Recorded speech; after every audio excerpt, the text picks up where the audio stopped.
in the exclusion and erasure of native peoples and in the denial of their sovereignty. We acknowledge that our institution, including our churches, has been built on the homelands of native people. Now in silence, we name and acknowledge the things done by the larger church and our determination to harm native people in the past and our silence of disinterest that allows harm to continue.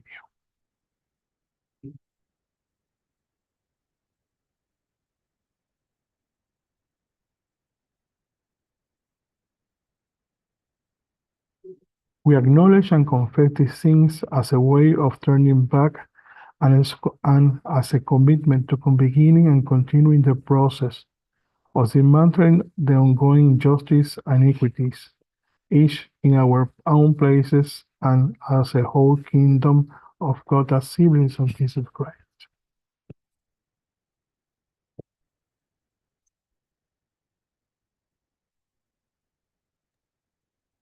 Thank you, Ruben. For those of you who were on the plenary session this morning, you know we're still working out some details. So bear with us. We will make this work and we will make this history. So next on the schedule, it shows that I've already welcomed you, welcome. Next, I'm supposed to introduce myself and the leadership. So Rochelle Shaw, I am the moderator for the International Engagement Committee. And I realize what I have responsibilities for. I was called to this position to facilitate this business meeting, and it is an honor to serve you. I'm also called to listen for the voice of Christ as we make our decisions. I was commissioned 4 times, just as most of you were, by my presbytery and my church and my synod, and today by the Presbyterian Office of General Assembly. Today we will use our God-given gifts to fulfill our commission while being guided by the Holy Spirit. So at this time, what I would like to do is to introduce our leadership team again so that they can remind you of who they are. First, I will introduce Ruben, who is our vice moderator. Next, our parliamentarian. What's your name? Parliamentarian, what's your name? My name is Darius Boltina, and I'm glad to be here. All right, and next we have Sandra. Sandra, tell us your name and what you're doing. Hi, I'm Sandra Hedrick. I'm the committee assistant, and I continue to support communications and help people with situations and get our work done.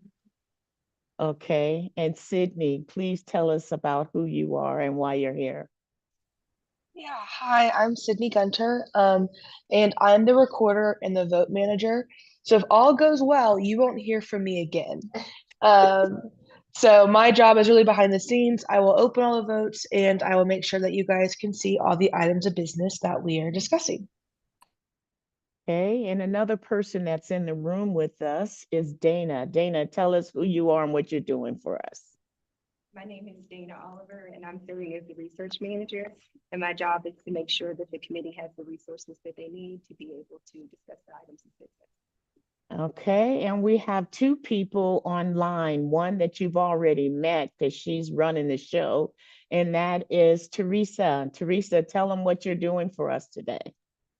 Good morning, everyone. I am helping you all get on the live stream and making sure that you get to see all of the wonderful visuals that will be coming your way so that you can make good decisions, and keeping you all from accidentally, exposing yourself should you do something silly on your webcam.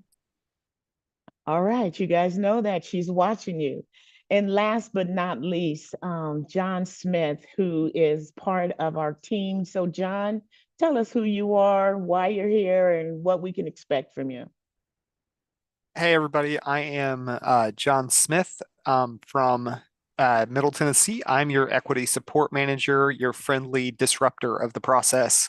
It is my job to make sure that as we discern the mind of Christ, the table is enlarged and voices that are often silenced are heard.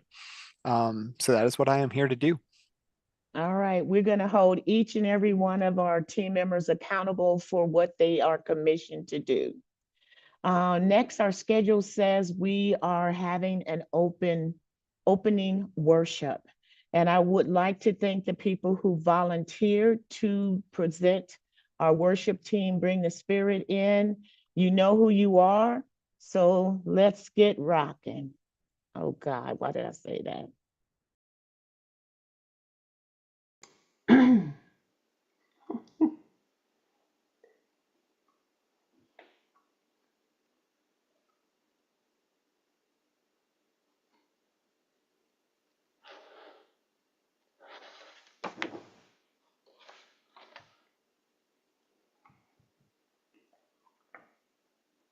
Good morning, everybody. I'm the Reverend Marion McClure Taylor.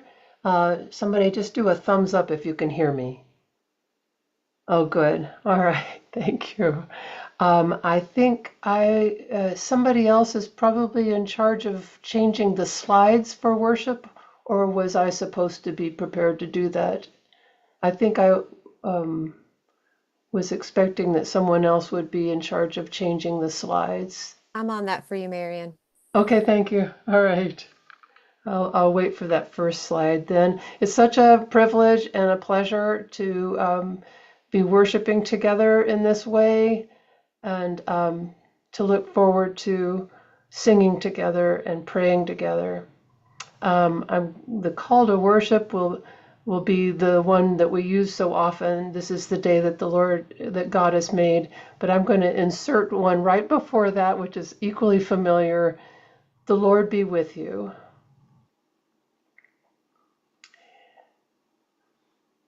This is the day that God has made. Let us rejoice and be glad in it.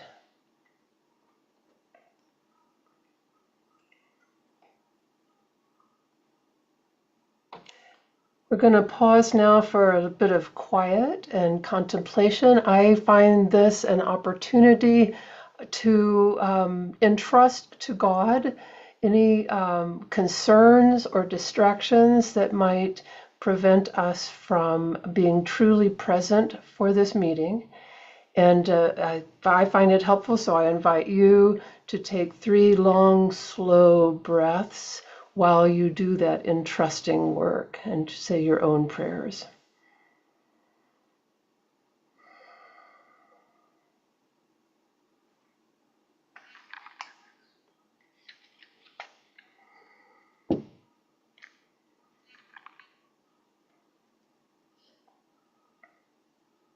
We're going to read a prayer in unison now, the prayer for the day. And while we get ready to do that, I'm going to light a candle that you can sort of see, I hope. Join me now with your mute on as we pray together the prayer for the day.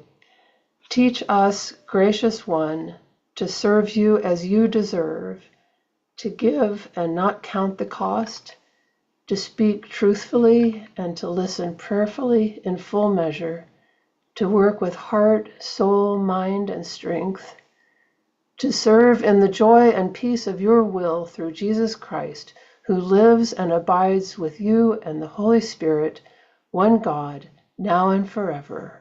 Amen. And now we're going to sing the theme song of our entire assembly, Live into Hope, which is sung for us by Philip Morgan, and let's enjoy that. Sing along if you'd like.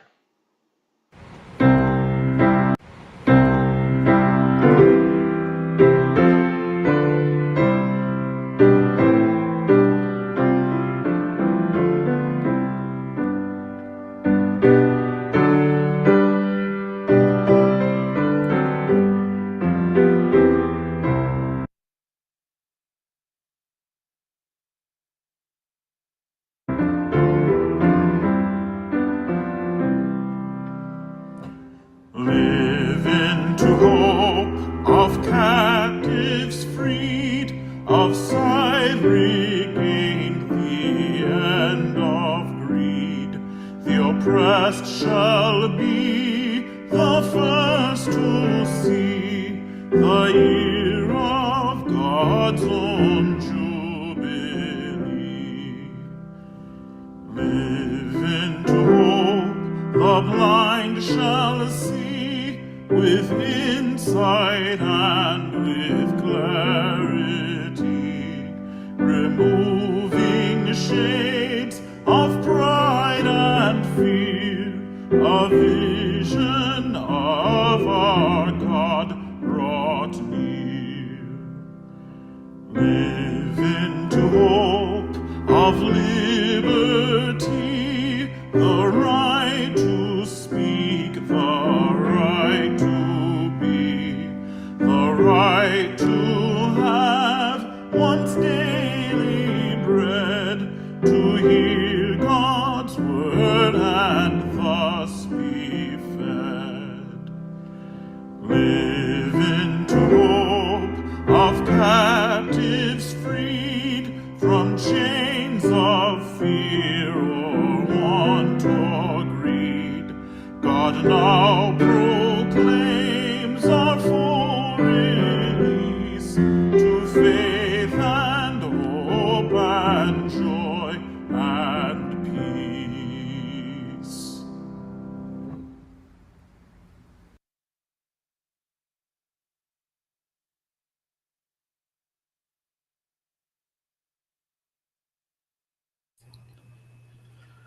When Jesus Christ came to Nazareth, we went where he had been brought up. We went to the synagogue on the Sabbath day, and as was custom.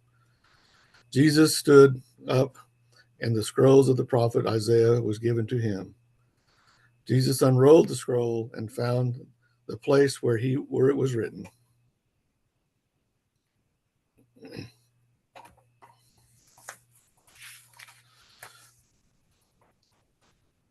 "The Spirit of the Lord came upon me, because he has anointed me and bring good news to the poor. He has sent me proclaim the good news of the captives, recovery in the sight of blind, to set free those who are oppressed, to proclaim the year of the Lord's favor."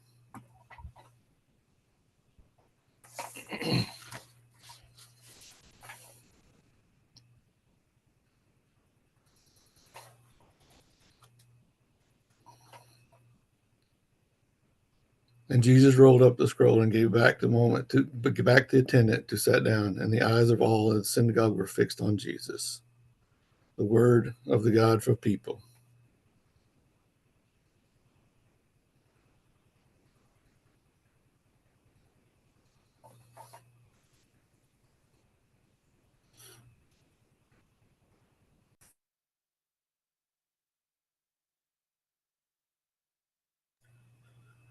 Lord, live into the hope of the captives freed.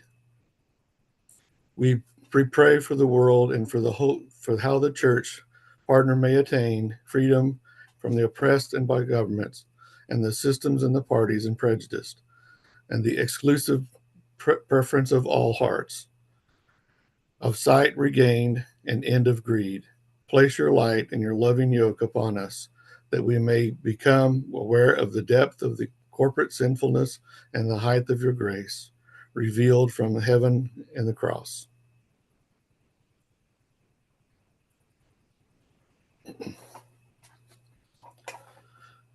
Lord, let us live into the hope. Oh, that hasn't changed yet.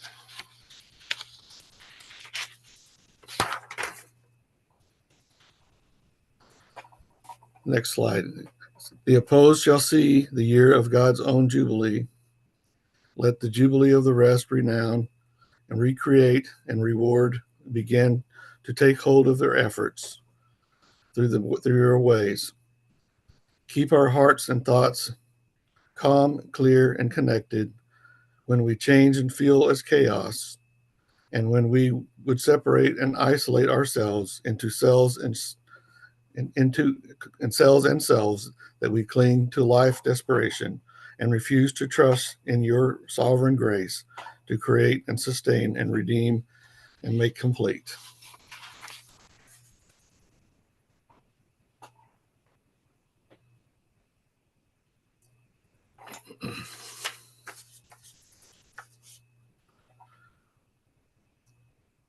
But now have a silent moment for individuals to share their concerns before God and the committee.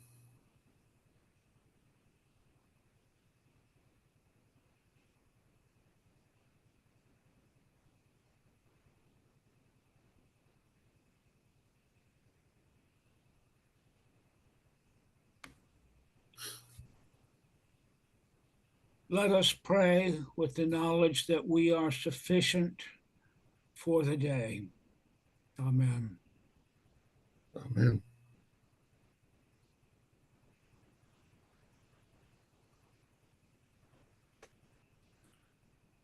Let us join with the choirs of all angels and the saints from every time and place around the earth to unite and to glorify your name, your holiness, and your love in the binding of all things. Let us pray as Jesus taught us. Our Father, who art in heaven, or hallowed be your name. Your kingdom come, your will be done, on earth as it is in heaven. Forgive us of our sins, as we forgive you of those who sin against us. Save us from the time of trial, and deliver us from evil. For the kingdom, the power, and the glory are yours now and forever. Amen.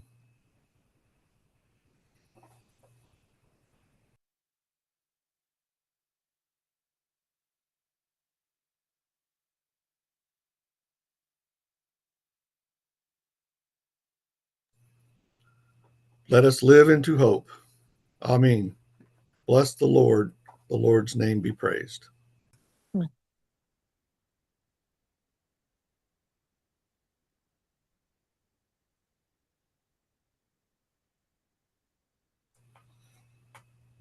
Peace to you all. Good morning. Peace to you. Peace of Christ.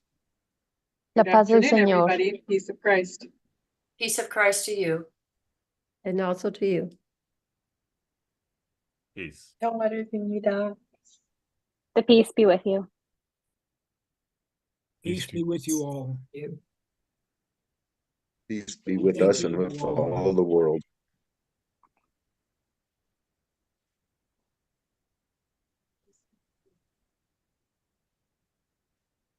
سلام المسيح. سلام.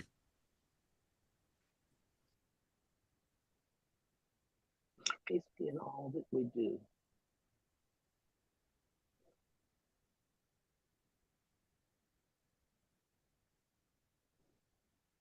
Oh, 3 white people.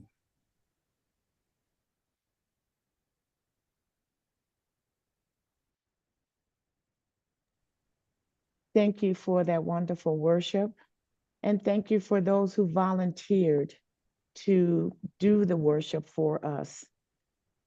Regardless of where we all are from and where we meet, we know that wherever we are, the Lord will be there to meet and greet us and prepare us for that opportunity. So just wanted to say now, we're like halfway through what's going on in the morning, but we got some big stuff going on right now. So it says on our schedule that the moderator is going to open an executive session. And I'm going to ask our parliamentarian, Darius, not daring him to do it, to open this up. I meant to ask you in advance, so I'm asking you now, and you can't deny it because we're live streaming. Thank you. Thank you, moderator. We are going to use executive session this morning when we do our covenant building, but we have 2 small pieces that we can do publicly and for the live stream. And those are the committee assistant orientation and then the parliamentary procedure orientation. After I've concluded that presentation on parliamentary procedure, at that point, what we will do is we will go into executive session, which basically means it's the committee and the committee by itself. So you will notice at that point that Teresa, our Zoom manager, will actually put us in a breakout room. But first, let's go ahead and do those orientations and before we go into that executive session.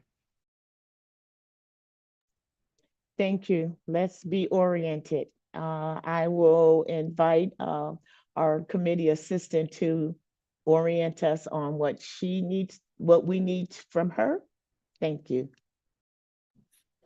Thank you very much. I am so glad to see you all. I have a few reminders and want to go through the agenda just for a minute or two. Remember that everyone who's on the committee, advisory delegates included, are all folk with voice and vote. And so please do speak, and because all the voices are truly very important.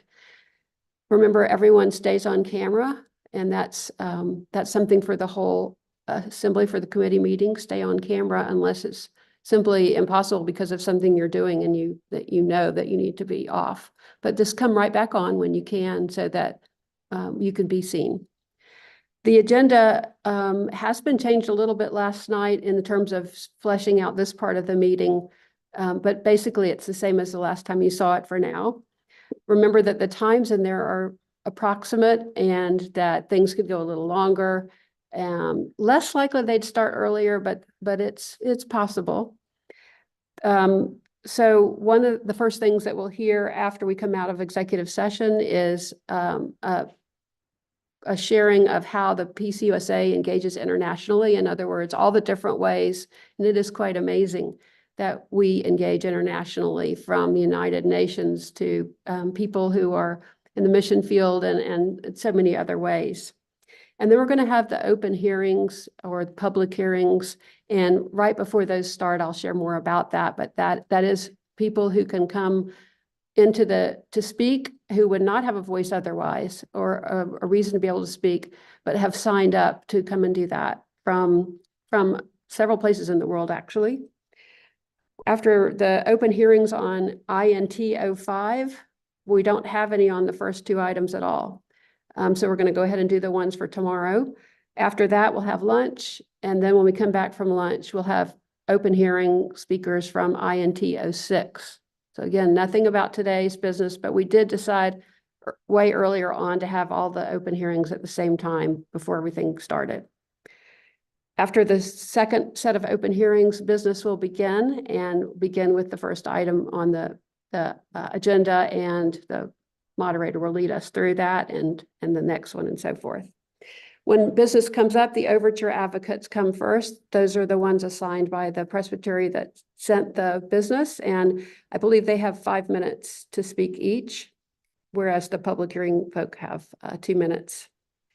There'll be resource people available, and there is a directory of resource people on MyGA, but they're available to answer your questions if you have them about specific items. We're going to plan to end by 4:30 today and tomorrow. We don't have but a few pieces of business right now. We did not get any commissioner resolutions yet. We could still get some until, I believe it's noon tomorrow. So that could be added to our business if we do receive some of those.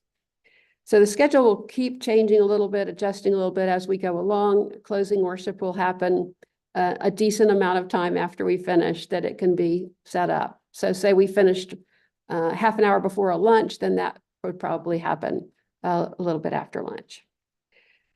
What happens to our work after it's finished and after it's all into the system is the moderator and vice moderator are going to present it in the plenary. So think about the work. It's going to go upstream, I guess that would be, to be presented to the whole plenary. One other thing is there's something called a minority report, and that is something that goes on at the plenary. It's presented at the plenary. If a piece of business goes forward and there's what can be a substitute motion, something really big and important needs to be brought up at plenary, not just a no, we don't want that, but something very substantive, that has to be brought up in our meetings now. So it's not possible to think later, oh, we should have done this other quite different thing than what we did. it needs to be brought up at our meetings themselves, probably in a substitute motion, but in some way, and that has to be certified that that happened. If there is a minority report, then the committee assistant helps that be prepared for the platform, and the parliamentarians will help with that too. So thank you for my time, and I'll turn it over to the next speaker.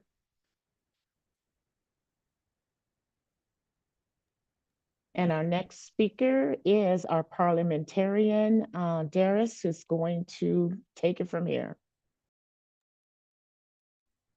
All right, thank you, moderator. I just want to share with the committee just a few things to make our life just a little bit easier as we navigate through our work in the next couple days.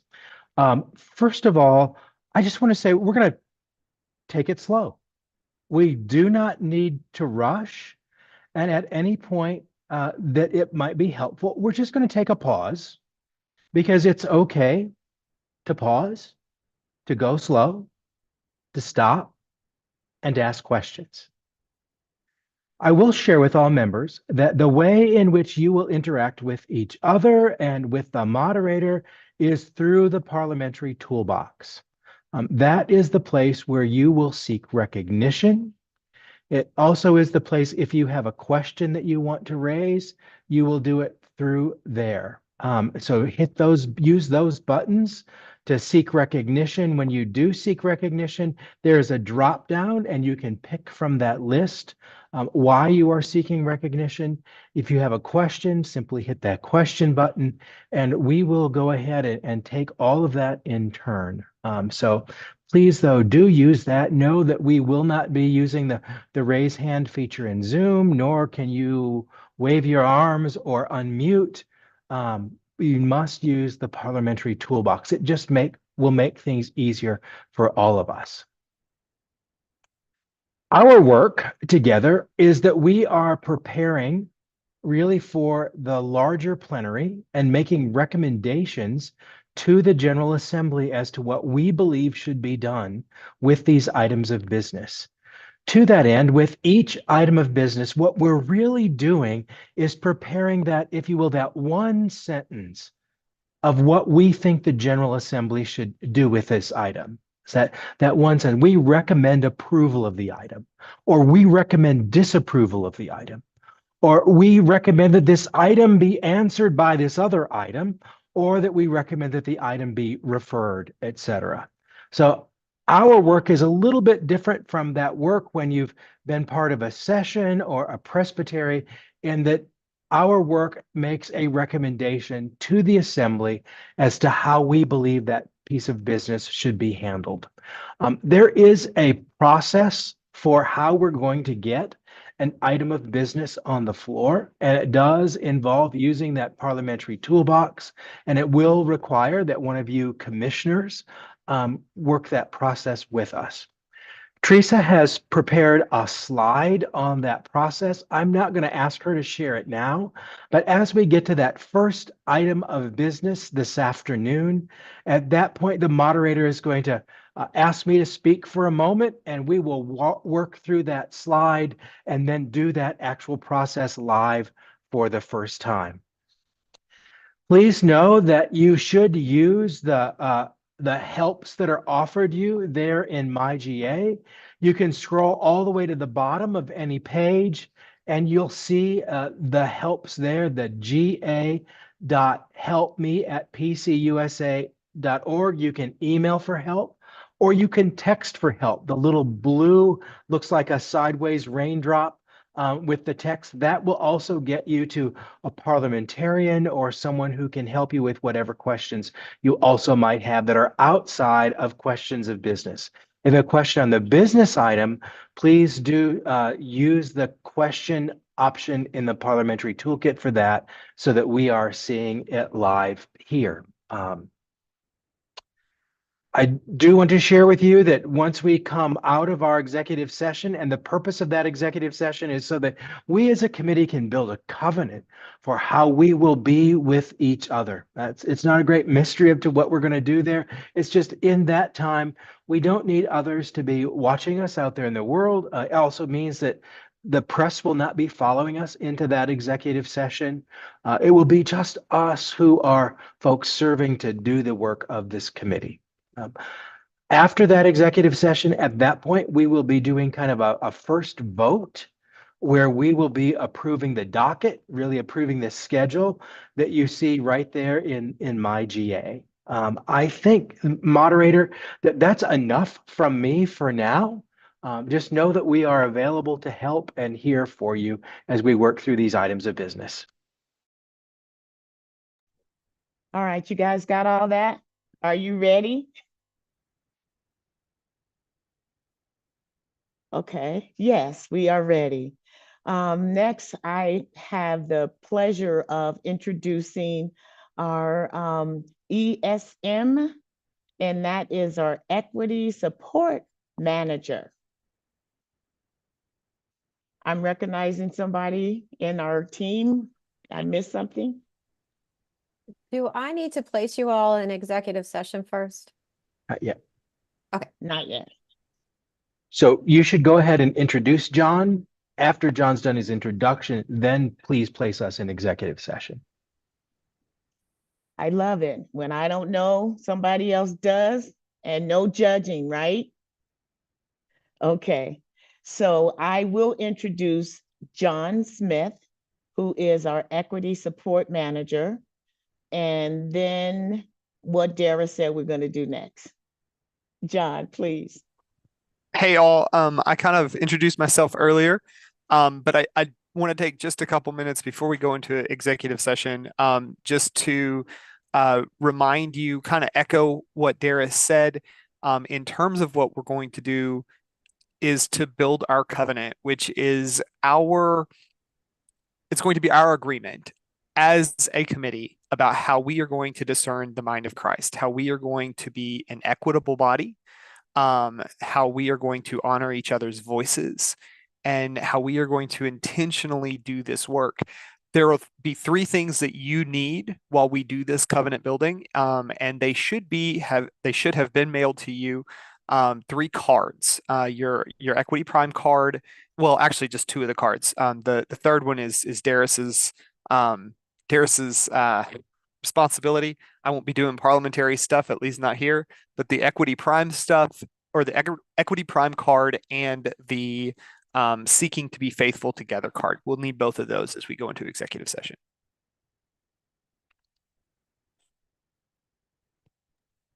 Thanks, Jason, for showing everybody what it looks like. Okay, so I think we're ready. Are we ready, parliamentarian? We're ready, Teresa, the rest of the team. So do what you're supposed to do right now, and I'm going to stop talking.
Are we here? Can you hear me?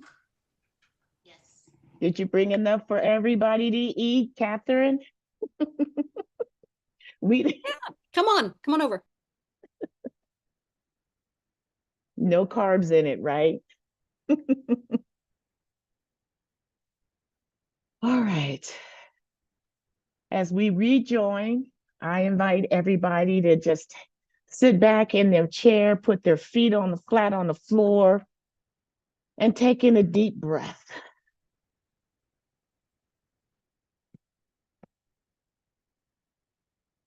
And then let it out. And we're going to take one more breath in. And as we take that breath in, imagine we're taking our breath of life. All that is good, all that God wants us to have, just let it go in. Fill us up. And then exhale, blow it out. All that we don't need, that we can't use, and that is getting in the way of us being with each other.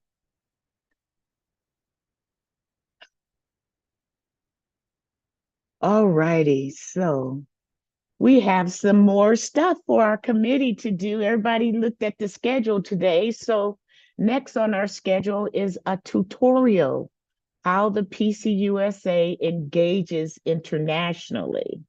And what I'm excited about is we'll get to hear the voice of one of our resource persons, and that is Sue Ream. So Sue, if you're with us, please join us. I am here. Thank you so much.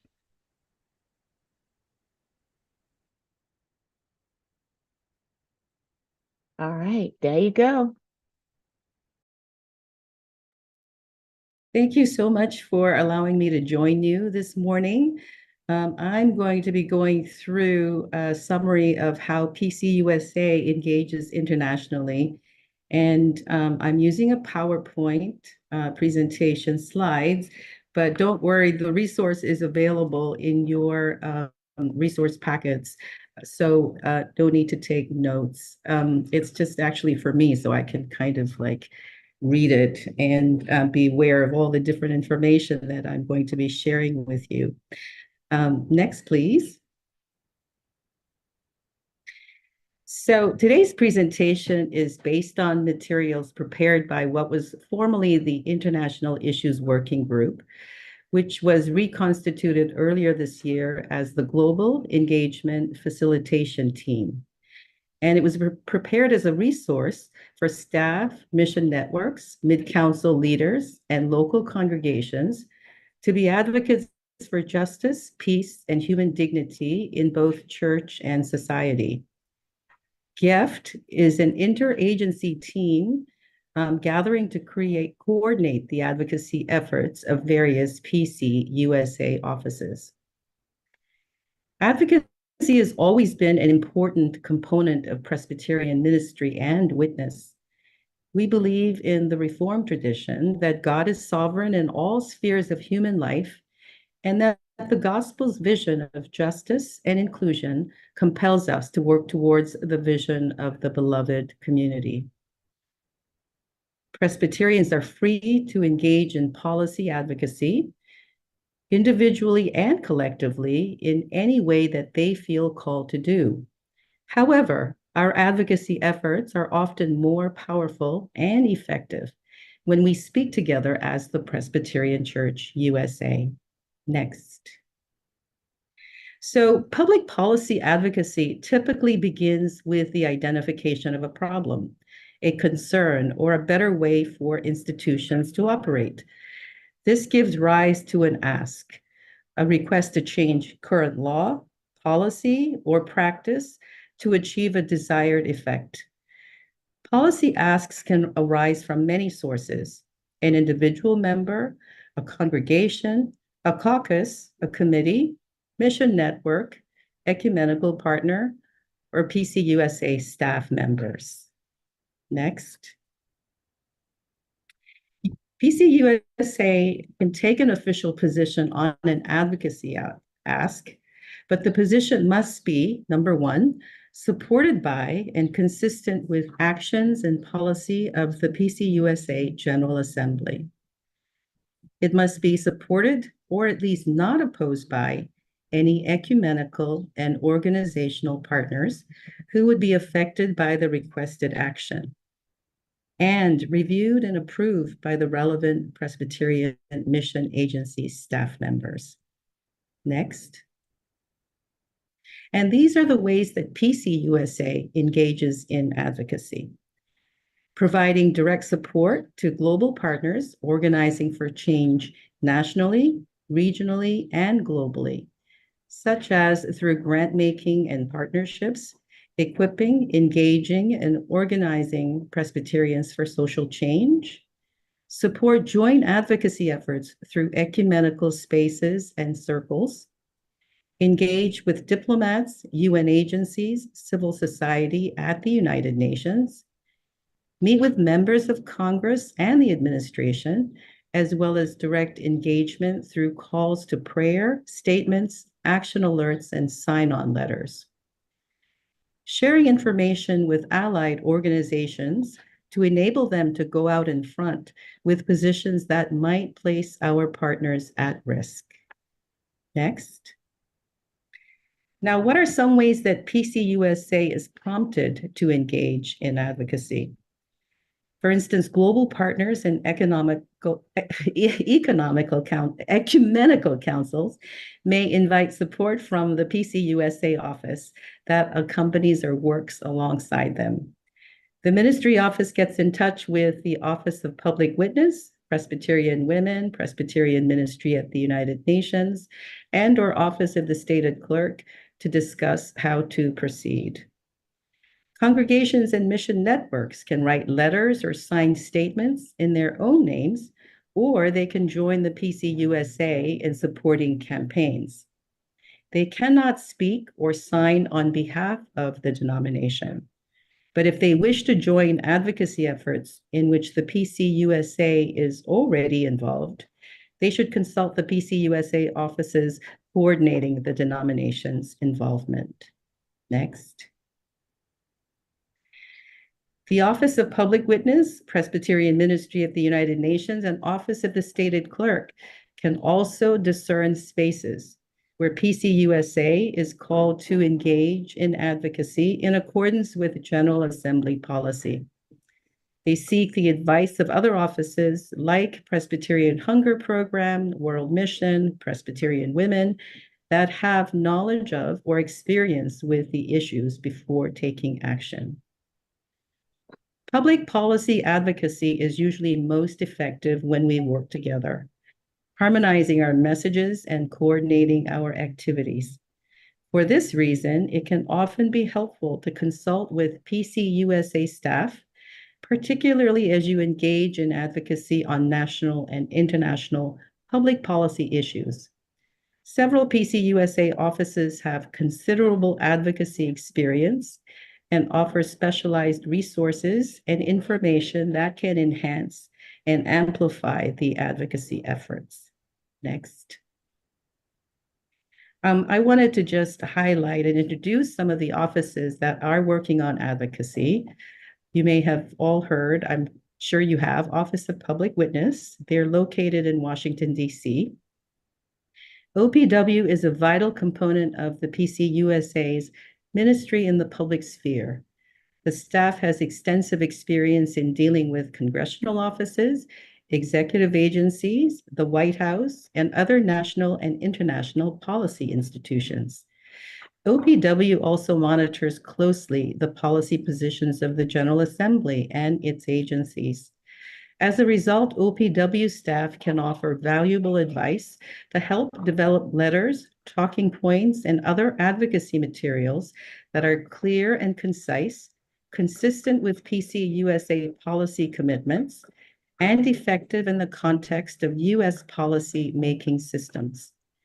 OPW can also help identify the key decision makers on specific issues, to plan and implement an advocacy strategy, and to coordinate efforts with those of others within the PCUSA family and beyond. Next. OPW has the authority to sign on to advocacy letters and statements on behalf of the denomination. The office is often the first port of call for advocacy and can assist in referring matters to other offices or building consensus for action as necessary. It is a particularly good idea to be in touch with OPW when engaging in advocacy with policymakers at the national level. Not only can they suggest ways to enhance efforts, but OPW staff can also work more effectively when they are aware of other Presbyterians, what they are doing. OPW distributes useful resources such as Holy Discontentment, a guide to grassroots organizing and advocacy, and listings of congressional offices. You may also sign up to receive periodic action alerts on topics of concern to the PCUSA. In the resource guide that's provided to you, there's contact information for OPW as well as links for the action alert. And that will be the same for all the offices that I mentioned. Presbyterian Ministry at the United Nations, that would be us. We represent the interests of PCUSA and our partners within the United Nations community. PCUSA has held special consultative status with the UN Economic and Social Council since 1998. That allows our voices to be heard by a global audience and to contribute to its agenda. PMUN staff have extensive knowledge of UN structures and protocols, as well as experience in bringing concerns to the attention of UN officials and agencies and representatives of the UN member states. The representative to the UN can also sign on to letters and statements related to the United Nations on behalf of the denomination. Next. The office is a valuable resource for Presbyterians interested in engaging international discussions on global concerns. It seeks to equip and connect Presbyterians for global discipleship. PMUN brings Presbyterian delegations to UN commissions and forums, such as the UN Commission on the Status of Women each year, so that Presbyterians can learn and advocate on a variety of issues. It can provide timely information on current issues in the international community. Staff can also offer advice and insight on effective engagement with the United Nations community, where advocacy approaches are often quite different from those in Washington, D.C. The office also provides resources on the UN's Sustainable Development Goals. Next. There are also other compassion, peace, and justice offices that include other specialized program offices that play important roles in PCUSA's social witness and advocacy. These offices work closely with a range of domestic and international partners and have valuable experience and expertise to share. Together with World Mission, they are involved in facilitating church-wide and ecumenical collaboration on a wide range of areas. And they include Presbyterian Hunger Program, disaster assistance, peacemaking program, and self-development of people. Next. Next. And then we have the Office of the Stated Clerk of the General Assembly. The stated clerk's duties include interpreting actions of the General Assembly, representing the church on various denominational and ecumenical councils, witnessing on behalf of the church to social justice issues, and making statements as directed by the General Assembly. The stated clerk can issue statements and calls to prayer on behalf of PCUSA based on General Assembly policy and the Book of Order. Next.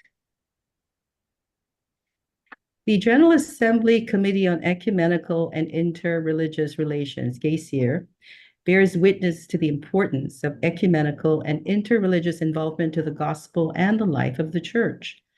In consultation with the agencies and governing bodies of the church, it coordinates and provides a common point for all ecumenical and interreligious efforts, connecting us with those outside our church, articulates the Reformed and Presbyterian identity in the midst of our ecumenical commitments, and promotes the unity of humankind and of the church as an exhibition of God's realm to the world.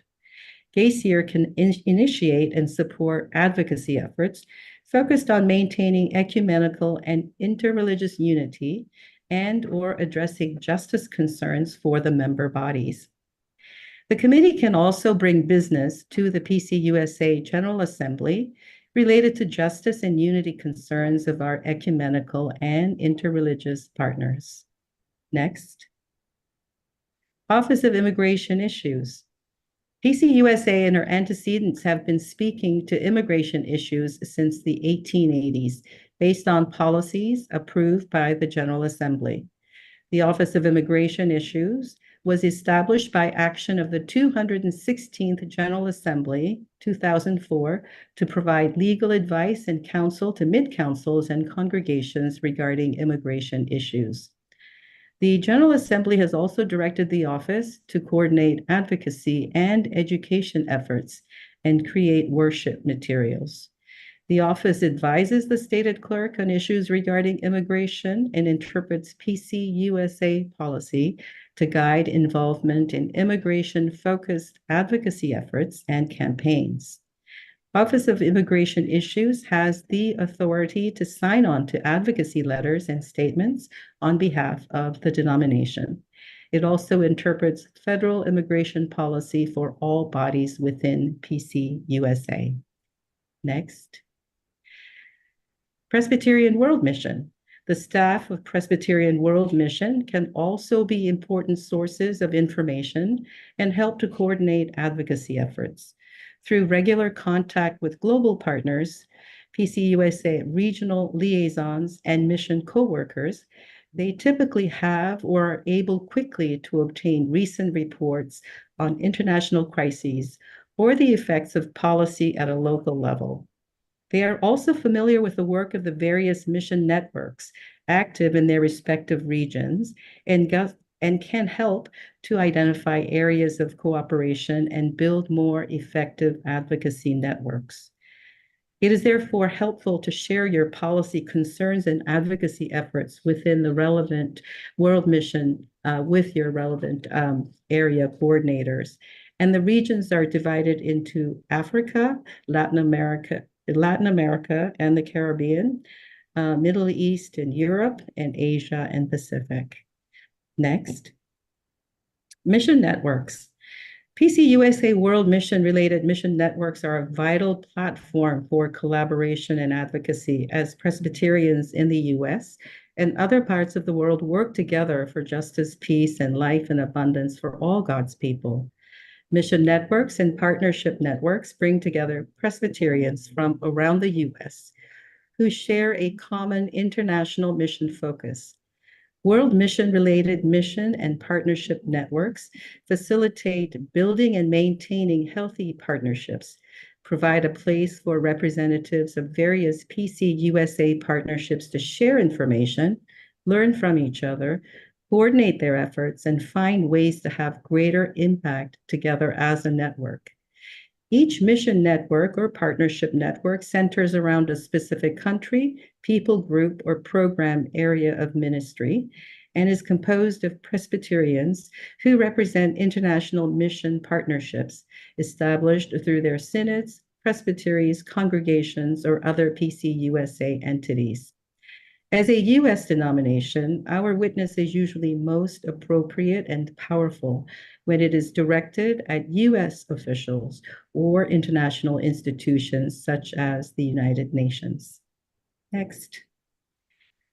Finally, when advocates wish to raise awareness of their concerns through the PCUSA, to prompt action by PCUSA staff and agencies, or to establish General Assembly policy that can guide future advocacy by offices such as OPW and PMUN.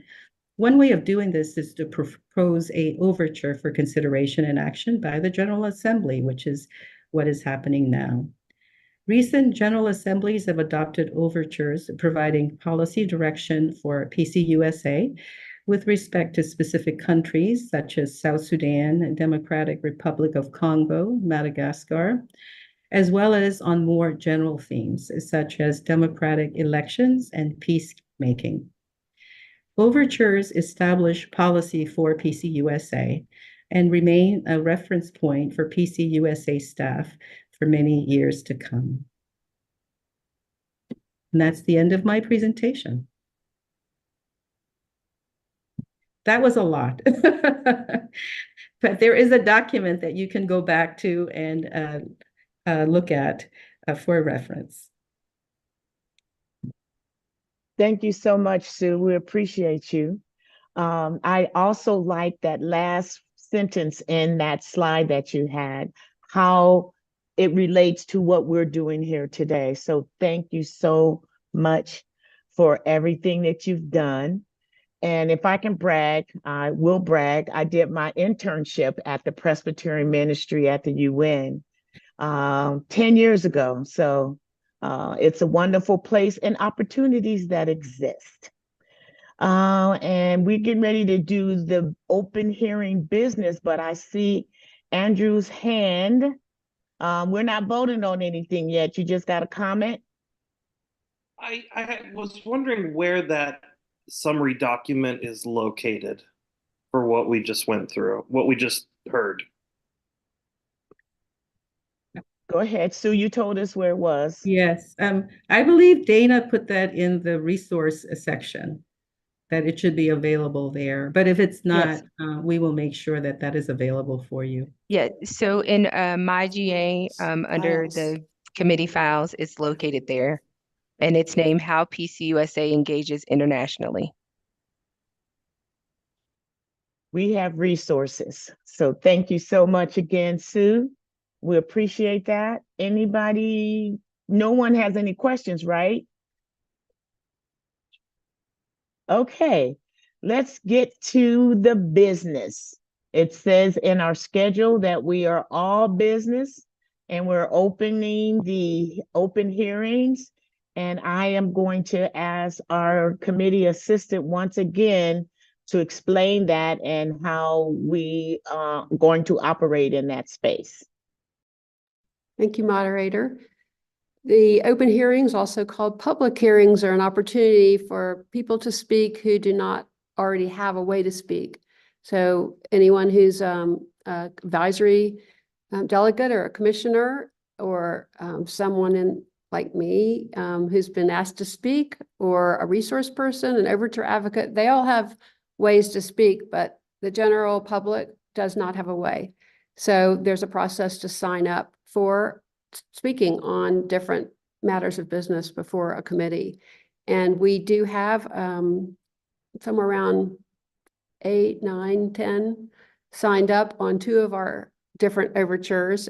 None signed up for the first 2. And so if you came in after I shared this before, I'll say there's none on the first 2, but we're doing all of them at one time so that we can hear everything at the beginning. And so before lunch, we're going to hear from people who signed up through the system to talk about number 5, which is on confessing our complicity in Christian Zionism.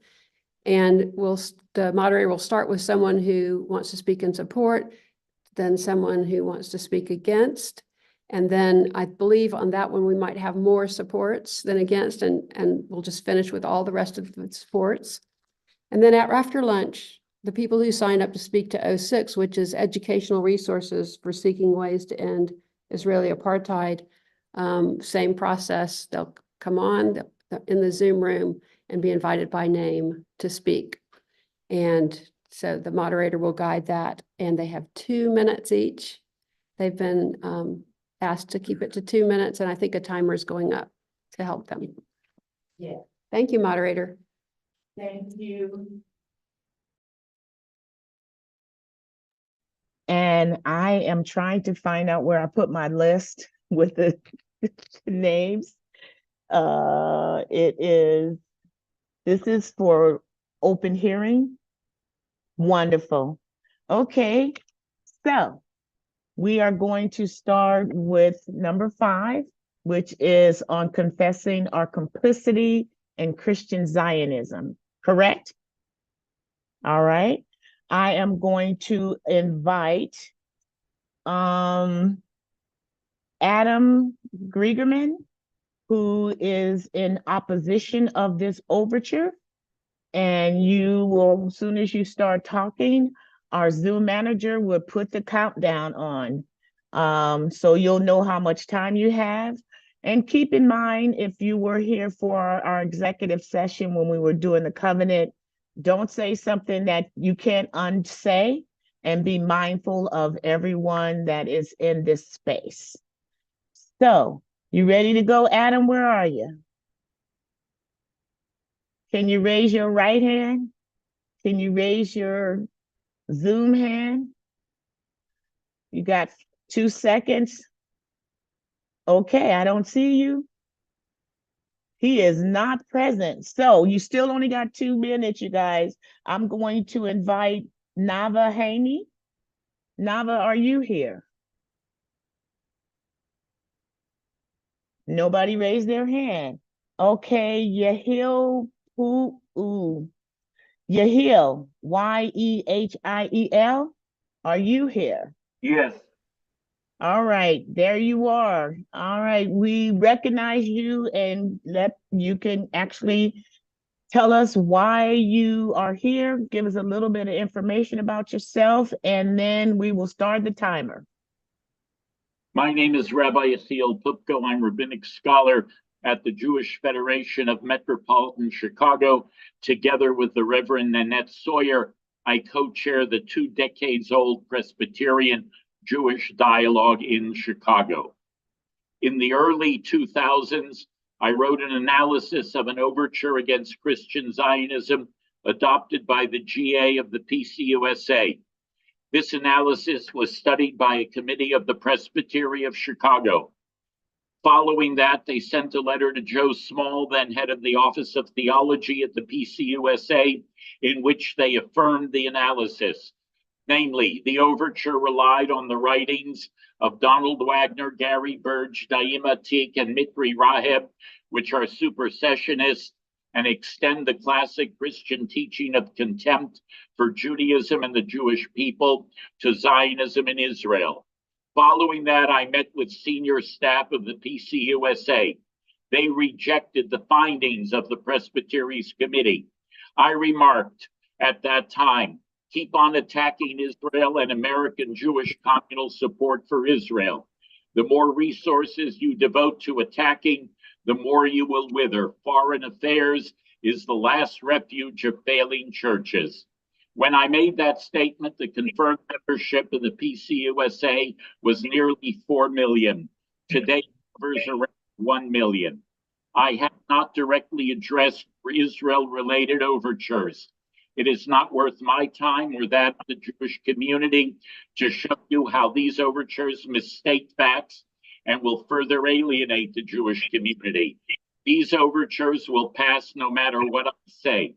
However, do note, these overtures will have no impact in Israel, Gaza, and the West Bank. These overtures will widen the existing gulf between the PCUSA and the organized Jewish community. Despite these truths, rabbis, Jewish federations, Jewish community relations councils will continue to work with local Presbyterian churches and leaders.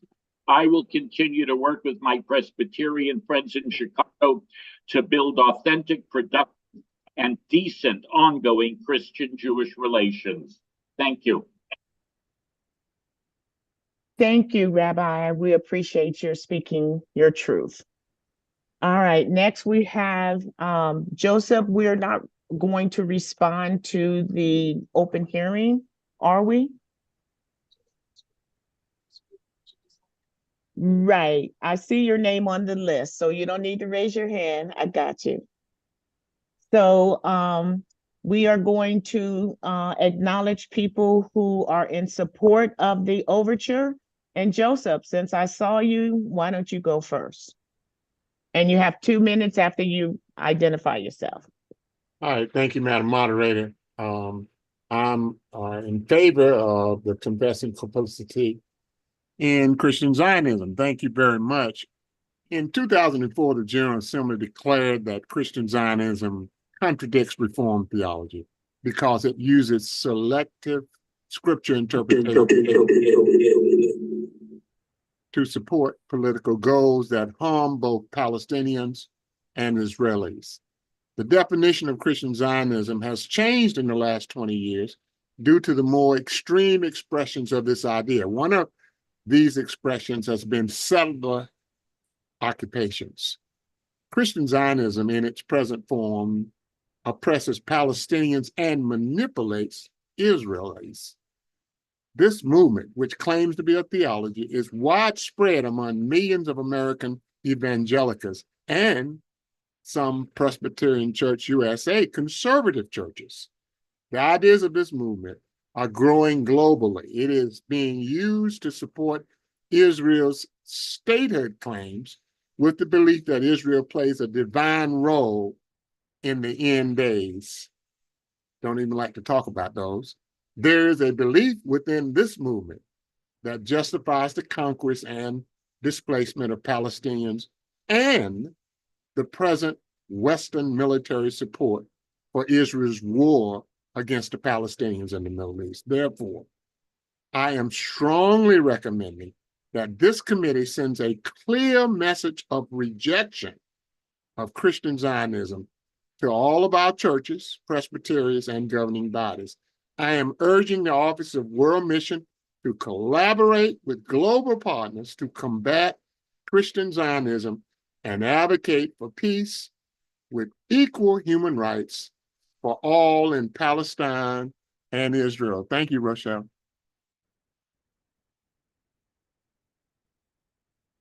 I was on mute. Thank you for sharing your thoughts and your support. And let's see, the next person I have on my list, if you're here, Elizabeth Hengen. Are Yes, you I'm here? here. Thank you, Madam Moderator. My name is Elizabeth Hengen. I'm based in Durham, North Carolina, and I am asking you to support Resolution 5 on confessing our complicity in Christian Zionism. In one of the earliest sermons on Christian Zionism, Levi Parsons preached in 1819 as a Protestant Christian about the mass conversion of Jews in Jerusalem. He visioned the ransomed Jew as he ascends the hill of Zion will mingle his songs with the whole church militant and triumphant. Today we watch in horror as a theological vision becomes the nightmare for families in Gaza. The church militant has become a deliverer of genocide. In Palestine, salvation is far from view as US manufactured bombs descend from the heavens. The PCUSA shares responsibility to denounce Christian Zionism in all its forms and work against its spread. On a visit to Palestine in 2017 with Presbyterians, Jews, and Muslims, I learned that Christian Zionism has become woven into the steel fabric of Israeli-US ties. I saw border walls separating families. I saw Palestinian farmers' olive trees burned, and these atrocities that cannot be separated from Christian Zionism. As a mainline American church with global reach, the PCUSA bears special responsibility to examine our historical involvement in Christian Zionism. But most importantly, we need to understand what it means to be a church in the world today. Christian beliefs of salvation are contributing to the murder of children at a rate never before seen. Christian Zionism is a many-headed, fast-spreading ideology, and we need to use our resources to counter it and prevent ongoing death and destruction. I ask you to support Resolution 5 so that the PCUSA may bring to bear good news for today, news that not only denounces the past, but works toward liberation and justice for Palestinians and Israelis here and now. Thank you for your time. Thank you, Elizabeth. I do see that Emily Brewer is And one of the participants, Emily, it's your turn to speak in support of number 5. Hi, thank you, Madam Moderator. Yes, my name is Emily Brewer, and I'm a pastor in the Presbytery of New York City. I'm serving as an interim pastor for Lafayette Avenue Presbyterian Church. And I just first want to say thank you to each of you commissioners for giving your time and energy to serve in this way. I'm praying for you, and I'm so grateful for your leadership and discernment. And I'm here to speak in favor of Overture 5 on confessing our complicity in Christian Zionism. I'm a pastor in one of the most religiously diverse places in the country, so I know how important our interfaith relationships are, and I know that Christian Zionism undermines those relationships. But today, I actually want to speak in favor of this overture as somebody who is married to a Jewish person and as a mom to a kid who is being raised in both Jewish and Christian traditions. As part of that, my son, whose name is Bernie, was baptized in April. Members of LAPC promised to guide and nurture Bernie by word and deed and with love and prayer. They made those promises on behalf of all Presbyterians, and I'm here because confessing our own complicity as Presbyterians in Christian Zionism is one way that you all can live out that baptismal promise made to my child and to so many others. It's hopefully clear and will be through others' testimonies how and why Christian Zionism makes Palestinians and Muslims less safe. And the truth is that Christian Zionism also makes Jews less safe. It begins with conflating ancient Israel with modern day Israel, which is something I think we do see sometimes in our Presbyterian churches. And that, whether we realize it or not, lays the groundwork for justifying violence against Palestinians. And it makes Jews into mere pawns who serve only to bring back the Messiah for Christians. They're not seen as full humans and people of faith in their own right. It's not what Jesus was about. It's not what our Presbyterian tradition is about or our Christian faith. So for my family, for all of us, I ask you to please vote yes on 5. Thank you. Thank you for sharing your insights. We appreciate that. I'm just trying to see if there's any other the people who were in opposition, if they've shown up, and I'm checking the participant list and giving everybody just a moment to breathe. We're trying to make sure everybody has the opportunity. I don't see any of the 2 people that are on the list. So I am going to acknowledge Reverend Dr. Charles Hayward. Are you here? Reverend Dr. Charles Hayward? All right. I am here. I'm finding difficulty in getting unmuted. Madam Moderator and commissioners and delegates to the 226th, I'm the Reverend Charles Hayward, retired supply pastor of the Eddystone Presbyterian Church, Eddystone Island, South Carolina, and president of the National Black Presbyterian Caucus, 400 congregations, about 40,000 of us. Clearly, we believe that the whole conversation around Christian Zionism is an abandonment of the New Testament. We recognize that many are holding on to the New Testament writ, but we remind folks that Christ Jesus came into the world to heal, to forgive sins, to pray for the peace of Jerusalem, may better be translated, pray for the peace in Jerusalem. For there to be peace or there to be conflict, there must be 2. For there to be peace, the 2 must agree. And therefore, when we pray, we are to pray for a right relationship between Israelis and Palestinians, and the church should be diametrically opposed to Christian Zionism. So I'm asking and encouraging the commissioners and delegates to vote in favor that the peace might be real, the relationship of the broken history might be mended, and that we look to a new future in that special place that we call Promised Land. Again, the peace of Jerusalem depends on unity rather than separation, division. I ask the commissioners on behalf of the caucus, National Black Presbyterian Caucus, to support and vote in favor of Overture 05. Thank you for addressing this committee, Reverend Dr. Hayward. I'm still looking at the participants list and giving us some breathing space in between. Let's see, I don't see Lori Bright or Pauline, so I see Mitri. Do I have I pronounced your Yes. name correctly? All right, Yes. it's your turn. Mitri is in support of our item number 5. Yes, thank you for giving me this opportunity. Indeed, I'm in support of Overture 5. I speak as a Palestinian Christian, as a Lutheran pastor based here in Bethlehem, a former mission partner in residence with PCUSA in Louisville. Christian Zionism actually, as we know it today, is a Christian lobby that supports the Jewish settler colonization of Palestinian land by using biblical and theological constructs. So this kind of theology weaponizes the Bible against our own people, which means it's not only what people believe, what they do with the belief is really what is hurting us. And today you can see how Christian Zionists in the States, for example, they are very much connected to Christian nationalism. They have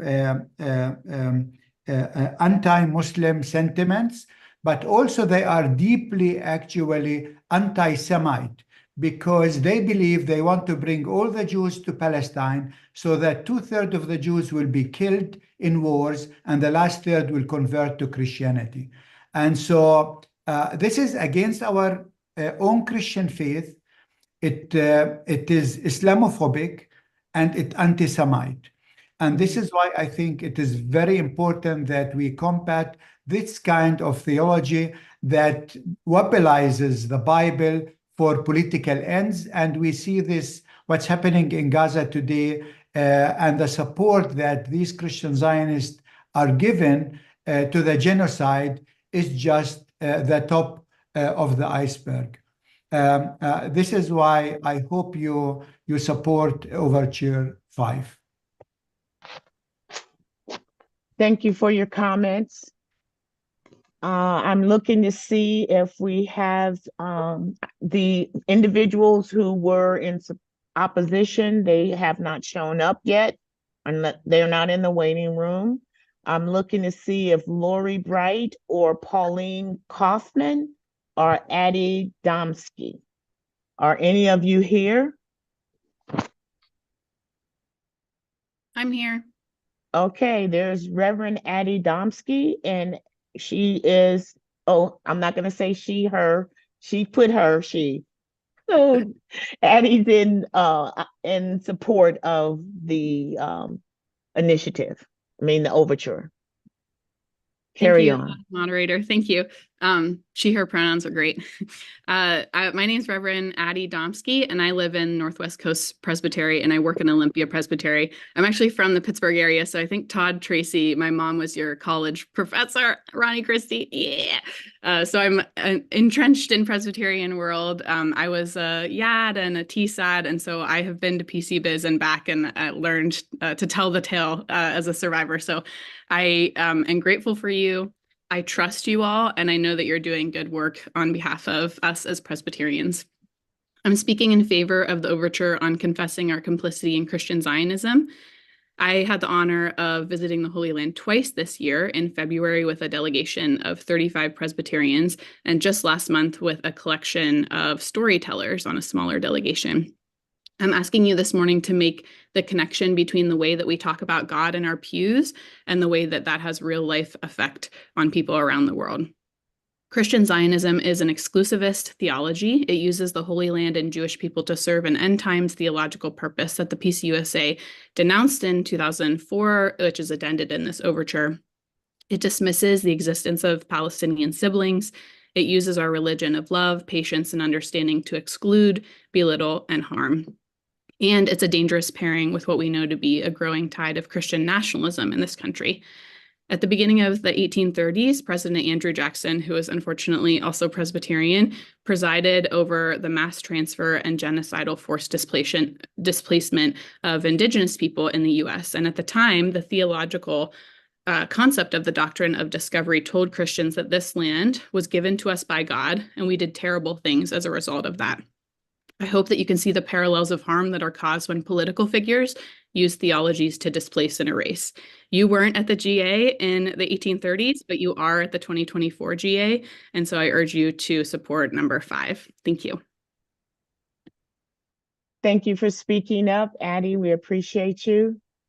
I looked at our participant list. I don't see Adam or Nava, who were in opposition, and I don't see Lori or Pauline. Are any of you here? Okay, if not, then I'm going to invite everyone to just take a pause, take a breath, and to acknowledge everything that you've heard, and also know that what we will hear next in regards to our items of business, we will hear from the Overture advocates, not right now, but after lunch. So I just want you to prepare why you're hearing all this and what we're supposed to do when it's time to do our business. And after lunch, we are going to have the open hearings for those who are in support of and those who are in opposition of item number 6. And that is on educational resources for seeking ways to end Israeli apartheid. Our moderator, Yes, may I ask a question? sure. I'm Emrys Tyler, teaching elder from Western Colorado. Because we're on the matter of number 5, I've been looking at the text of it, and it says under A1 that we're supposed to see Appendix A, a 2004 resolution on rejecting Christian Zionism. I'm not sure where to find that document. Can you direct us to where we find that 2004 resolution? All right, I'm hearing from our resource manager. We'll get that available to you when we're going to actually discuss the overtures. You okay with that? Got to be okay with it, because that's how we're going to do it. Thank you. All right, Andrew, you have a question? This has been lingering in my mind with the folks that were scheduled to speak but who were not here for this time. They were alerted that we were changing schedule, right? Yes, we've been in contact with them. Yes. Okay. Thank you.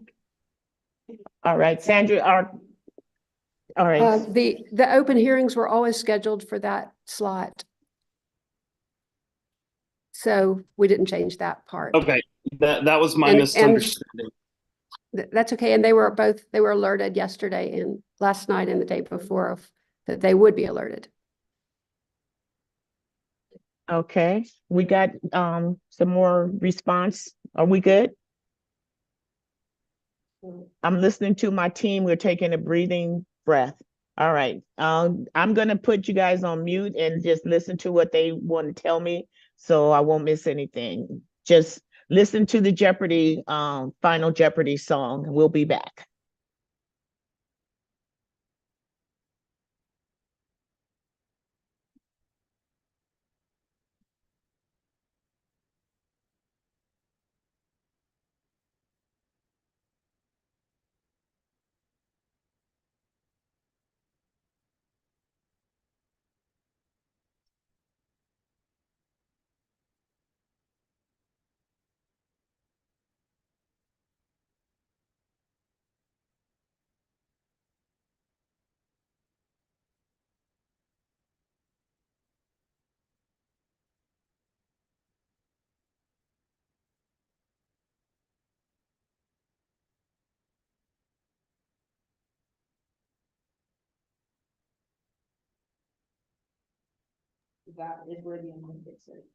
Well, I learned something and I am going to moderate more effectively now. So no more raising your hands. I'm not going to acknowledge you because I will acknowledge that we're not going to respond. We agreed to do that.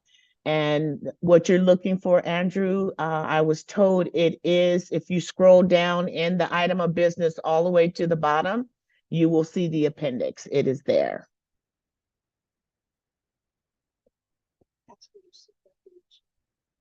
And when you want to seek recognition, then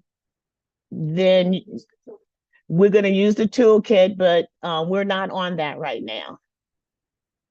Okay? Everybody confused? I hope not.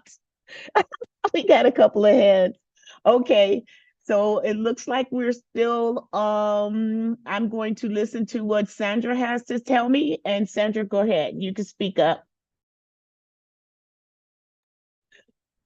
And then it's going to be time for us to go to lunch. That was easy. All right, everybody. How do you feel about being here right now? And I just want to, are you confused? Are you happy? Are you wasting your time? You could give me a finger or a thumb, whichever one works for you. All right, I take some smiles as well. All right, so we are the committee. We will be discussing our items of business after we come back from lunch. And it is now 11:46. And we are going to praise God for the food that we're going to eat. We are going to thank God and I think I'm doing a prayer. There's a person to call on who's going to do our prayer. Let's do it. It's my honor to pray for us. God of all, we thank you for this great honor to serve as part of our larger PCUSA church. Lord, we bring so many different experiences, but our common experience is our love for you. Lord, we thank you for our current moderators, the Reverend Ruth Santana Grace and Reverend Siobhan Starling Lewis. Lord, thank you for their leadership. Lord, be with us all as we take this needed break for the nourishment of our bodies. And we thank you for the many blessings you've brought to us all. Let us live into hope. Amen. Amen. All right, committee, we will take the break for lunch. We will return exactly at 12:30 Mountain Time. And then we will look at the rest of our schedule for today with its consideration for business and closing prayer. Looks like we're getting a lot done today, so I'm grateful for each and every one of you. Now you're excused.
That's good. You got Huh?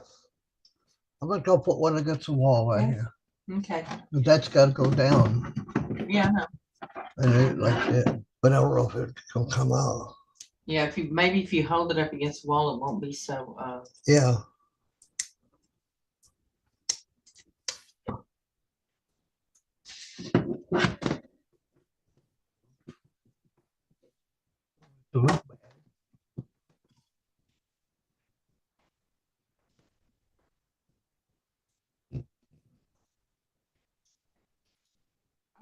it don't matter. That way if you want to unplug it. Yeah. Hi, how you doing? How you doing? How you do? Yeah, how you doing? Garbage. He did a couple more that I didn't see. You. You doing okay? You need a cushion for the top of that? I know, Dr. Sidney. Petrified butt. Yeah. Dr. Sidney, look, there's a cushion here. Put the cushion on, sit on that. Yeah, I might need that. Huh? God, this chair doesn't want to roll. This would help. Yeah. I'll put it over here. Like this one. And you can, Yeah, I'll do that. Just put it on that other. yeah, and you can sit on it and help you out a little bit. I do with my top Okay, clothes. and put the rest of them cracks in your drawer. Where's my tiny top? Cause they'll clothes? stay good. You can have them for a while. Yeah. Okay, we'll put this in the other room. Office. Okay. If you need something, holler. All right, sweetie. Well, you can have a while and pack some stuff on the trailer. But first, before I bring the lawnmower, I gotta go finish. I'm not going to the deal tonight. I told Cody, I said, we're gonna make hamburgers and stuff later on. Okay. Hunter's not going. Hunter He should go. can't. He can't because he's working. And me, I was in the kitchen, so it's, I'm not seeing the guy that much. Things like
Are we ready?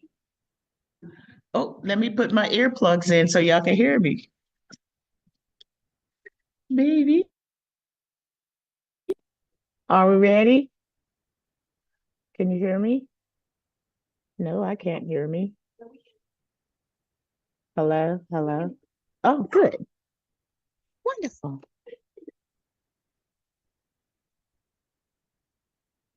We're back. Everybody enjoy the lunch break? Just not. No hand raising.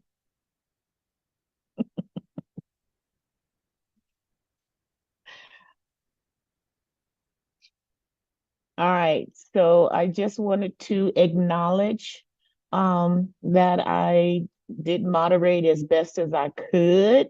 At that last session, we had people who raised their hands, and I was supposed to like put it in this, push it on the little button and ask seek recognition. So going forward, if anybody wants to be recognized, not raising your hand, but literally pressing on seek recognition. You know what page it's on? Everybody finished their training, so they should know what page seek recognition is on, right? Is that you? Yes. Okay, we ready? We need to start the live stream. Okay, Teresa, can you do the live stream for us? The live stream is on. It's Just let me know on. when you want me to bring in the open hearings people. Okay, actually bring so we're on number 6, right? First we should Yeah. Opening prayer. Okay. Opening prayer first from our worship committee. Can you bring us back?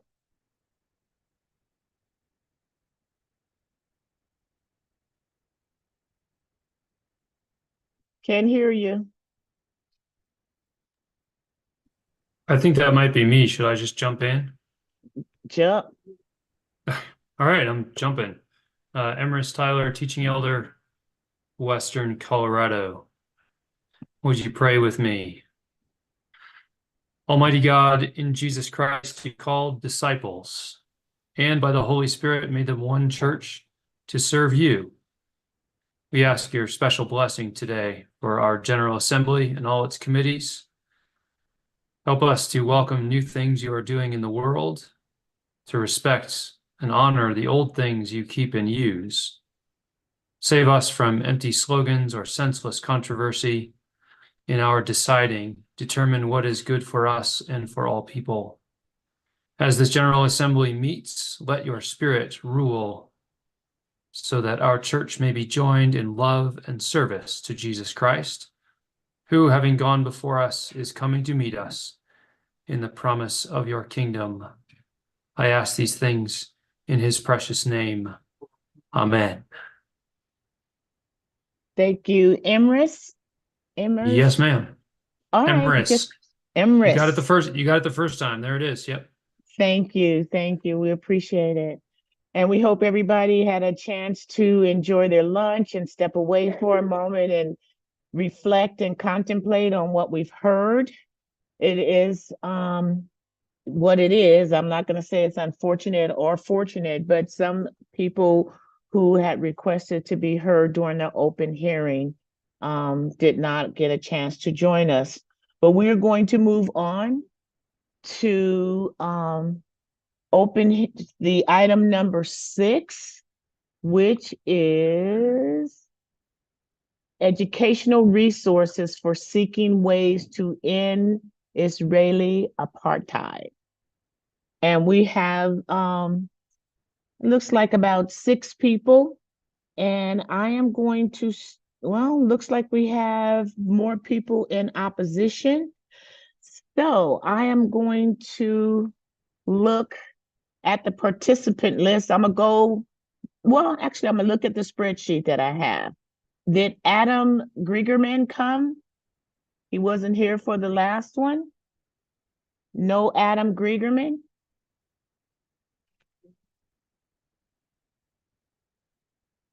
He wasn't here for the first one, and he's not here for the second one. He didn't sign up for the third. I'm still trying to get people in for that one. Am I supposed to be letting people in now? Yes, let them in. I'm sorry. We're communicating with each other. Be patient. We said we were going to do that, was part of our covenant, right?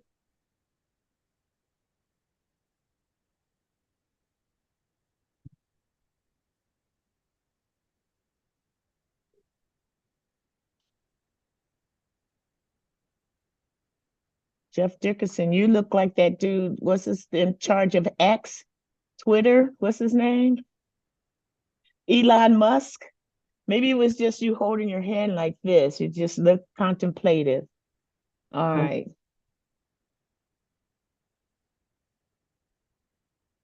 All right.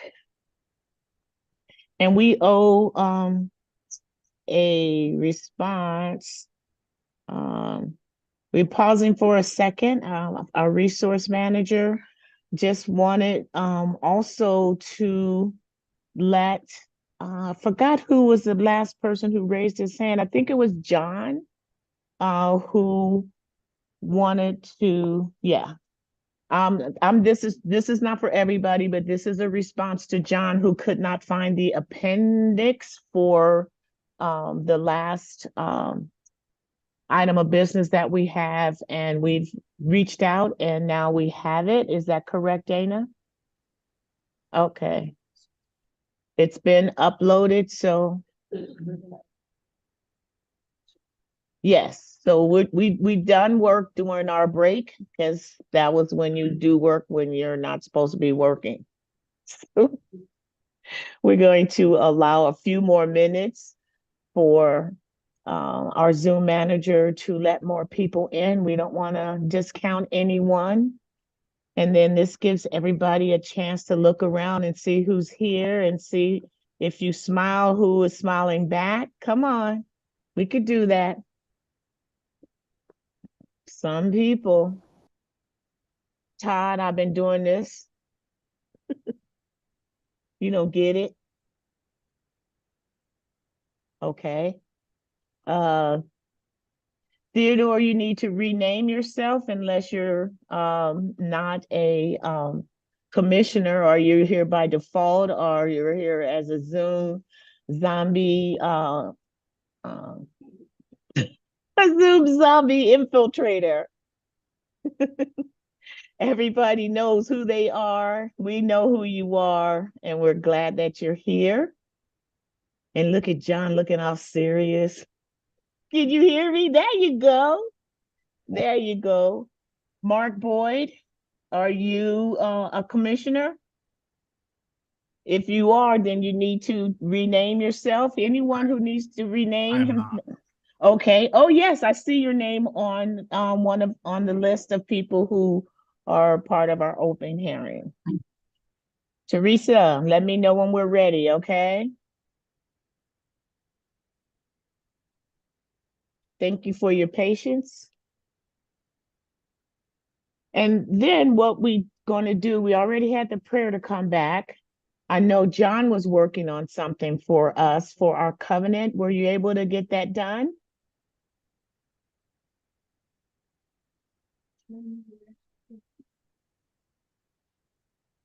Text me. I'm emailing it to the leadership right now, and as soon as you guys kind of at least take a cursory glance at it, it should be ready to send out. Okay, we're going to take a cursory glance. But before we do that, I think everybody who wanted to be here is here. So as a moderator, I am going to take a breath and move us forward. Is that okay with everybody? Thank you. All right, so we are on consideration for the overture number 6, right? open hearing for that item.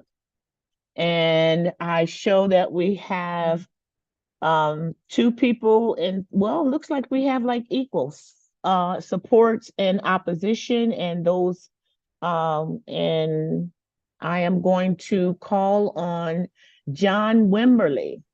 John Wimberly, I saw you here. Can you acknowledge that you're Yep, here and I'm know here. that you got a timer? Okay. After you introduce yourself, then the timer will start. Okay, sounds good. My name is John Wimberly. I was a pastor for 50 years, 30 of them at the same church in Washington, D.C. Currently retired. I live in Mexico, where I'm talking to you from. And I've been involved in this issue for 20 years. And there's one consistent through line in this issue as the Presbyterian Church has gotten deeper and deeper into it. That's the situation in Israel has gotten worse. Why? Because the language employed by both sides is so inflammatory, it's just making things worse and worse and worse. Obviously, this issue is not the only place where that's happening in our country or the world, but it's definitely happening here, and it's happening in the PCUSA. There's ways to address the concerns behind this overture without using the word apartheid. That is a totally inflammatory word, and if any of you have spoken in Jewish synagogues, like I do occasionally, I'm a member of a Jewish synagogue also, since my wife is Jewish. You'll know that if you say the word apartheid, about half the people are just they're either gonna get up and walk out, or they're gonna start really attacking you, one or the other. And these kinds of overtures have a huge, huge impact on the local church and the relationships local churches have with Jewish synagogues and with mosques. We just spent, if that 05 was approved, you just spent $390,000 that could have been used for medical aid to Gaza, as an example. I don't know how much this one's going to cost because it says it doesn't cost anything, but everything costs something. We're spending a lot of money for something that is only going to alienate certain people by the use of the word apartheid. So I'm opposed to it. I'd like the conversation to continue, even though the PCUSA is not being listened to. There's just no question about that. And anybody who's been involved in this knows that. But fine, if we want to do it so we feel good about ourselves, do it. Thank you. Thank you for your comments. We appreciate them. Gonna take a moment and let that settle a little bit, and then I will ask Rabbi Abby Sharovsky. Are you here? Are you here? Okay. I know I saw Reverend Mark Boyd. So Mark, it's your turn. Okay. My name is Reverend Mark Boyd. I'm a minister of Word and Sacrament in the West Virginia Presbytery, First Presbyterian Church in St. Albans. I, like you, have been a commissioner at General Assembly, so I know what you're going through. But I'm here to speak against INT 06. I think this overture tries to connect Israel's existence to Zionism and apartheid. And using apartheid as a moniker is an injustice to what Blacks in South Africa experienced, mainly because Blacks in South Africa weren't represented. Israel has had and does have Arab Christian and Arab Muslim members of the Knesset, which is their parliament. They also have Bedouins and Druze and Circassian representation. You can enter a restaurant and see Arabs and Jews eating together in the same place. You can go to Nazareth and you can see far more Arabic than you can Hebrew. You can be treated in an Israeli hospital by Arabs and other non-Jews. You don't have to be Jewish to serve in the Israeli government, the military, or even to be a member of their national athletic teams. You don't have to be a Jew to be a citizen of Israel. You just have to think it's okay to be a Jew, and that Jews don't need to live in fear of persecution, suffering, imprisonment, or even death. Something few, if any, Muslim countries afford to Jewish people. I ask you today to be bold and make a statement. Oppose the sentiment of Israel being an apartheid state. There is certainly racial disparity there. Non-Jews, though, have representation. So instead, I encourage you to change this overture. I think you should change it to say, let's invest in education that teaches our children about the vibrant, nonviolent peacemaking work that's happening and how our church can support that. That there is a multicultural community found in Israel, and it's not apartheid. So I would ask you once again, please vote no on INT 06. Thank you. Thank you for your time and thank you for your thoughts and sharing them with us. I see a hand, but we are not acknowledging the hands raised at this point in time. If you want to seek recognition, you would need to do it through the, what's that called? Sync? Through the parliamentary toolkit. So I did see your hand, but unless you go that way, then I can't acknowledge you. Now I'm going to switch to two individuals that I show are in support. Gail Doring, are you here, Gail? Okay, looks like Gail is not here. Baha Hilo, are you here, Baha?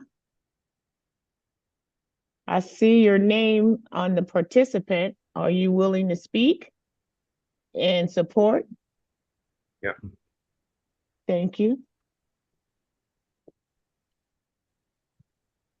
It's your turn. My name is Baha Hilo, and I'm speaking to you from Bethlehem in Palestine. I have spent most of the past 20 years of my life in awareness and doing education on the nature and brutal nature of Israeli apartheid. So I know what I'm talking about in a way, because I'm a survivor of it. End of Israeli apartheid can happen in the same ways. Forms of apartheid have ended before.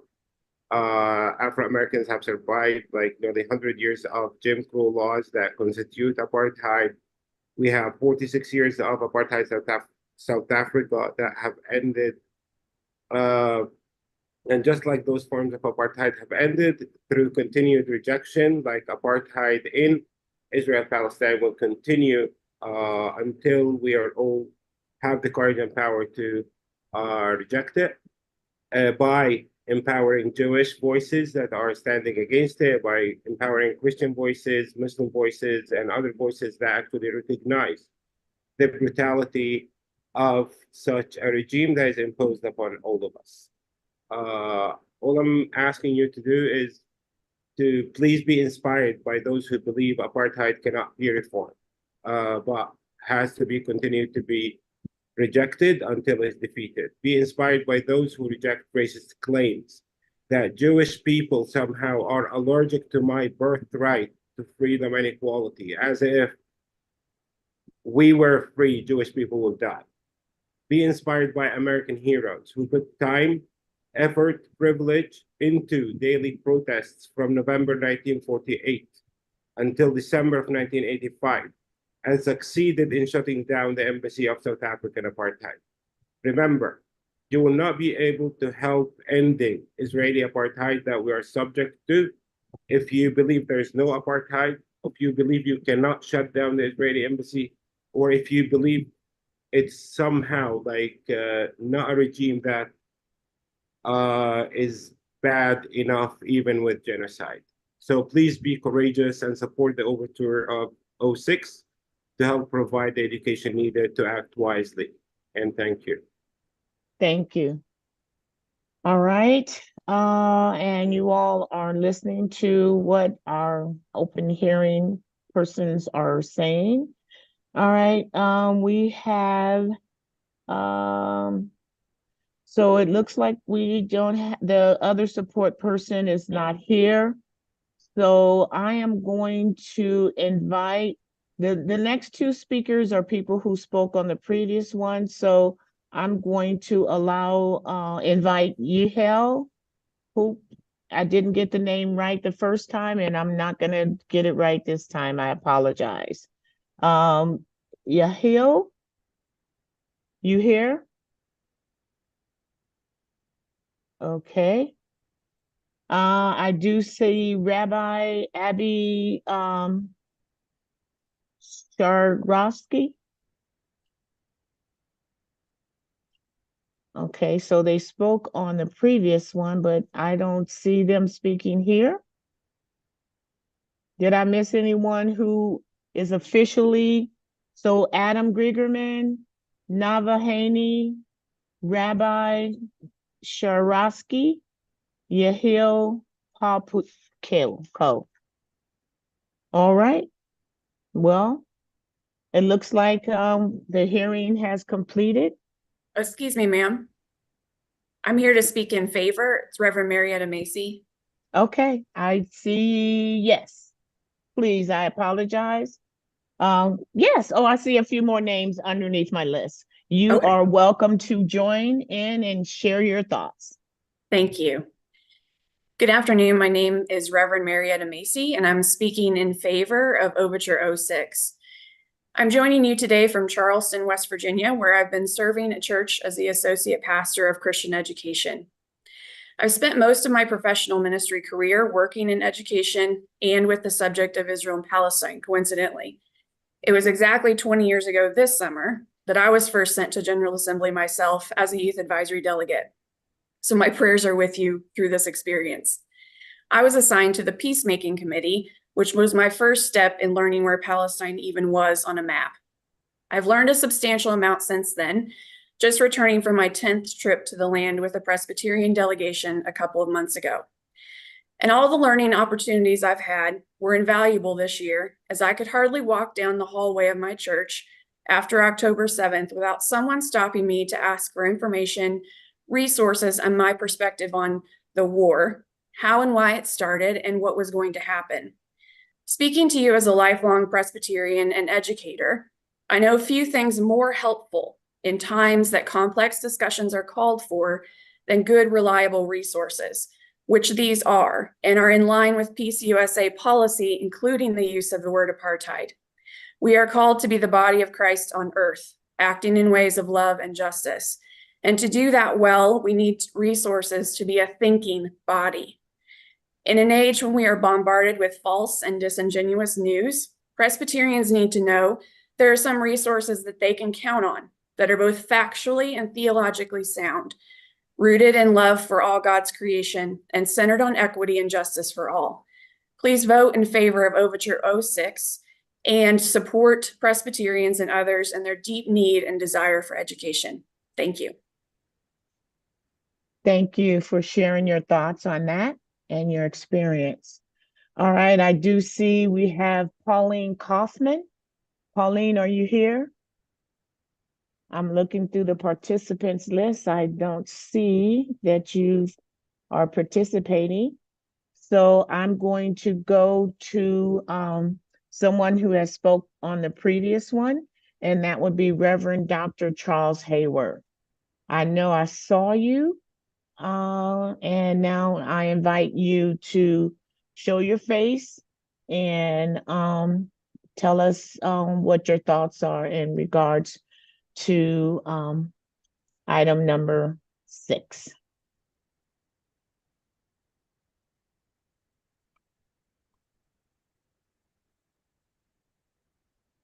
Taking a couple of breaths. Are you still on lunch?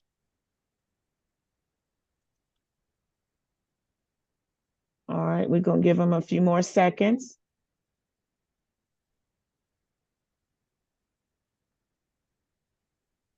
Okay. He's logged in, but not logged on. So, Dr. Charles Hayward, your time has expired. I'm going to ask everyone to give us a moment to review what John has. Well, there's no one else on the list, right? I got it.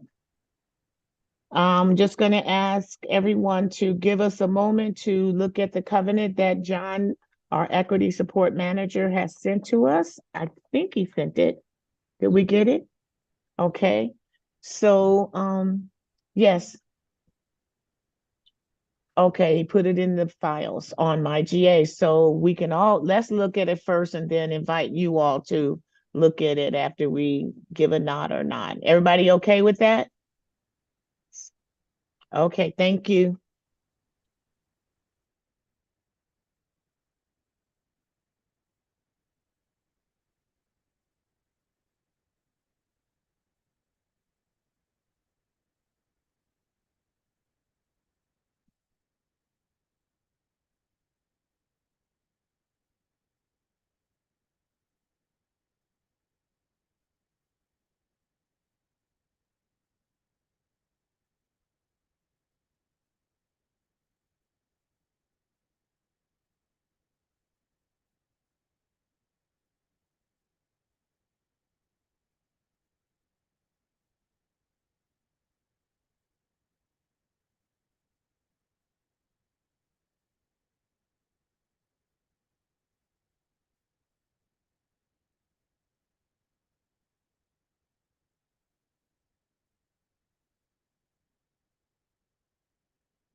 So for those commissioners who are still online, I invite you to go to the business page for our committee and click on files.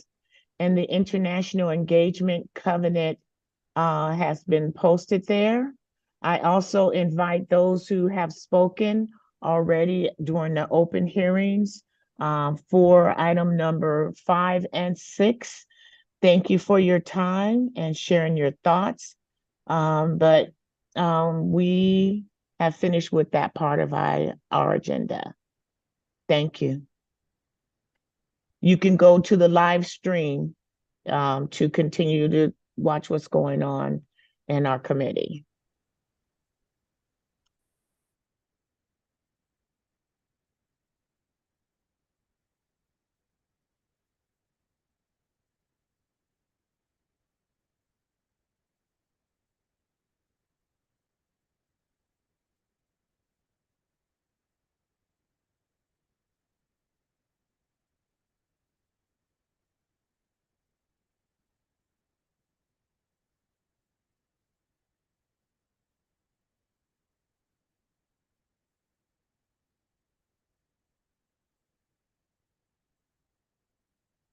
Moderator, if I might be so bold as to suggest to you that our open hearings having concluded, that the folks who were there for that they be removed and sent to the live stream, and that then we proceed on to our business at hand, including first an adoption of the docket, which would be our first vote to take.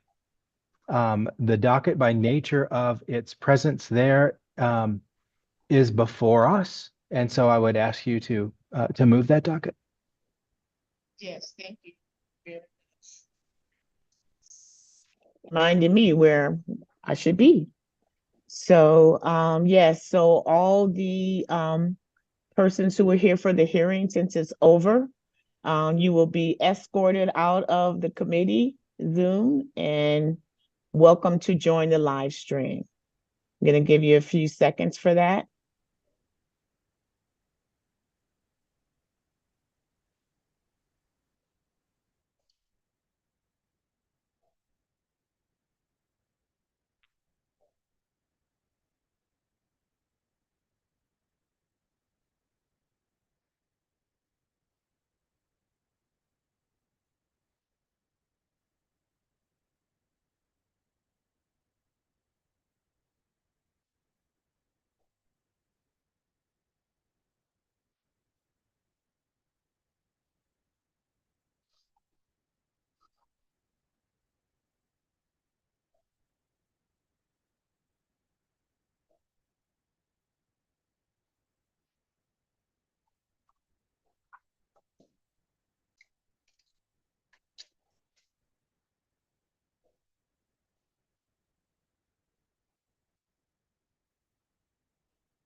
Thank you for your patience. So now, as the International Engagement Committee, we will now have a vote on the docket, which is also named schedule, which is on our business page. And I'm going to acquiesce to the parliamentarian, so I will know the proper way to do this. Please. Moderator, pardon my interruption. I've had a question submitted through the parliamentary toolbox. How are those going to be recognized? We will recognize that our vice moderator is looking at that right now, and he will tap me on the shoulder when we're ready for that, but we want to approve the docket. So thank you for reminding of that. And thank you for using the tool. All right. So, moderator, I think we're just ready to proceed right to a vote on the docket. This will allow us to conduct business today. And I believe our vote manager has that ready to go.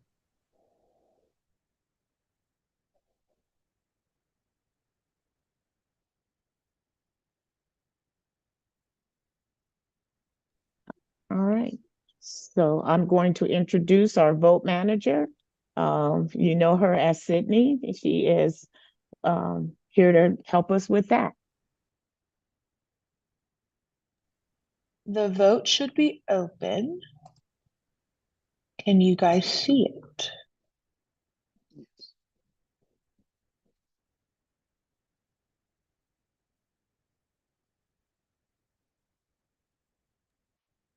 Everybody go to meeting tools and see session sync. Got it? So we have 47 seconds right now. We are voting to adopt the docket for our committee meeting.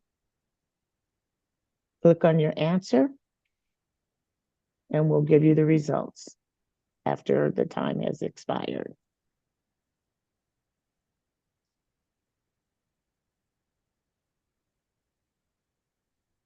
Okay, I can't see that, but I'll let you decide and then tell me what to do. I want to hear your voice. The timer stopped on mine. Did yours stop on 47? Maybe I need to refresh it.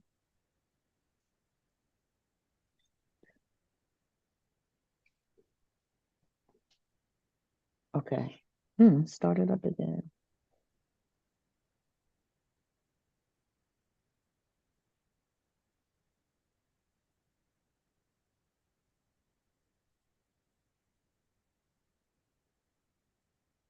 Ask you to be patient, and as you're being patient, just hear the Final Jeopardy song in your head, and know by the time you finish hearing it, we should be ready to give you the vote, the tally. Everybody could see it? Thank you.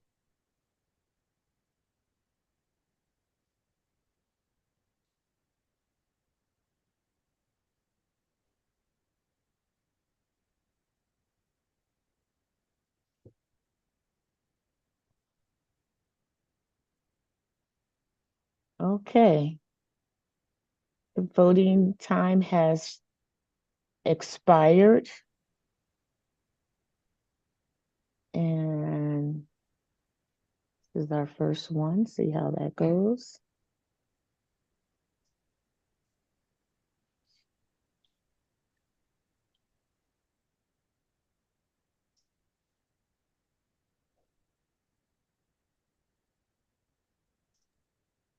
We're waiting for the final count.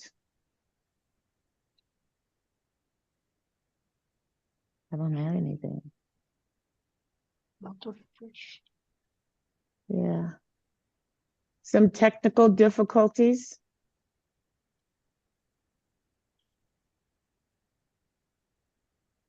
All right, let's go.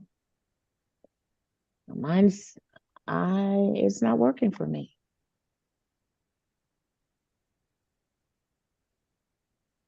Okay, there it is. I was on the wrong screen. Okay, so it looks like we've voted unanimously, 42 people to accept the docket and adopt the docket, and no one against it.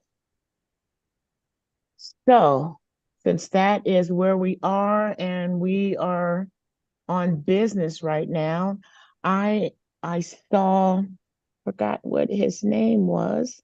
I'm going to ask our vice moderator to let us know who has sought recognition, and we will call on them. Excuse me. Yes. How do I know my vote has been counted? I did it and it counted down, then counted back up 2 or 3 times. How are we to know that our votes have counted? Do we receive some type of acknowledgement? If you scroll, for your own individual. Correct. I don't know. It just shows 42 people voted yes. I understand that part, but I need to know that my vote was counted. We all need to know that our votes were counted in the process, right? Right. I'm gonna let my parliamentarian respond to that. So if it allowed you to vote and you voted, and then when it refreshed, it did not allow you to vote, that meant your vote was cast and is in the tally. It did not. It refreshed and it stayed checked. There was no acknowledgement that my vote was counted. Then it counted down again. If it was checked, that meant you voted. And what I'm asking is, do you see my name as counted as vote? Because I don't. You telling me that doesn't assure me that my vote was counted.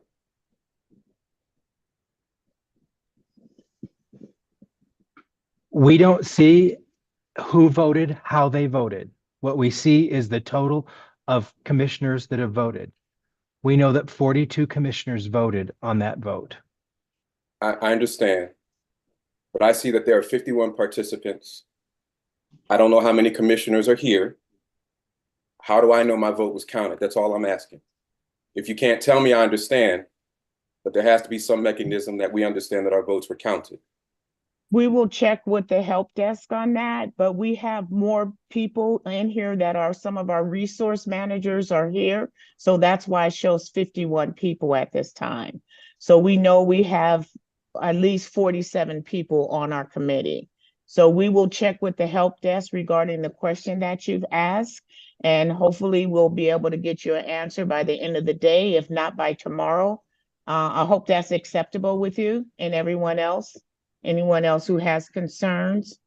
Dr. X, I saw your name go up. Were you unable to? Yes, I have a question. I understand I have voice and vote in this committee, but I never saw the meeting tools when I clicked on meeting tools.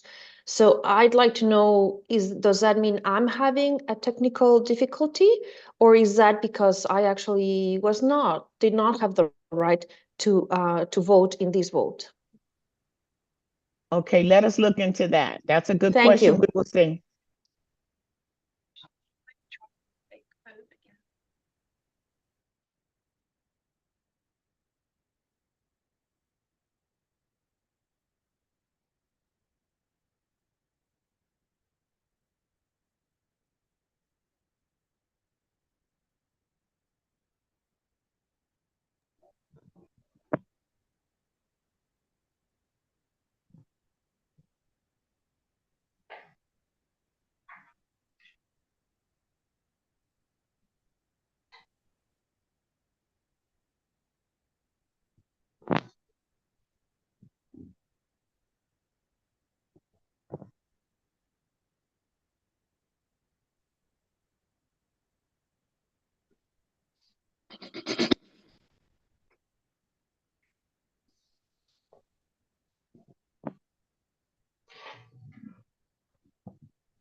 Okay, we're going to do a test vote to make sure that everybody's vote is in. Of the 52 people that we have online, not all of them are commissioners. Some of them are people who are doing coming to work with us for the rest of our meeting. And we have a complete list of everybody who is a member of this committee. So we're going to do a test vote. Sydney will put that up, and everybody needs to be on the meeting tool page. And then make sure that you click down for your business committee with INT, engagement. You should have the box with the parliamentary toolbox. And we are going to vote on what Sydney gives us to vote on next. So the question is, we want you to vote on if you like chocolate or vanilla ice cream. Check on your vote. So this is just to make sure that there's not technical problems. I'm sorry that's problematic for you, but we want to check to make sure it's working. Since that was our first vote, if you like it and do the opposite, can you see it? If you can't see it, refresh your page. And if you still can't see it, then it could be a problem with your setup as opposed to everyone's. But we won't know until we vote on this. So we're going to vote. This is a test.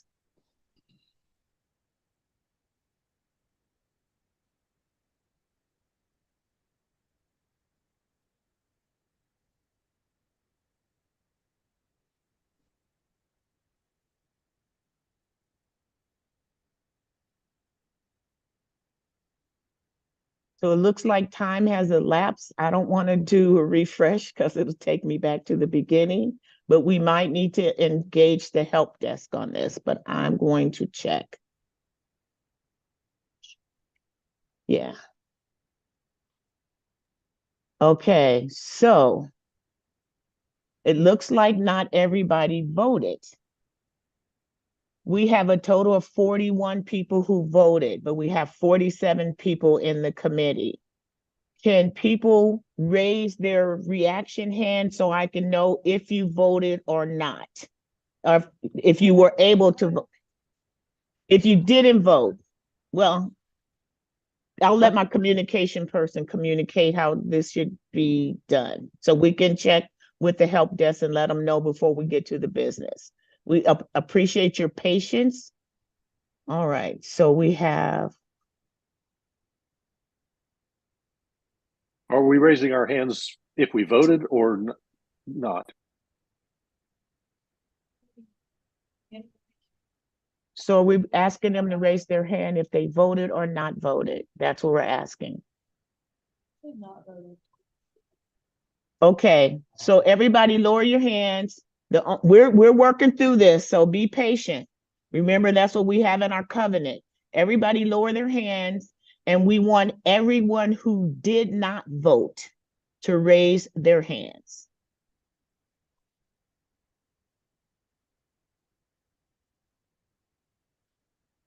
So only 2 people. And why did you not vote? Because you couldn't find it? I wasn't able to vote. I clicked on meeting tools and I refreshed and the panel did not come up. I did the same thing. I did the trainings ahead of time and I could vote then. Yeah. So I don't know whether to, yeah. I don't know whether there was another step I was supposed to follow before clicking on business tools to try to see that panel. Right. What we're going to do just to avoid this is a problem when we get ready to vote on business, we will ask our resource manager to go check with our help desk to see if what may be the problem with this. So we'll ask you to be patient. At least we're not voting on any of the items of business at this time. And we thank you for your patience. I'm seeing, just trying to make sure everyone that's here is a member of the committee and you logged in the correct way to make sure that you were on the international engagement. and that you were in the meetings tools, that in and of itself. So give us a moment. We'll figure this out. Thank you for your patience. Madam Moderator, Yes, sir. could it be that those who were not able to vote are not commissioners and therefore would have had a different round of voting, much like we did this morning? No, I'm a YAD and I was able to vote at the same time. Okay. Right, Thank our you for that clarification. parliamentarian is going to address that question, but it's hard, we shouldn't even try to speculate what the problem is. We're going to get the official person who created so, but thank you. Just a gentle reminder that here in committees, it is not only commissioners, but advisory delegates that have both voice and vote. So we're seeking to verify and resolve this. So let's just be at pause for a few moments.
I'm admitting Vicente Guna Serrano.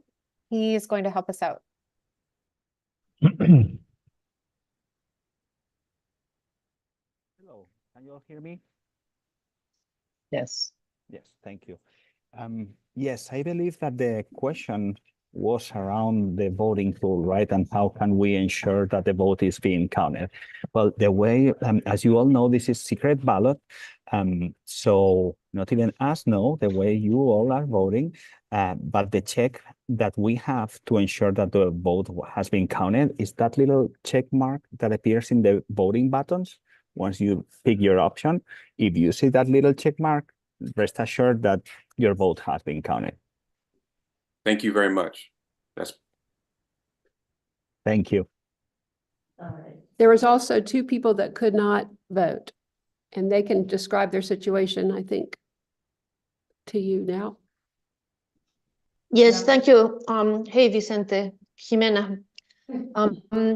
I could not see the voting panel when I went into my GA and I clicked on meeting tools. That voting panel did not come up at all.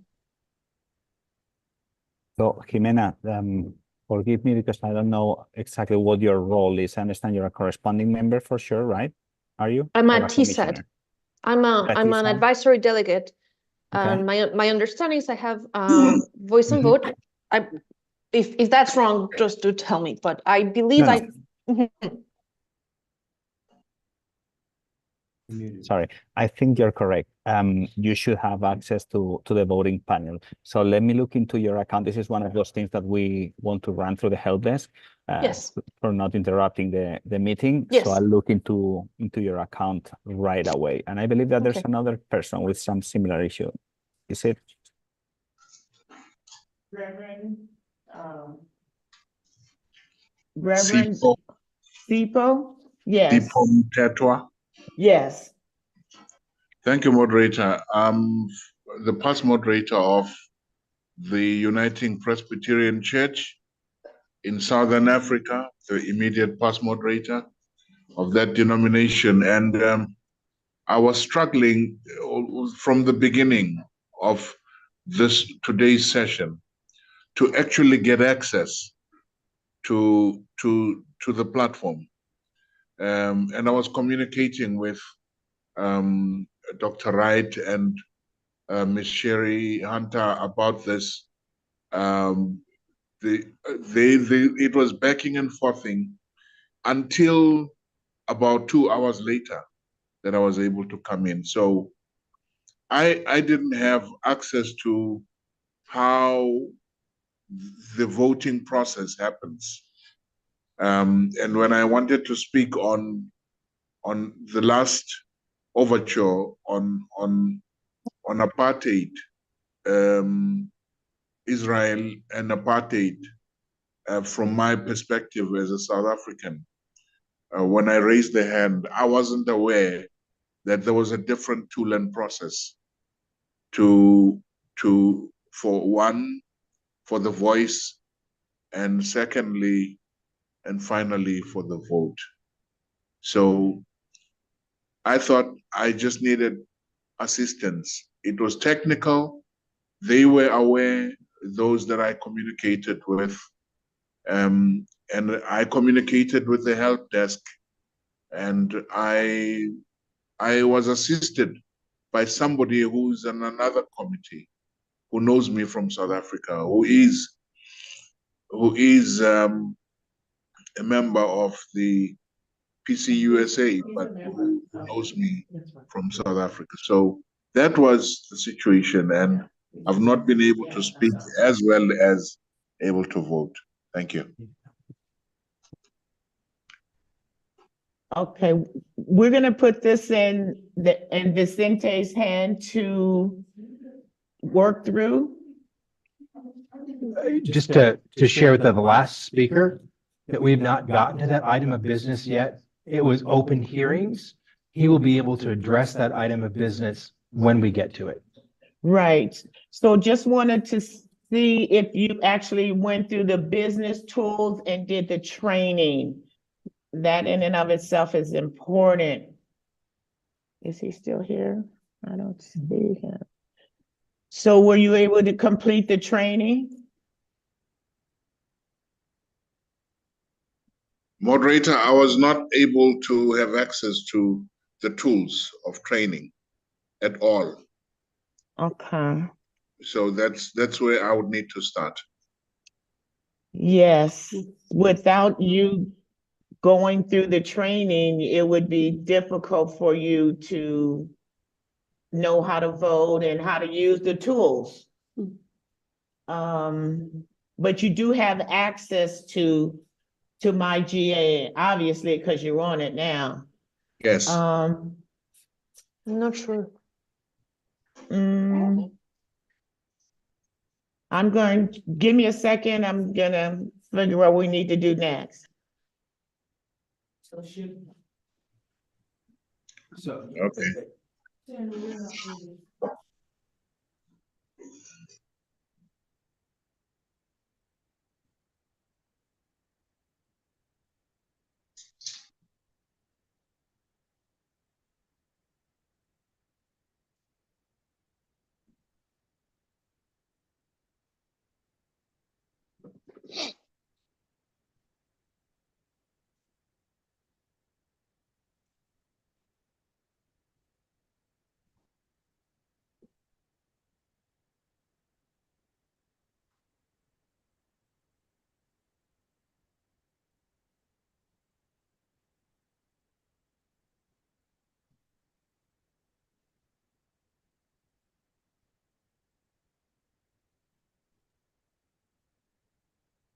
So I think we are ready to move forward. I appreciate that Vicente was here to sort of explain that our votes are counting as long as we see that check mark.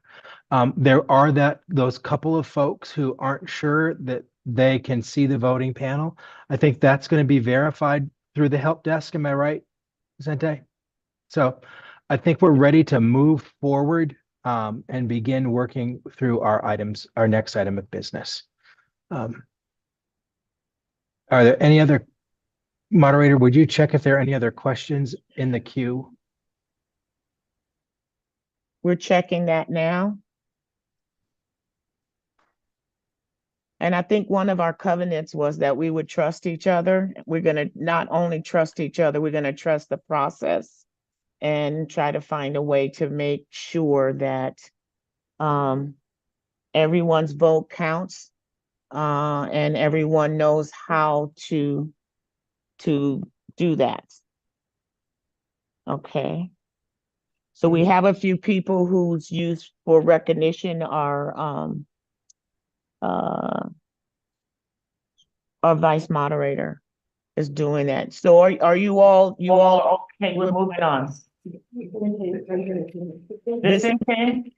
You still Yes, there? moderator, if I may, I believe that there's no queues active at this point. This is the international committee, right? Yes. So probably no one is in the parliamentary toolbox right now. That's why probably they are not able to seek recognition. If you go to the IOB section of your PCQ, or I just can come by there and let you know what we need to activate. Would that work? Yes, please. Okay. Yes. Thank you. I'll be right there. He will be here. So just continue to be patient. Thank you. But we have people in here. We know that next issue of the covenant that will allow it.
Darris or whomever. Can I ask a friendly question? That got lost in the seek recognition queue, and it's just a simple question. So Steve, actually, I don't have the ability to say that, yes, you can do that. Only the moderator can do that. She disappeared. Sorry. She's busy consulting on making sure that things are working. If you just hold fine. for a moment, we're gonna, Yes, no problem. we'll get to you. Eso lo tengo claro. Lo que no tenía claro era lo que tú me acabas de mencionar sobre. You have permission to wait until I'm ready. Thank you. Appreciate it.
I have answers. You guys listening? Okay. Reverend Sifo, the help desk is aware of the problem and they're trying to solve it for you. So we will ask for your patience until we find a way for you to be able to be an active participant. Thank you very much, moderator. As of right now, you can listen, but when we vote, you can't vote. And that, I hope that's okay with you. That's fine, moderator. As long Okay. as the problem could be, or the challenge could be resolved at some point. It's To a situation and a challenge that will be made, you will be made whole, I promise. Oh, I made the promise in front of 52 people. Okay. Thank you kindly, moderator. It's appreciated.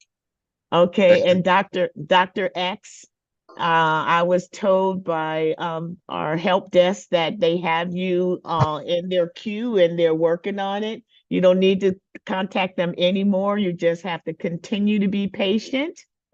And the rest of you all, I wanted to thank you for your patience, your understanding, knowing that this is technical things beyond and circumstances beyond the circumstances that we're dealing with right now. So with that being said, please forgive me. God's got me. God's got all of us. And everything that we do is in love. And everybody's voice is counted. And anybody who's upset, I will pray that you will not continue to be upset, that you will be part of the jigsaw puzzle, and that's that last piece that will be missing. So we need you to stay with us. We good? How about everybody just touch their little reaction button and give me something? I'm gonna put some hearts on mine. So I just want to see if everybody's with me. I know I will moderate again in very officious, but I just want to make sure everybody's with me. We good? Carlton, come on, give me something, not just an, okay, I see you. Everybody good? All right, anybody who's not good, I can't see you, so. Let's get back to work. We ready? Okay, so you're talking, who's talking? I'm gonna let my vice moderator explain something to you. And Ruben. We're going to use the parliamentary toolbox. So when you seek recognition, you need to use that tool. So I can look into the screen and have your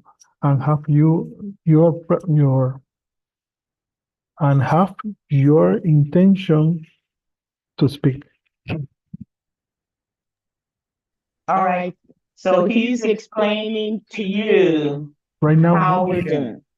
Right now, we have one person who was asking about opening hearings, and other person who's asking about the 2004 document. So I'm going to ask our Zoom manager, Teresa, if you could just show the toolbox. Oh, one night. Teresa. Madam Moderator, this is, okay. Yes, there's a toolbox. Everybody familiar with this page in the meetings toolbox? Make sure it says active business committee INT, because that is not with someone else's committee, because we won't be able to speak on that one.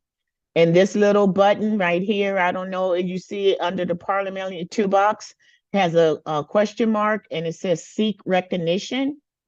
Instead of raising your hand, either your physical hand or reaction, in order to get recognition, you need to press that button. And then our vice moderator will know that you want to speak and you have a question. And he will let me know so I can call on you. You don't need to press it 2-3 times. Once is enough. And then I will call on you. So Marion Taylor, you push the button, seek recognition, and then we'll see if it's working. Okay. I was trying to withdraw my question because I figured out the answer already. Okay. I don't know how that works, but thank you. The withdraw option wasn't visible, but I'm withdrawing it now. Okay. So everyone has done the training and seen this box. Am I correct? Nods? Okay. So in order to seek recognition, if you have a question, this is official, we're going to click on the green box. Then that's when we know who we will call on next in order for them to have their say, ask their question, tell us we're doing a good job or you're not doing a good job. So I think that works. Okay, thank you, Teresa. So we're good to go to back to our agenda, right? Team, they're nodding. They didn't seek recognition, but I could see them. So we're in meeting tools, right? Oh no, are we on business? Which one? Moderator, I've sought recognition now. It's probably been 30 or 40 minutes. And we recognize you, you're in the queue. So and we're not voting on anything right now. So we are recognizing you. Right. So first, Andrew. I do want to say I appreciate everybody's work. I think we're doing the best that we can. So thank you for your leadership. My question involves these open hearings. I'm concerned that there were people signed up who did not come forward. And I know people are people and they may have decided to not come. What concerns me most is it sounds like those that were not speaking were had an opposition to the business that was before us. We heard a lot of people who were for these business items. I'm just concerned. This is also my first assembly. And if this is how it goes, people just don't show up to speak, I'm satisfied with that answer too. I'm just looking for some reassurance that that we're doing what our covenant says, because our covenant says we need to be listening to everybody. Right. And so I'm going to let my parliamentarian respond to that because he knows the answer. Commissioner, I appreciate your passion and hope that folks who sign up for hearings would actually come and speak at those hearings. I will tell you that in all frankness, people sign up for that time, and it is not uncommon or unheard of for folks not to show. And sometimes it's because they've signed up for multiple hearings in multiple committees. At other times, it's simply because they forgot or they didn't read the email that came, other circumstances, et cetera. But what we saw today was actually pretty normal for what we tend to see with open hearings. Thank you for that answer. Thank you. And then keep in mind, open hearings are not what we're going to vote on. It's just people who did the overture advocates and the resource managers. When we get to start voting, then that's when it'll be official. But anybody can expressed how they felt and why they felt that way. Not to persuade us one way or another, even if it's seen that way. So that was just their having their say. So I think most of us understand that. And if it's your first, we understand if it's your first time here. It's my first time too, but I'm a commissioner as well, and I'm learning things as well. So next time if I recall, when we also had our first two meetings, there are several of us who've been here before. And, this is maybe their fifth, sixth. They've been doing this since we've had General Assembly. And there are some here who are here for the first time.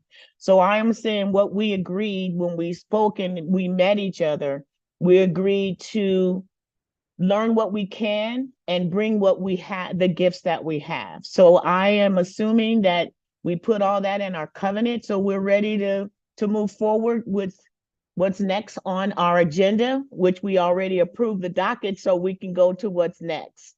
Okay? All right. Okay, let me go back to my agenda. Still breathing. Business. Well, I always do this. Yeah. Okay, so our agenda tells us that we finished the morning session, we finished lunch, we finished the tutorial, we finished the hearings, and afternoon session, we done prayed, we done had the last of our open hearings, and now it's blue. So guess what blue means? This is business. This is business. I'm getting the side eye from my parliamentarian.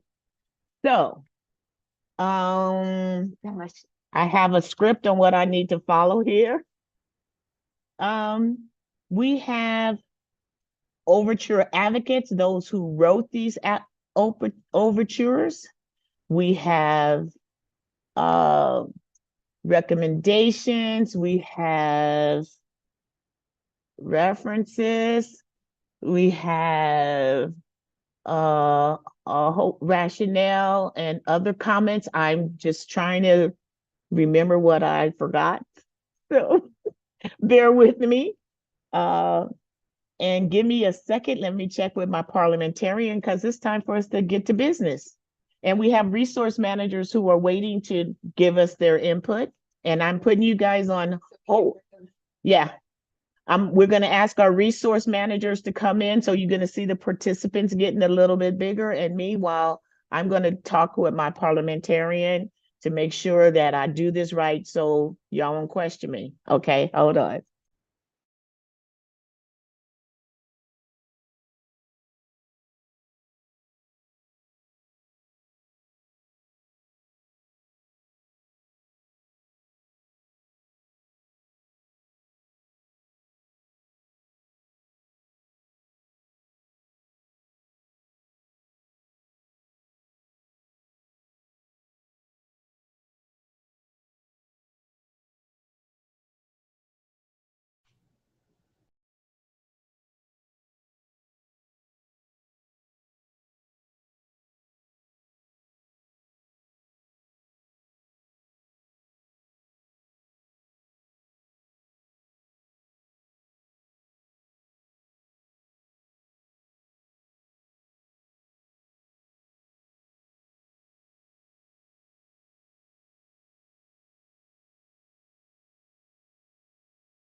Did you hear that? I am breathing in the spirit of the living God. Lead me, guide me, refresh me, melt me, mold me. My favorite song. That is my song for my rule of life. Spirit of the living God, fall afresh on me. Extend to my friends that are on Zoom that I will see next week in person for those who are coming.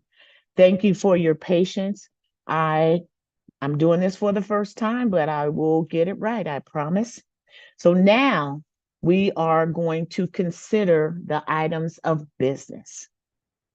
You with me? Okay.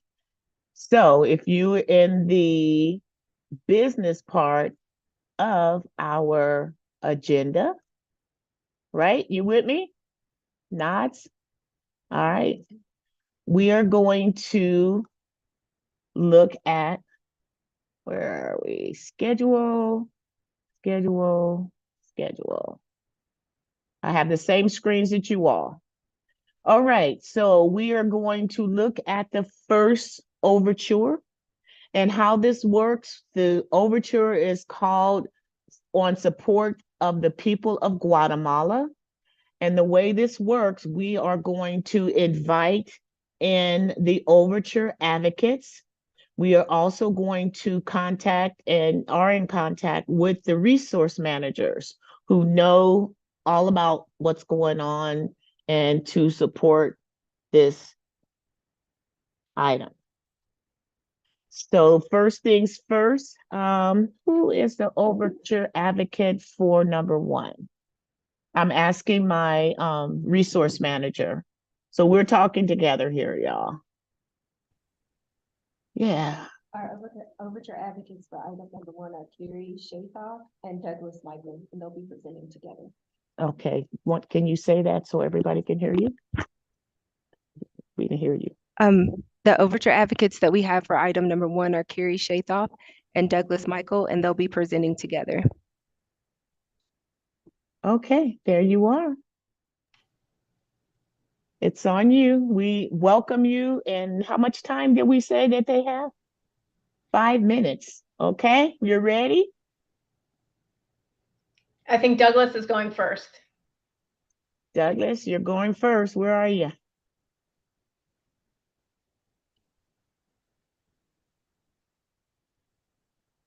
We need to see your face. or your 3D. Yeah, there you are. Unmute. Unmute.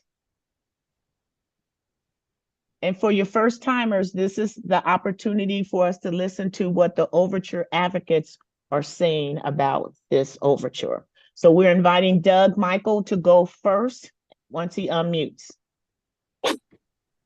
Thank you. Can you hear me now and see me now? Yes, yes. Thank you very much. Thank you very much. Good afternoon. My name is Doug Michael, and I'm the co-chair of the Guatemala Partnership Committee of the Presbytery of Western North Carolina, the sponsoring presbytery for this overture. And I'm here with Carrie Satoff, who will introduce herself shortly. We're very grateful for all of you today, for the opportunity to speak to this overture and for your consideration of it. This afternoon, Carrie will speak first briefly to the historical context that informs our discussion and our work. And I'll then speak to the particular issues and circumstances that prompted us to draft the document, a little bit to the specific content of the overture and to some additional factors that we believe will be important as we hope for this process to bear fruit for the sake of God's kingdom. We'll take about 10 minutes between the two of us, but it's not exactly evenly distributed. I'll pass the ball on to Carrie now. And can I ask both of you to speak a little bit slower so we can make sure that everyone is included in the information that you're sharing? Thank you. Certainly. Thank you. Thank you, Doug and Madam Moderator, and everyone who is so graciously serving on this committee. I'm Carrie Satoff, elder at Westminster Presbyterian Church in Wilmington, Delaware, and co-chair of the Guatemala Partnership of Newcastle Presbytery. I am also board president of SEDEPCA USA, which supports SEDEPCA in Guatemala. SEDEPCA is the Protestant Center for Pastoral Studies in Central America, one of PCUSA's in-country partner organizations. Presbyterians have been serving in Guatemala since 1882, when missionaries were personally invited by President Justo Barrios to come to the country in an effort to encourage Protestant growth. By 1950, 5 presbyteries had been established across the country, and in 1962, the National Presbyterian Church was formed. Our Guatemala Partnership of Newcastle Presbytery, for example, is a continuation of the legacy of Dudley and Dorothy Peck, who were the first Presbyterian missionaries serving a Mam community near Xela in the Western Highlands of Guatemala. They arrived as newlyweds in the early 1920s and stayed, worked, and raised their families there until 1960s. They worked with the Mam Presbytery, planting churches and building schools and clinics. These days, we work directly with an association of Mam Christian women who are continuing the legacy of the Peck's work by empowering women to strengthen their families and communities through a broad spectrum of projects and programs. Although our partnership and the way we do mission have greatly evolved over the last century, many PCUSA churches and presbyteries continue to walk alongside partners there, building strong relationships with our sisters and brothers in Guatemala and promoting transformative development activities together.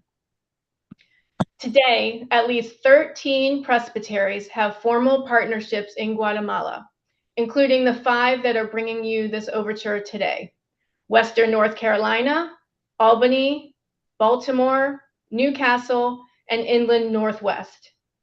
For us, these partnerships are personal. They reach beyond projects and programs. They transcend walls and borders, cultures and languages, fears and falsehoods. And we truly know our partners. We visit them annually, communicate with them weekly, and pray for them daily. Together we dream, take risks, celebrate successes, and learn from our missteps. Through these partnerships, we continue to grow together as equals, surrounded by God's love.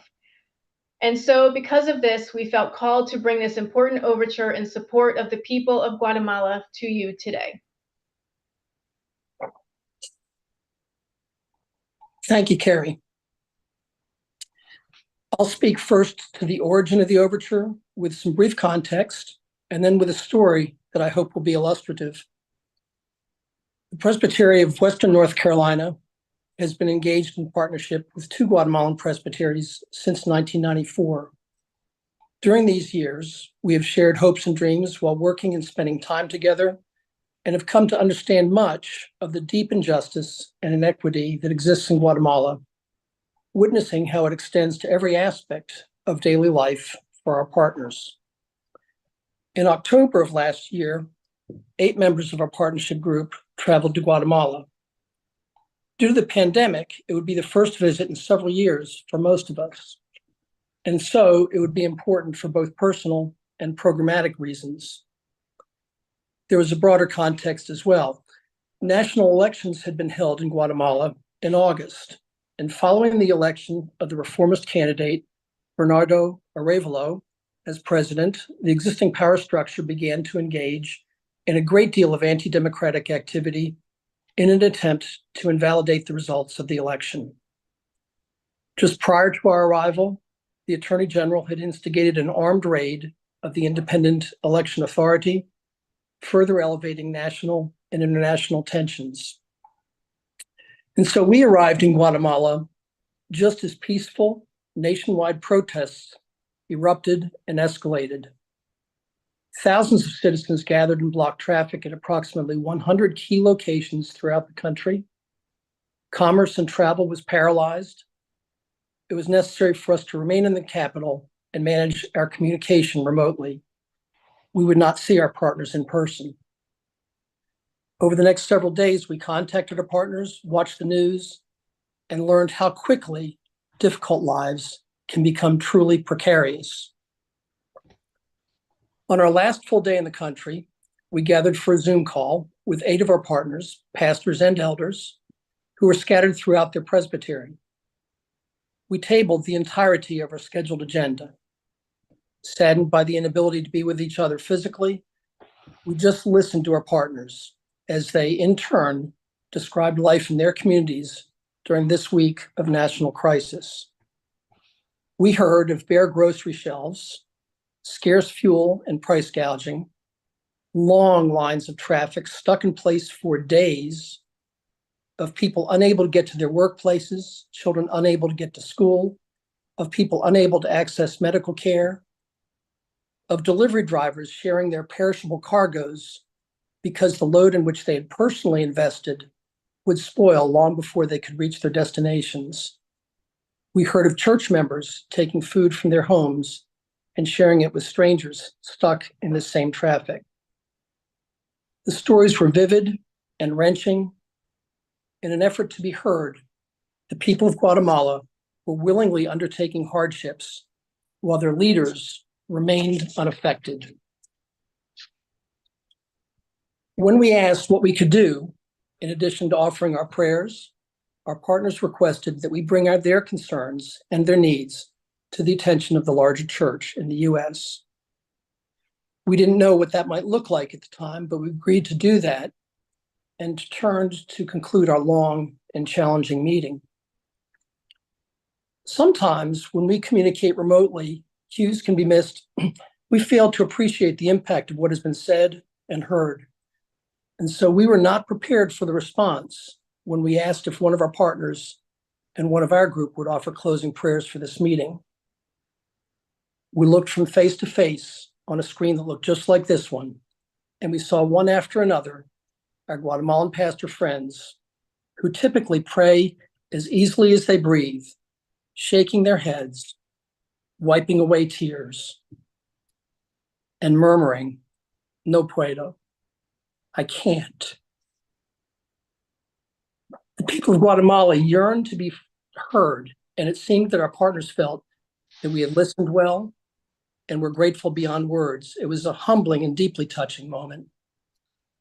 And this overture then comes to you as a request from our partners and from their brothers and sisters across the country whose governments have been systematically rendering them voiceless. They need the interventions that are requested here, and they should know that we have heard their voice and will continue to listen. The overture, which you have before you, represents an attempt to provide guidance to individual Presbyterians, their congregations, and to the agencies of the PCUSA as we work together for peace and justice in Guatemala. In brief, it asks that we engage as individuals in prayer, partnership work, and advocacy, that we raise awareness through the PCUSA media outlets, and it asks that we engage through the agencies of the PCUSA, which is of the US government and international bodies, to positively impact life in Guatemala. There's some other virtues to this document that we believe constitute reasons to support it, and which should also facilitate various aspects of its implementation. We believe it's consistent with scriptural and faith requirements, as we understand them, for justice in individual, group, and transnational relationships. We believe it's consistent with the work of the PCUSA, particularly as expressed in a document approved by the last General Assembly, Seeking Hope Amid Despair in Central America, to which Tracy King Ortega referred in one of our earlier meetings. And we believe that it's also consistent with US policy goals as noted in the text of the overture. As we endeavor to go beyond the words of this document, we're grateful to understand as well that it has the support of many others who are uniquely positioned to continue this redemptive work. These include our partners in Guatemala, the 5 presbyteries bringing this overture forward, the 13 presbyteries and numerous congregations in this country who have partnerships in Guatemala, others working in Guatemala, including SEDEPCA, which Carrie mentioned, which both carries out its own body of work in Guatemala and amplifies the work of many US churches and presbyteries. And we're grateful as well to the Advocacy Committee for Women and Gender Justice and the Advisory Committee on Social Witness Policy for the affirming words as well. In closing, we'd like to thank all of you serving as committee members or resource persons for your time today and your work at all times. We'd like to thank our partners who have taught us, and most of all, we'd like to thank our God who's given us the privilege of doing this work together. Madam Moderator, thank you. We're happy to take any questions or comments at this time. Thank you for your presentation. We appreciate it, for the work that you put into it. And what we'd like to do before we ask questions is to invite our resource persons who have knowledge. Is this correct? Not yet? Okay. So before we, can I get my resource manager to tell you where we are right now? I'm sorry.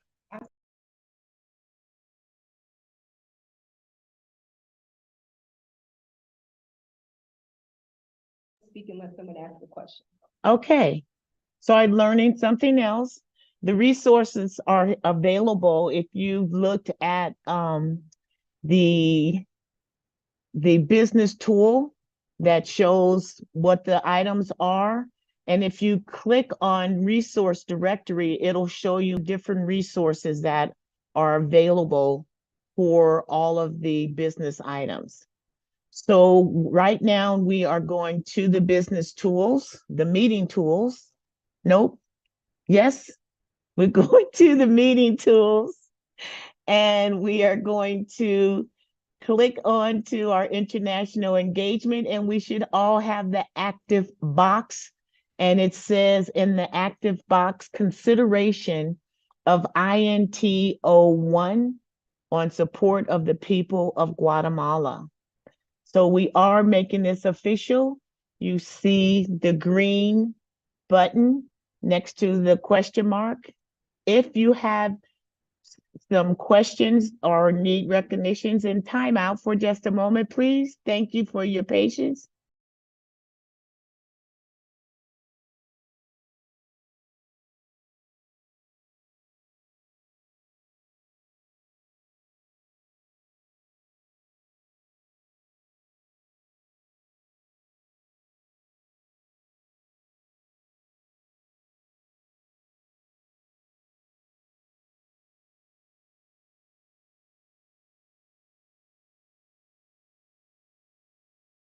So I'm going to turn this over to our parliamentarian to respond appropriately, and then listen and learn for the next one. Thank you all for your patience and understanding. All right, moderator, just a little bit about where we're at right now. I do know that there are a couple of questions in the queue. One that has a question that has to do with items 3 and 4. Those are not before us. Those are not part of this committee's work, so we don't have to worry about that. I know that there's a couple people who are standing in agreement, which is fine, but that is not quite yet the moment. The reality of where we are at is what we've done is we've heard from the Overture advocates. We've established that there are resource people available should we need them or should we have questions. What we're ready to do now is we're really ready to begin our work on this item of business. And Teresa, you have a slide. Would you mind showing that slide? This slide sort of describes where we're at right now. You'll see that first part, the process comes after. Now the committee is ready to begin working on a recommendation to the assembly. So the way in which we handle each item of business is that we are making a decision, which is a recommendation as to what we believe the General Assembly should do. And it is that recommendation that we then are debating, if you will, in order to move this item of business through the process. But first, we have to get that item formally on the floor so that it can be considered. Let me walk you through how we do that. A commissioner would click Seek Recognition in the parliamentary toolbox. They would then select Process Motions from the options. And in the description field for process motion, enter either I move to approve, I move to disapprove, however that one sentence thing of what we want the assembly to do with this would be. Once that person is recognized by the moderator and states the process motion, and the committee has heard that, that person would then click the move button, but they would not click the move button until then. After that item has then been moved, the moderator would then ask, is there a second? And it's the race to whoever clicks the second button first. So we're really ready. We are at step number 1 in that process for someone to seek recognition, select the process motion, and then put in the descriptive field what they would like to do with this item of business. Approve, disapprove, refer, answer with another item, etc. And once the moderator recognizes that person, they then click the move button.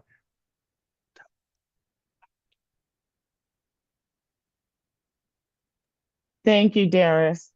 So as a commissioner, while he was talking, I was checking to see what shows up when you click on that Seek Recognition. So when I clicked on Seek Recognition, it gives me, it's a radio button, request for information, speak in favor, speak against, motion to amend, previous question, what was it, and the process. So if I have a question about any of those things, or if you have a question seeking recognition, you would click on one of those buttons and then push on OK. That's how we would know that you want to speak about this particular item, but we have to recognize you first.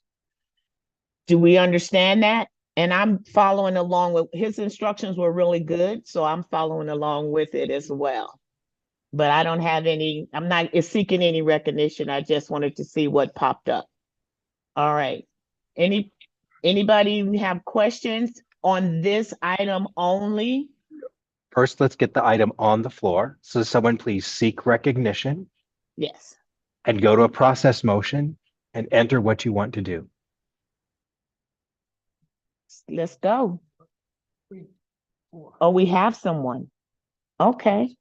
So we have someone who has sought recognition, and I'm going to ask our vice moderator to let me know who that person is. And since he's helping me, I'm gonna tell him to as for that person. Yes. Madam Moderator, Henry Styler. Who?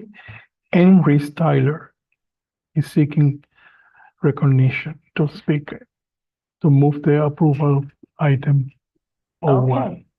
All right. We recognize you, Emery Tyler. All right, so I'm going to push the button now. Here it comes. There's a button that says move on my parliamentary toolbox. I'm clicking it right now. There it is, done. Okay. He moved it. He pushed the button. So tell us what you want to do.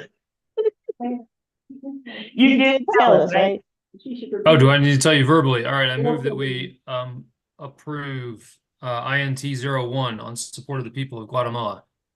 So he sought recognition, he pushed the button, he pushed the button to move for the motion. We identified it with him, that was earlier, and now we need a second. Chef Charis Carston. Is there a second? Yes, Chef Charis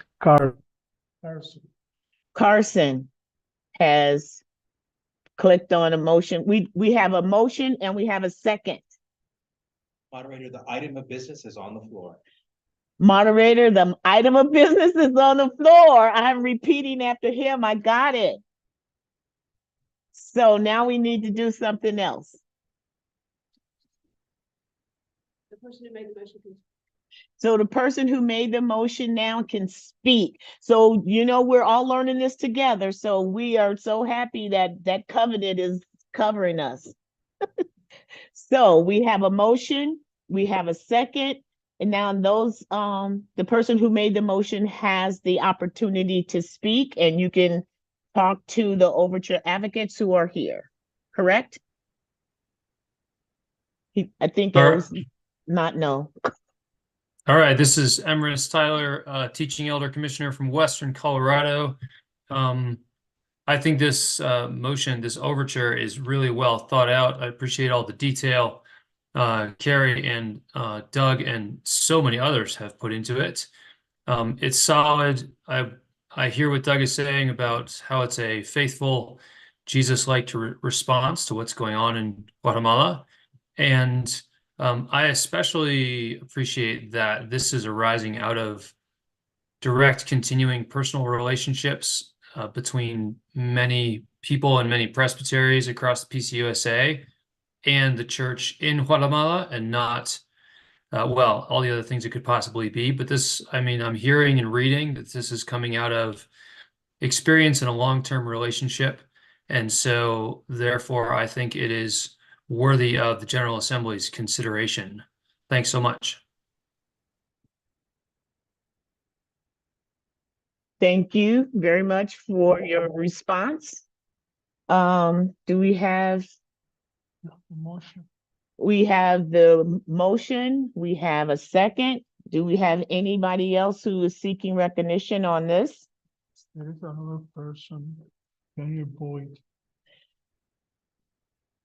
He has a motion. Daniel Boyd has sought recognition because he has an amendment. Oh, because Daniel has an amendment. I am using the correct, not pronoun, but that person's name. Where are you? Yeah, I'm here. Okay. How do I go about this? Do I just explain the amendment? I know there's a page that you can go in and actually cut and paste. Mm-hmm. No, I did that. Okay. So I could see for the motion. I didn't know if it was helpful for people to see it, so I guess I could just describe it. Actually, we are showing it right now on the meeting tools under session sync. If you scroll down under the parliamentary box, we see the motion on the floor. We see the amendment, and then the rationale. Yeah. So give you a chance to speak to that. Yeah, it's a simple motion in a sense, nothing really to do so much with the overall content of it, but just to use the word brothers and sisters. And I think it's better in this time to use the word siblings instead. It's a more inclusive term, and frankly, and then I write in the description a little bit, probably could be worded better, but I know the theological concept comes from a one word in Greek that we translate in our Bibles. It used to be brothers, now has been brothers and sisters, and I'm hoping soon it will be siblings. So it would be a one word better translation for the one word in Greek. So I think it just is a good way to change the amendment to make it more inclusive. Okay, I am going to thank you for that. I appreciate it, Dan. I Mhm. am going to ask my parliamentarian to let me know what comes after this. So moderator, in good order, what you should do when an amendment comes like this is you should invite the speaker to introduce the amendment and then call for a second on the amendment.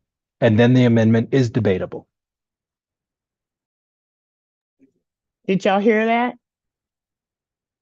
Okay, so what was that again? Sorry, my brain is hurting. I think we are at a point where the amendment is in order. It is on the floor, and we're seeking a second to the amendment so that we can then debate the amendment. Okay, so you can click on, are we getting anything? Okay, so seek recognition, press move. If you want to make the motion to and a second to accept the amendment as presented. No.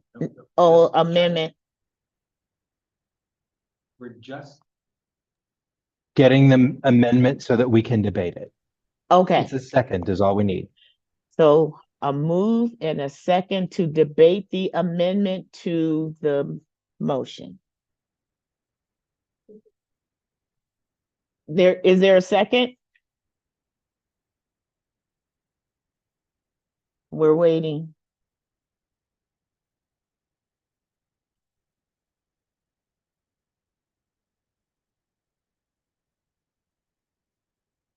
We're looking in the queue.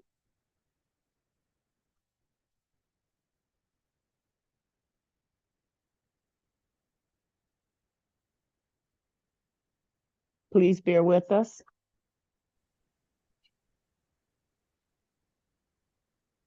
So we have a motion, no second. I've pressed second multiple times, and I think others have as well. Yes, yes, I have too. At least 4 times. Okay, give us a moment. We're going to look at a different view of everything. Let me put my glasses on so I can see.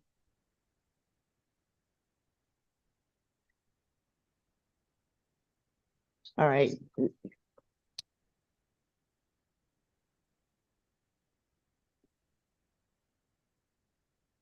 So do you go up? I'm a mute. We're still figuring it out, you guys. Thank you for your patience. We'll get the next one right.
Thank you for your patience. We're gonna contact the help desk to get some help just to make sure we're doing this right. Thank you for your patience.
Okay, everyone, we're still getting help from the help desk on how to view all the things that we need to see so we can move on. So we're going to take an early break and ask everyone to come back and thank you, first of all.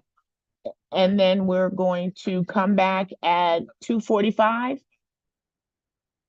Thank you so much. We appreciate your patience. We'll get the next one. And our covenant says we're not judging, right?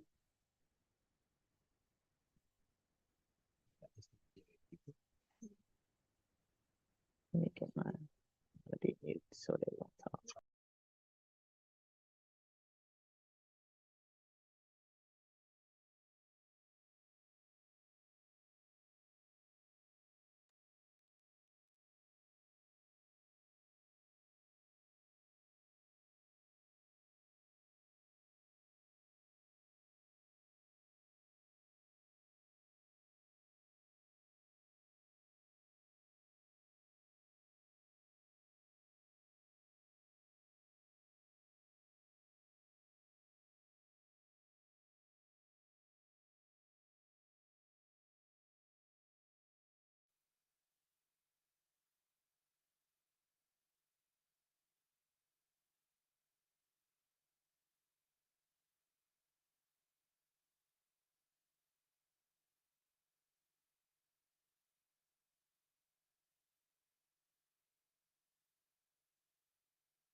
All right, everyone. Thank you. We received training again. That was a refresher course from 2 hours yesterday. And when it's time to put it into motion, then what did we learn yesterday? So we had the help desk. So the help desk is very helpful. So what I'm going to do is ask everybody to make sure we're all on the same page. Can we go to the meeting tools and go to the toolbox, the parliamentary toolbox? And we're on motion number 1, but under motion number 1, to approve it, we have the motion to amend. Does everybody have motion to amend? And that says motion on the floor, direct PCUSA media outlets to inform churches and individuals of the nature of the present crisis in Guatemala and the opportunities for walking with our siblings. Everybody got that? Everybody could see it. So that's what we're voting on right now. No, we are not voting on that right now. We have a motion. Yeah, there's a motion on the We have an amendment that is coming before us. right. What we're seeking to do is have the person who made the amendment move it again, and then the seconder just second it again. Right. We're going to start from where we know where we are. It's been moved. It's been seconded. All right. So I Good. see it's been moved and seconded. All right. And now we ask for the question. We're ready to debate it. We're ready to debate it. All right. So if you want to debate, you press seek recognition and then I will call you. And you have speakers. All right. I see somebody who is, ooh, come on, y'all. I could see it here, color coded. Okay. I am going to go with someone that we haven't heard from yet. And I am going to ask Mayreed Brock, one of our YADs. Could you speak in agreement? Yes, I'm Mairead Brock. I'm from the Western North Carolina Presbytery. And I think this is a very easy and simple amendment that doesn't cause any harm to anybody, but it does help include everybody in this amendment. And I think it's a very easy, simple way for us to just be more inclusive of everybody that this overture is going to be affecting. Thank you. All right, I see that there is one person who is speaking against the amendment, and that's Stephen Austin. Would you mind discussing what you're discussing? Sure. My point is not as much really against the idea of the language representation change, but after 22 years in Presbytery, Western North Carolina, I never got a chance to go to Guatemala, but sat at tables with several of their delegates who came up to our presbytery quite often. And I just kind of wonder if, and maybe Doug or somebody can speak to this, but if this is not kind of out of, I don't want to say touch, but out of the history and connection to the people in Guatemala of how they represent themselves. The idea of brothers and sisters is so traditional there. I just am asking to make sure that that isn't something that's going to be awkward for them if this gets translated to them, because I mean they see what we do in our presbytery. So I'm for the the inclusive language and everything, and I just want to make sure that they don't feel like this is a change that's somehow awkward for them. Right, we're not trying to change who they are. So we have resource persons available who could speak to that. That's what they are. So I'm going to ask our resource manager to invite someone to speak to your concern. Tracy King Ortega. Okay, so we're inviting Tracy King Ortega, a resource manager, for PCUSA to speak on that. Great. Thank you, Madam Moderator. My name is Tracy King Ortega, and I serve as Area Co-Coordinator for Latin America and the Caribbean. And I appreciate the question and wanting to honor the partners in Guatemala, excuse me. The reality is, if and when this overture or resolution, if it becomes that, is translated into Spanish, siblings would be translated as hermanos y hermanas. And so that would then be heard by them in their language. Appreciate it. All right, thank you so much. Do we have or need another resource on that? Okay, we're shaking our heads. So, Darius, what do we do next?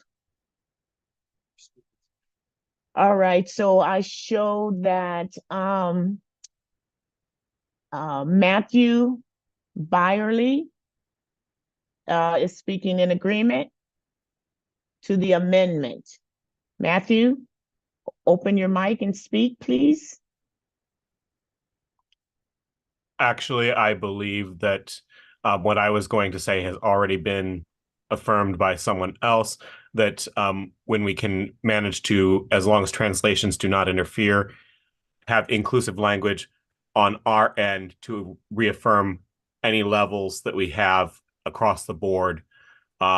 Language is a powerful tool. I work with it all the time as a teacher and as a journalist. So we want to be very careful in exactly how we express those things, and I'm glad that we are paying attention to that. Okay. All right, we have two more people who wanted to speak in agreement. I'm going to invite Barbara Gorski. Thank you, moderator. I just want to say that I think Dan's amendment is actually very positive and it speaks to our current language that we use in our churches now. So I'm in support of it. Okay, thank you. And looks like everybody who wanted to say something has said something. So are we ready to vote? Ah, I got it. Okay. Wait, are we? Equity promise. Oh, wait, we have something else. So we have some equity stuff.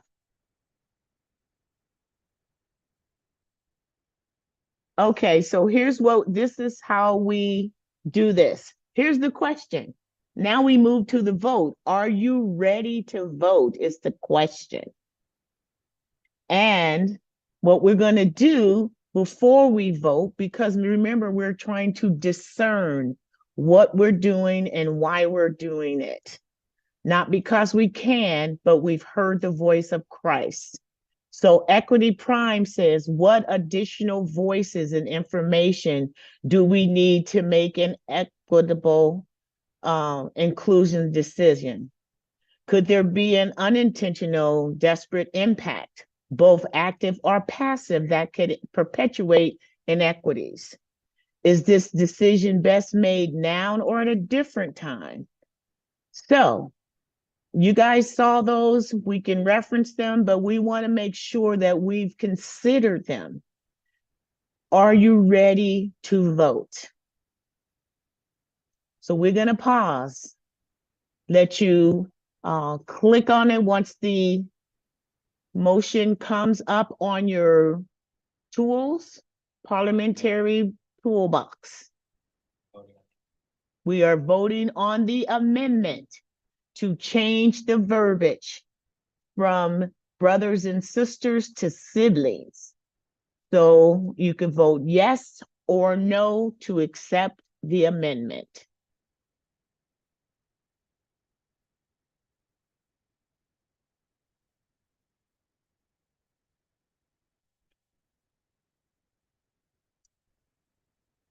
And I hope everybody is here and is pushing a button and knowing that there's 25 seconds left to push yes or no. If it changes color, your vote is counting.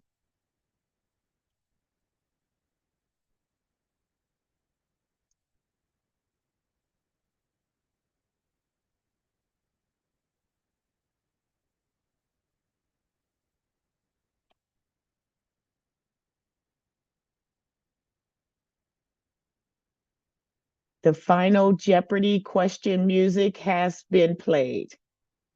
So now we will see what the vote is. We have a total of 39 people who voted. 38 said yes, 1 said no. So that's a total of 39 people who are commissioners and eligible to vote.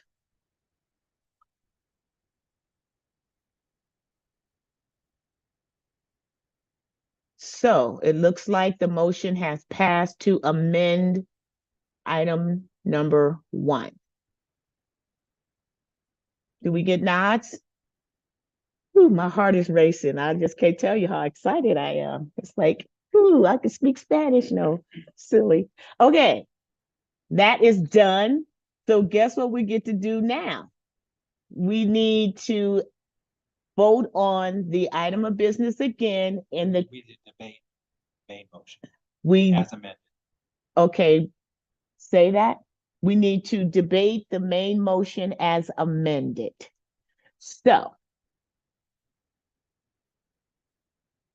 anybody have any debatable things we need to listen to? That was stupid. I'm sorry. I'm really serious, you guys. I just know I get silly sometimes, so you guys know me. I'd like to smile. All right, so do we have anyone who wants to debate? We don't need, oh, okay. There's still time. Are you discerning? Okay. I'm seeing the colors change. All right, I am going to go with Paige, one of our YADs. Please say what you're speaking in agreement of, Paige. Yeah, hi, I'm Paige. I'm a YAD from the Mackinac Presbytery. I'm speaking in agreement of the amended INT 01. I just think that it does a really good job of taking into consideration what the people of Guatemala want and what our Presbyterian partners in Guatemala want.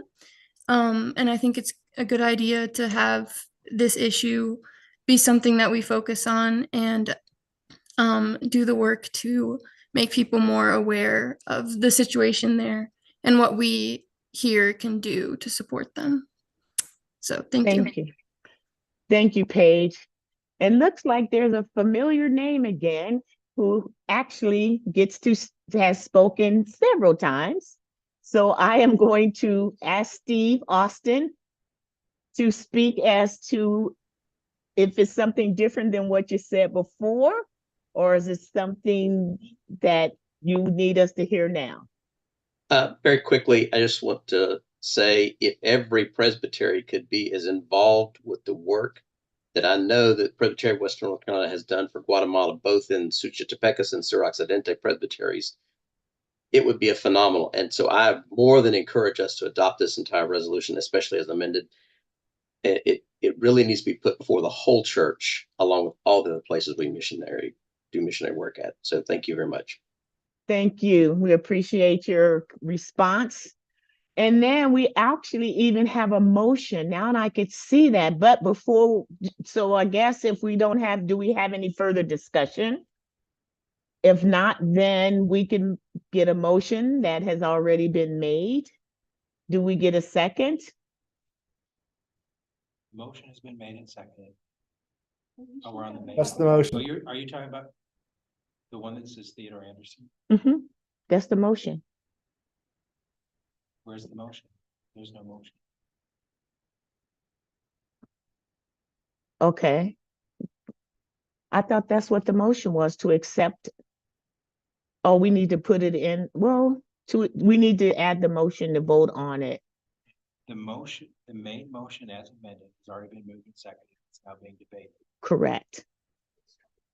Someone's trying to make a motion. We don't know the nature of that.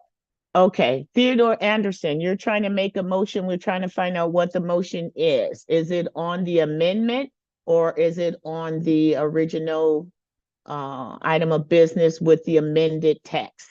Is that correct, Doris? We don't know because I just. Can I talk? Yes, do- go ahead and tell us what's on your mind. So I've been trying to put in an amendment on the original resolution a couple times, and I think it's sitting in there. But the idea is just to change some of the language. It talks about encouraging President Biden to continue blah, blah, blah. And I'm wondering if we should be saying the US president instead of a specific Mr. Biden, because if Mr. Biden's not the president 6 months from now, then does that make this this motion null and void, and we're not going to continue with it because there's not a President Biden? Okay, so we have another motion on the floor to amend the amended motion. Is that correct, Doris? We're trying to make sure we got the parliamentary procedure So- part right. So I'm gonna let Doris talk to us. If the speaker wants to make such an amendment, he needs to submit that motion. That motion is not submitted. I've submitted it twice, maybe 3 times, so, and I can see it in my side of the world, but I'll submit it again. That's not a problem. Sorry for you. So you took the motion and lined through the portion that. Okay, so our person who's, just hold on for a moment. We're checking with our recorder.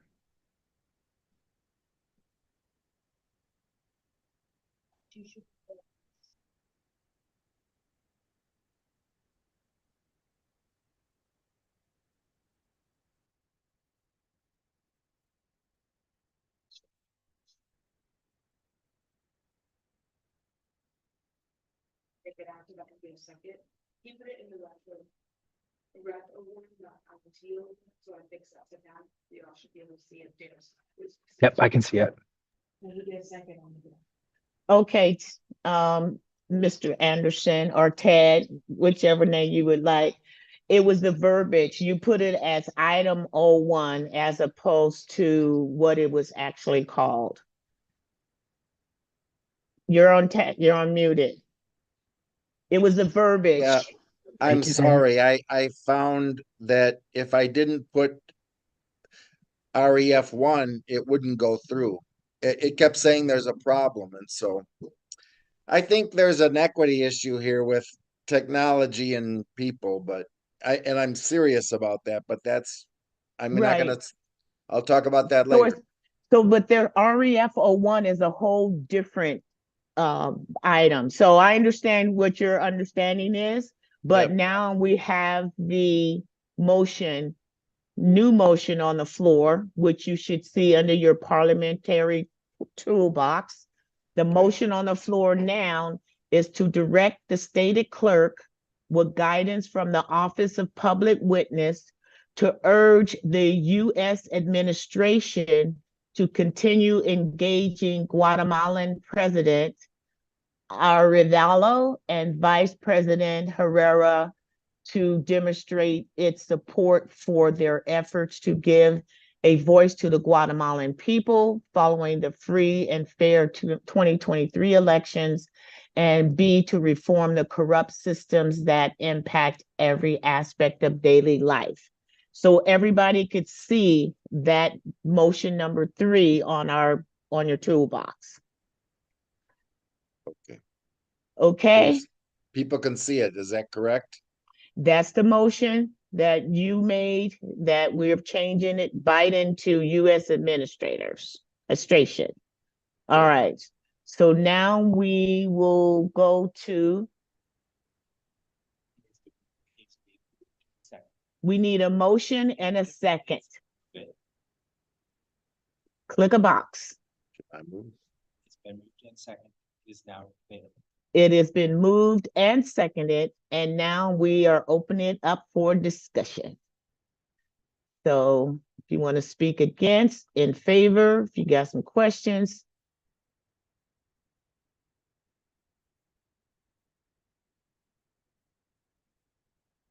Just giving other people a chance to respond.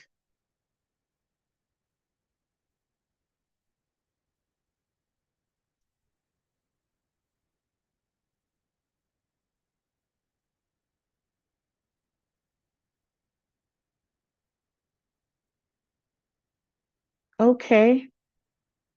Got some new names here. Thank you. I see Joanna Cormier. You are speaking against it. Could open Yes, your ma'am. mic and talk to us. Jana, I'm sorry. I know your name is Jana. It is. The only reason I'm speaking against it, if we're changing the U.S. administration from naming the president, what about changing the Guatemalan president's name? Okay. Should we amend both since, they could change too? Okay, that's a question. And I think what this is when we bring in a resource manager to address that issue. Please. Please. I'm asking our resource manager to reach out. We need someone who can address, do we need to be concerned about if we're changing from Biden president for the US, do we need to be concerned about the president and vice president's name in Guatemala? Is there someone who can help us with that question? And we are inviting them to join us and they will be able to answer your questions. And I just want to say everybody is patient. We're doing a good job. We're getting this business done. All right, we have Catherine Gordon, who is from the Office of Public Witness. Okay. Hi, everyone. Thank you, Catherine. Great to see you all doing this challenging work. And I would support the suggestion to change the Guatemalan names as well. You might need to change the wording. But I see Tracy King Ortega shaking her head. Let's see. Can you see the verbiage?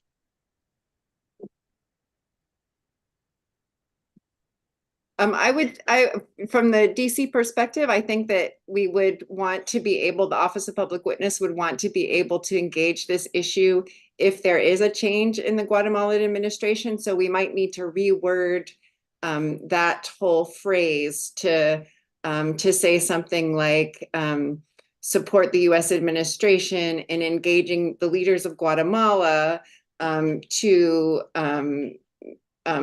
support these issues that we want them to work on. Thank you, Catherine. So we're asking our recorder she's capturing all this. All right, do we have any other resources?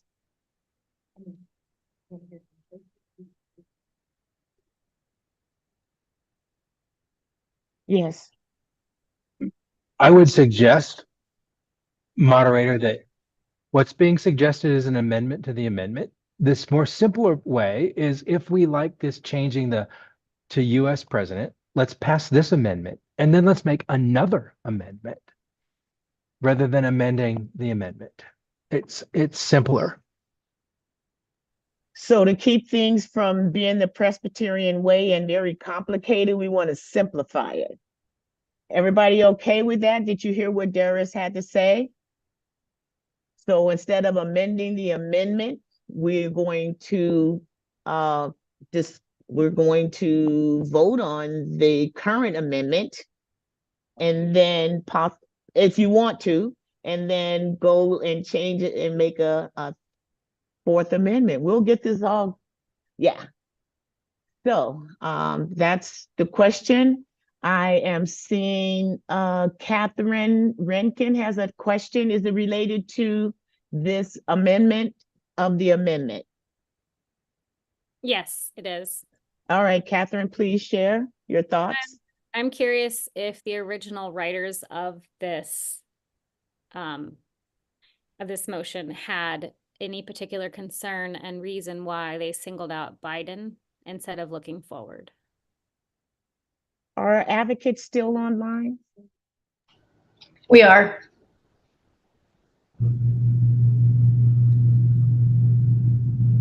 I'm here. Is Doug still here?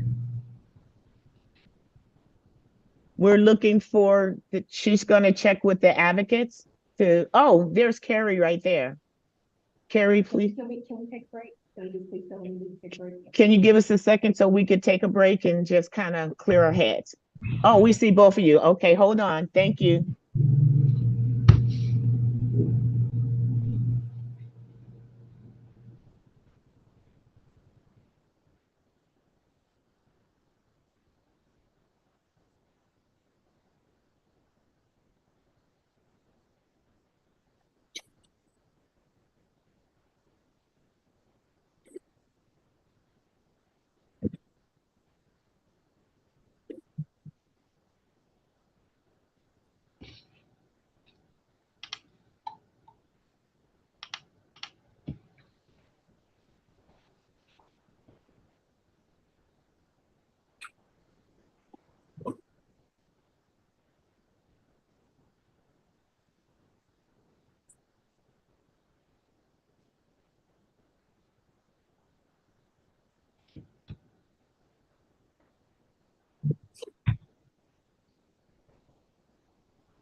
Okay, questions being answered on the spot. We were concerned if the advocates could actually respond and to the questions.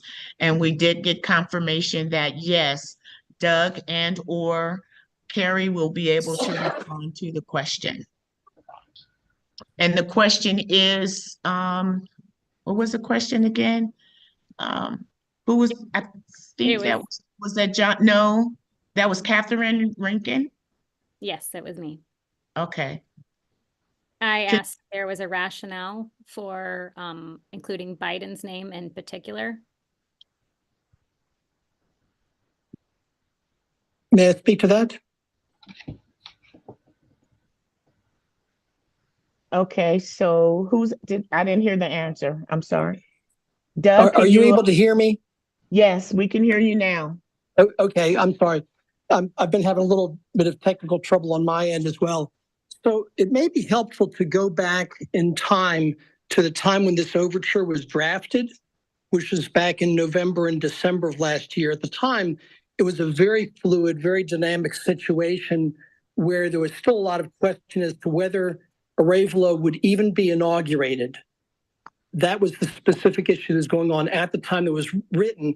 So we were having to try to draft something that would both deal with the situation as it was then, but also have some staying power. The way I was looking at this and the intention at the time that items 3 and 4 were drafted, item 3 is intended as a short-term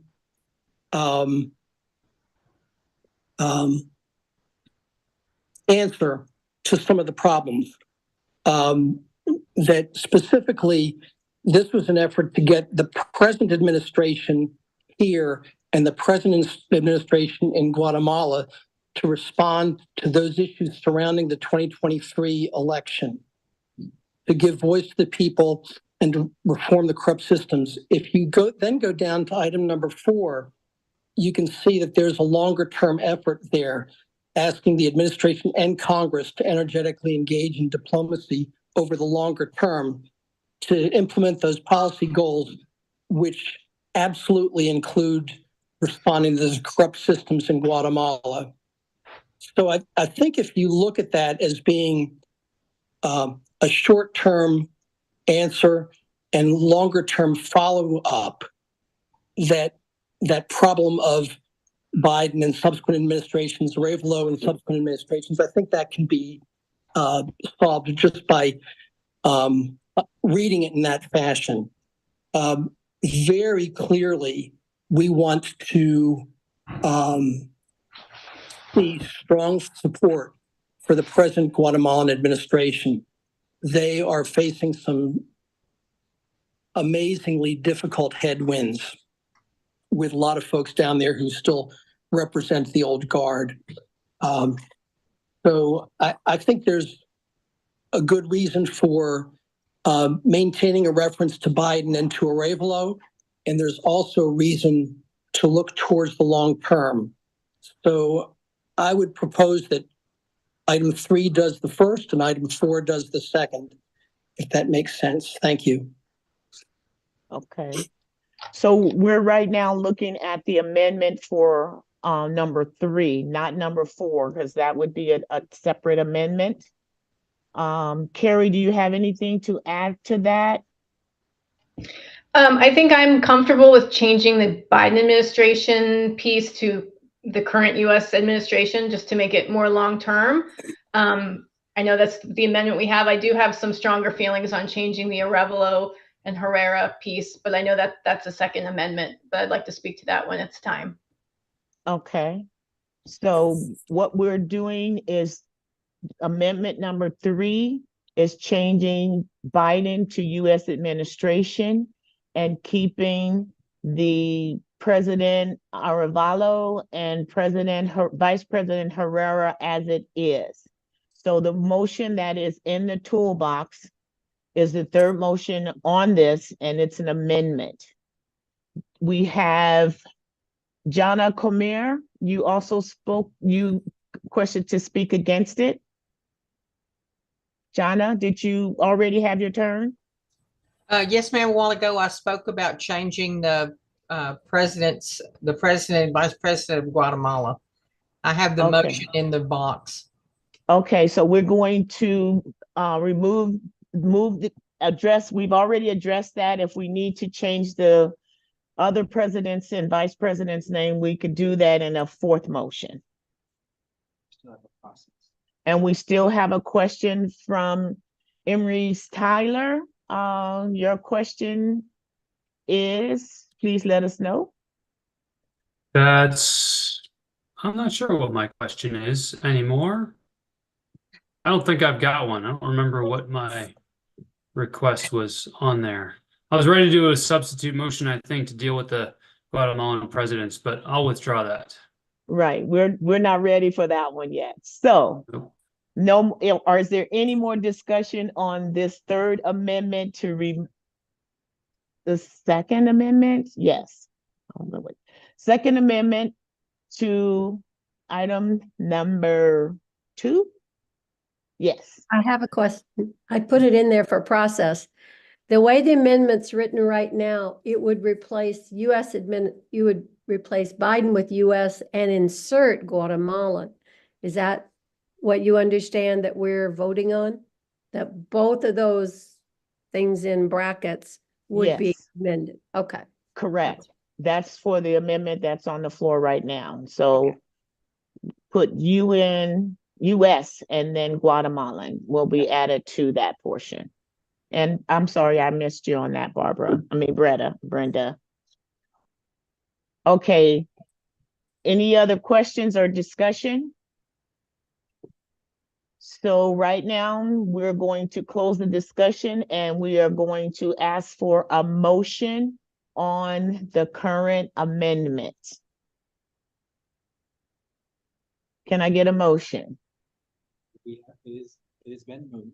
It's We're ready to vote. That's right. We did get the movement. We got the vote. We got the second. So now we are ready to vote. I have to remember where we were.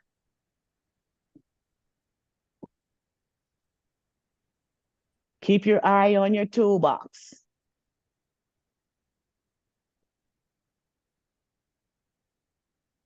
Okay, so the motion to amend is there. Yes, you accept the change that is there. No, you don't. When you click on what your voice is, it will change to gold.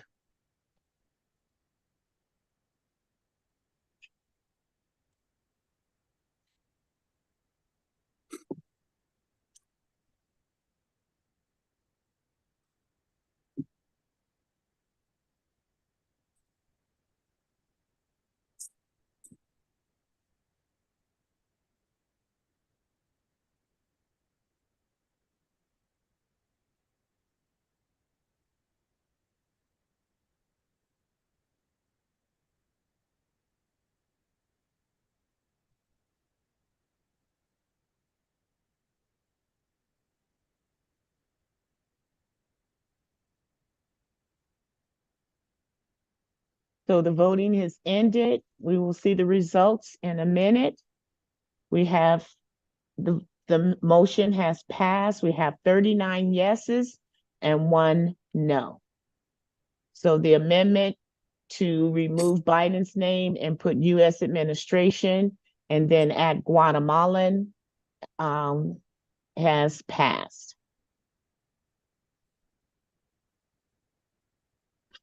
Okay. I'm going to ask Doris to tell us what we're supposed to do next, please. So moderator, the committee has now passed that amendment. It appears as if there is another amendment waiting for us. And once that amendment is active, you may call on the person who is attempting to make that amendment, that they might move it and then it might be seconded. Okay, and this amendment came out of the discussion of the last amendment. And this is the one changing the president and vice president's name, Guatemalan names. Yes. And can I get a motion? So looks like Emery's Tyler. You making the motion? Is it? Yeah, I'm going to move to amend present motion. And the language has not come up in my, let me find it. It's over here. She's working on it right now. Okay. There it is. It just To showed up. strike President Arevalo and Vice President Herrera to demonstrate support and instead substitute Guatemalan administrations. Yes, that is the motion. Do we have a second?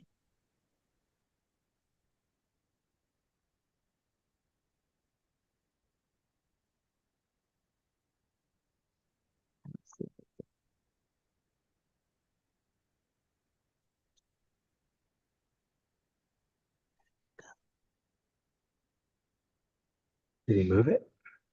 I don't see a second. Did anyone second?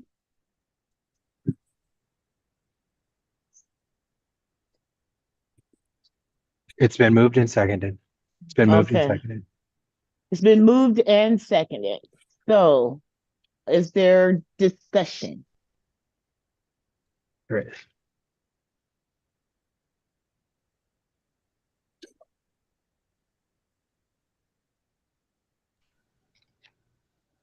All right, I'm looking for people who want to discuss it. The maker of the amendment should be allowed to speak in favor of it first. The maker of the motion should be allowed to speak on it first. So we know who that was. So Emery Styler, teaching elder, Western Colorado. I want to put it out there as a possibility that we're gonna be trying to work for this stuff throughout multiple Guatemalan administrations. So that's why I put it out there, and I hope that would allow the work to continue no matter who's in the presidency in Guatemala. Thank you. Anyone else want to speak, or is there any further discussion? There are 4 speakers against. Oh, okay. Madam Moderator? Yes. Doug, you're muted. Yeah, I think there's Doug, a you're lot of muted. interest in being sure that we're showing support for the Guatemalan administration, which is looking not to recognized. reform the present systems. We don't know what's going to come down in future elections, which would be another 3 years from now. And you know, I think 4A takes care of that long-term advocating for dealing with the corruption, trying to undo that sort of work. I think a lot of folks are a little bit afraid of removing Arévalos' name from this sort of activity. He and his administration specifically need a lot of support now, and I understand what the thinking behind the motion, but I'm just concerned that taking his name out of this might dilute the support that we want that administration to feel. Madam Moderator, may I follow up with that? Yes, Carrie, please, thank you. Thank you. I understand kind of the spirit of what we're trying to do, but I think for the people of Guatemala, this Arévalo administration is completely different and has brought a tangible hope to that country that we have not seen since the 1950s. So I think putting Arévalo and Herrera's name specifically in this is critical. It really is critical, and I think to Doug's point, number 4 takes care of future administrations, but we have no idea what's going to happen. We don't know who's going to be elected next, and so I think for the people of Guatemala, leaving their name in is critical. Thank you. Do we have a resource manager that wants to respond?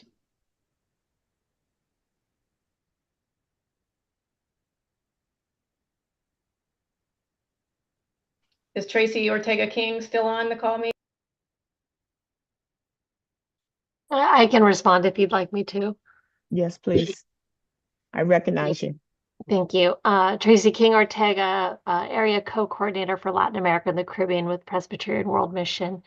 I would concur with what both Doug and Carrie have said in the sense that this overture has been written in a very specific moment in history in Guatemala, and President Arévalo is playing a very significant role. So to remove his name, as they said, dilutes the message at this moment in time. Though I do understand the spirit of wanting to continue to work beyond whatever administration is currently in office. Thank you. And Sue Reem, are you here? Could you add something?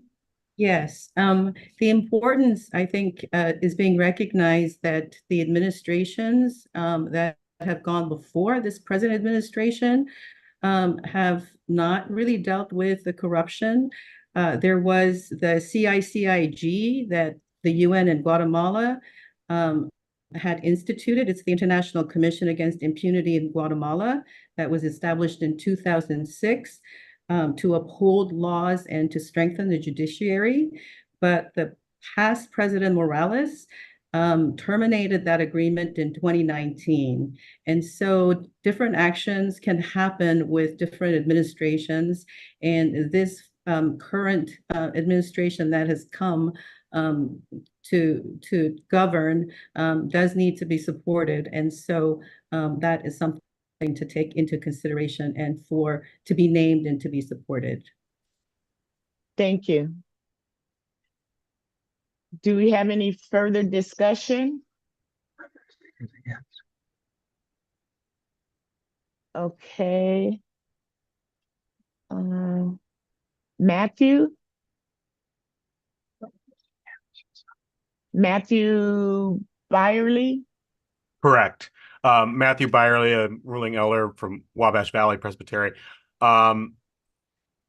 I have heard what has been said so far. I think we all have, and I am in agreement we should do something to acknowledge the current administration. However, I'm thinking the language in point 4 looking forward maybe is not strong enough.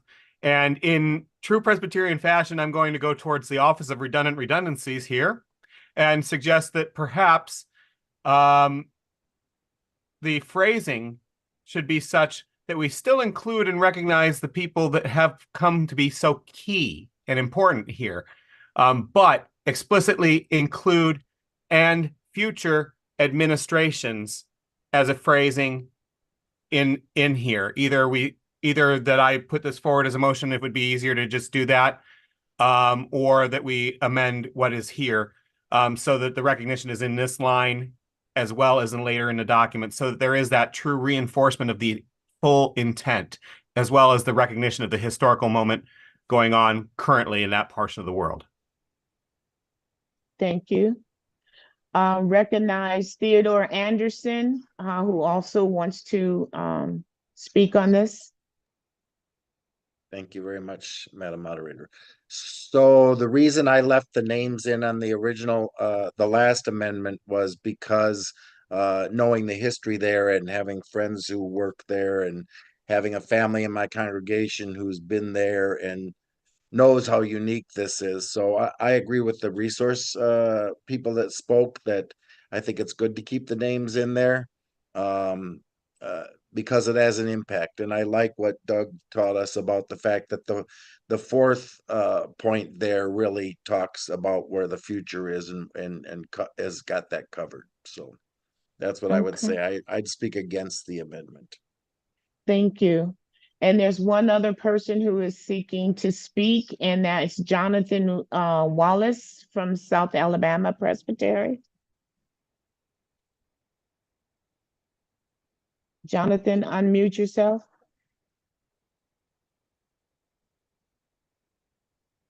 Are you still here? Yes, but I can't hear him. We can't hear you. Oh, can you hear me? Yes, we can now. Thank you. All right. I'm sorry about that.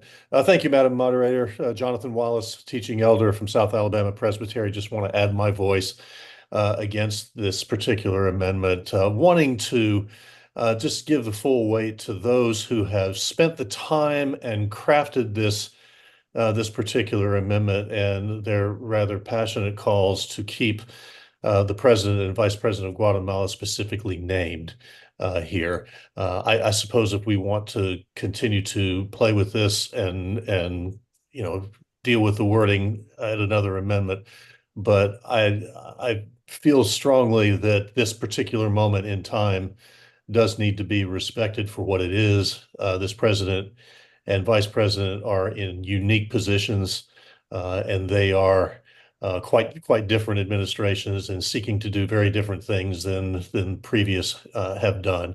And I think that needs to be recognized and enshrined in this particular resolution. I thank you very much.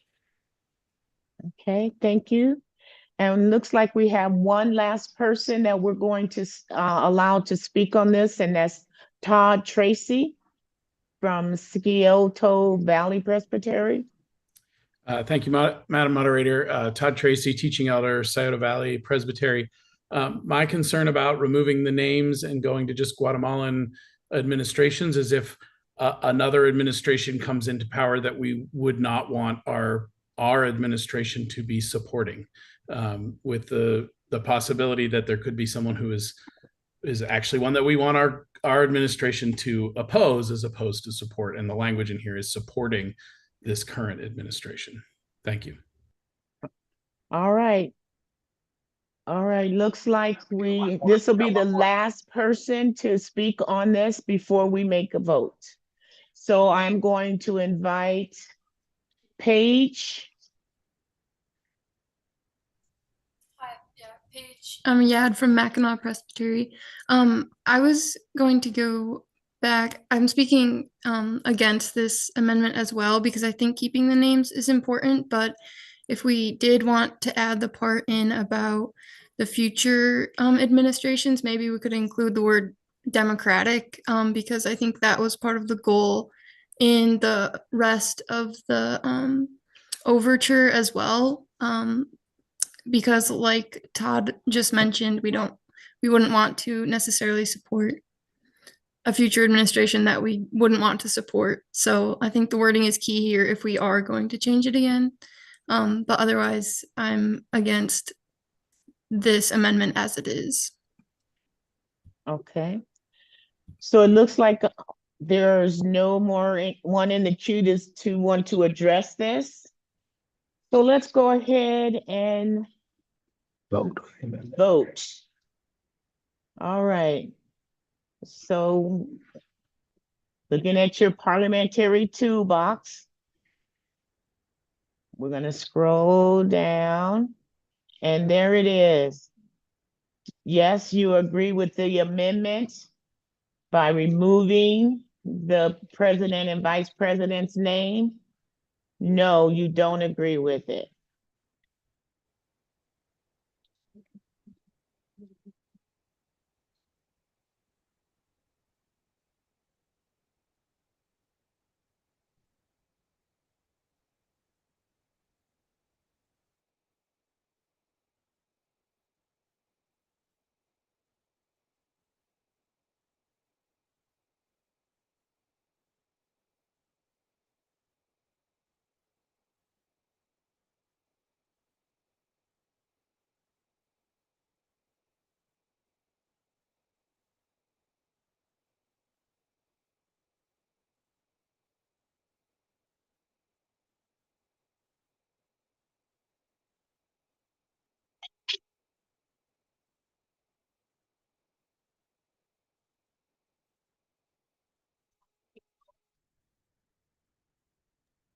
The time to vote has passed.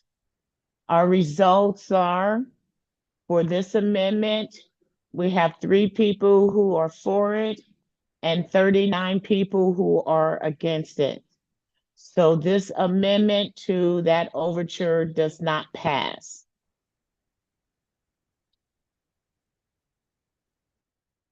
So I want to thank Sydney for doing this for us and keeping the wording right. So I'm going to ask her, what will it say? Where are we? Can I ask that?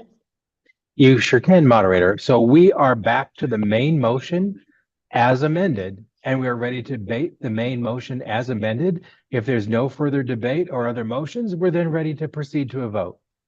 Okay.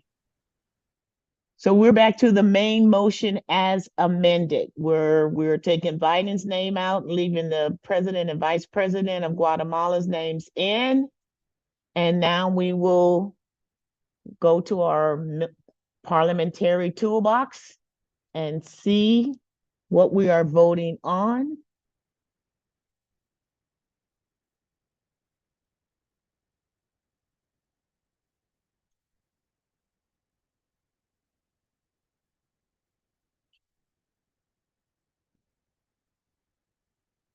Do we need to debate this any further?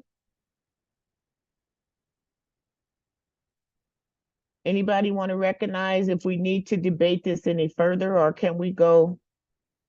I think we're ready to go to the vote for INT 01 on support of the people of Guatemala with the amendments. Wait, John? Nope. Check.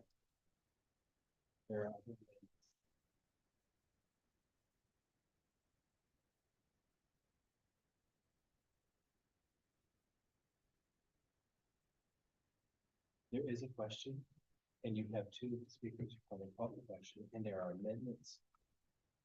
Okay, I didn't get it. Which ones? The green ones? Hold on. Want to change? Tell me.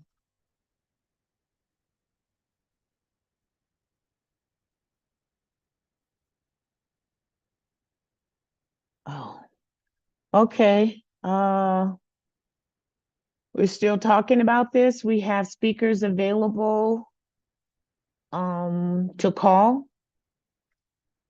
And I am going to ask Tara Mitchell. We haven't heard from you in a while, or if at all, so I'm gonna give you an opportunity to ask your question. Tara Mitchell, ruling elder, Muskingum Valley Presbytery in Ohio. And on my toolbox right now, it says that the motion on the floor, and it's bracketed to continue engaging, and then bracketed again, Guatemalan administrations, and then there's a strike through for the president and the vice president. I thought we just voted that strike through down. Somehow we did make the change, but it didn't look like it went through the toolbox, so we're working on that right Okay. now. Thank I you just for, was asking yeah, for clarification. yes, thank you. We're working on that. All right. All right, I'm seeing Jonathan Wallace, who has a question also. Madam Moderator, maybe I don't understand what previous question means, but is this a mechanism to call the question? Yes. I call the question. Okay, we're gonna get the motion up here. We are actually voting on the motion to call the question. Yes, we're gonna vote on the motion to call the question. So we're gonna wait for that to show up. There it is. So the question is, Just to vote on the original. Will we proceed to a vote? No. or yeah, Darius is telling us how to ask the question. What question are we asking? So moderator, you entertained the speaker on calling the question. So the question before us right now is, shall the question be called? And that is the vote we are actually taking. We're not voting on the main motion yet. Right now, we're voting on whether or not debate will continue or the question will be called. A vote yes, and calling the question will end debate and then move us to a vote on the main motion as amended. A vote no will allow us to continue debate. All right. Y'all heard what Doris said. Let's vote yes or no.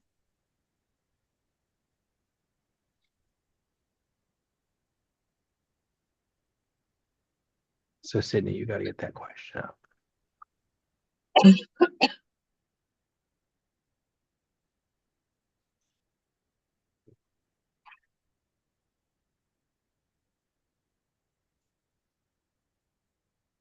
So our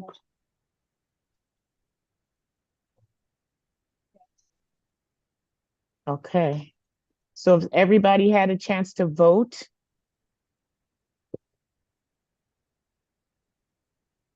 Yes means we're voting to, all right. So nothing is coming up. We're working on the verbiage here, you guys. Thank you.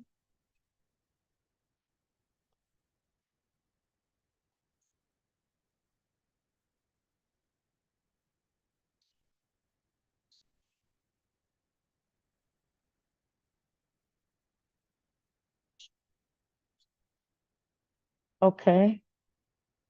So it looks like everybody's had a chance to vote on that question to call the previous question. And it looks like it has passed. 37 says we're done. No, and 5 says they want to continue. So the motion has passed. Now you will move to vote on the main motion as amended.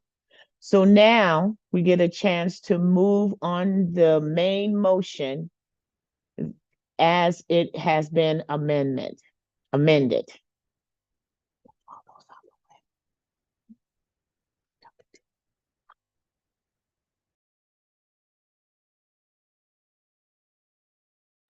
So our recorder will put that information up there. Give her a moment.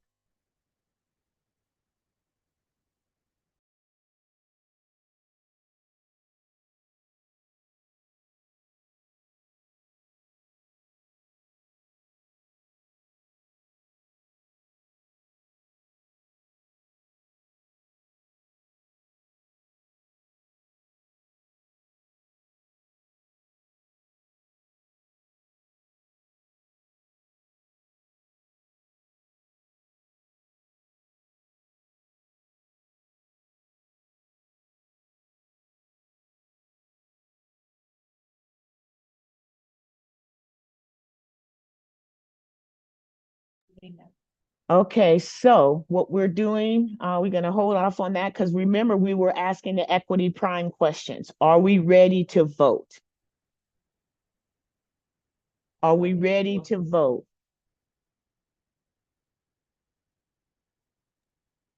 Moderator, we're in an interesting place in that the question has been called. Yes. So we can ask the equity prime questions, but we cannot go back at this point. Got We it. can only move to a vote. Okay. They could vote, but then they'd have to. Can we put the more time back on the clock? Okay.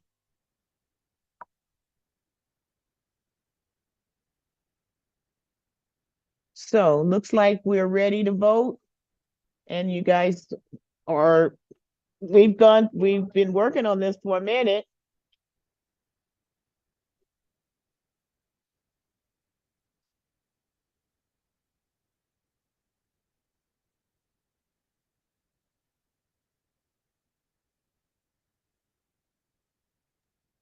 Time's up. Time is up, but since we were still debating and ready and all those other extras that we added in here, everybody should have had a chance to vote by now. So let's see what the vote says. To approve item International 01 on the support of the Guatemalan people is unanimous. 42 yeses and 0 no's. So the amendment, with the amendment for I'm trying to get my words. Motion is passed. The motion is passed with the amendment to taking Biden's name out and putting current whatever U.S. administration. All right. Do I see a couple of clapping hands? I need a drink. I didn't say that out loud. That was my thought bubble popped. Moderator. Oh, wait, I'm the moderator. Okay, let me take a breather. I'm sorry. I love this. This is so much fun and such a challenge. I love it. Thank you all. I'm hugging each and every one of you. You're seeing me with all of my everything. And I want to thank our advocates for presenting this. I want to thank each and every one of you for the questions that you've asked and the voting that you did and just everything. I love you people. You're great. You're my favorite committee. Okay, we have something else to do today. Oh, wait, somebody else has already asked. We're not asking no questions. There's no questions right now. Oh, okay. We are doing something next. What are we doing? Where are we? Oh, isn't it time to go home? No. No. We have more work to do, y'all. Okay. I just want everybody to sit for a second and take a breath because that was kind of tense, or at least for me. Just breathe in the spirit of the living God. Ask the spirit to refresh us, to pop our necks, expand our lungs so we can get more air and open our minds and our hearts so we can see what we got to do next and do it right. We're ready? All right. We have some more business to take care of. The next thing of business is item number, where am I? 02. INT 02 is consideration for that the Presbyterian Church of USA utilize the gospel of love as a guiding principle in its advocacy and humanitarian efforts. So that's what we're going to be discussing at this time.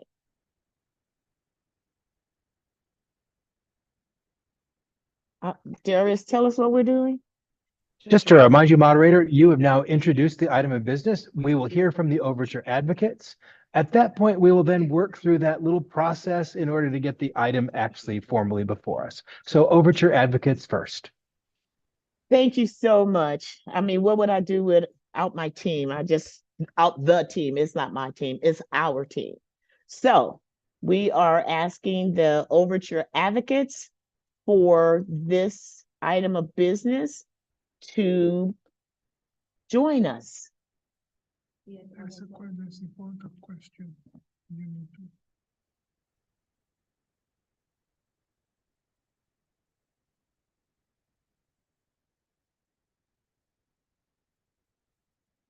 Someone's asking a question already. Can we just hold off on that?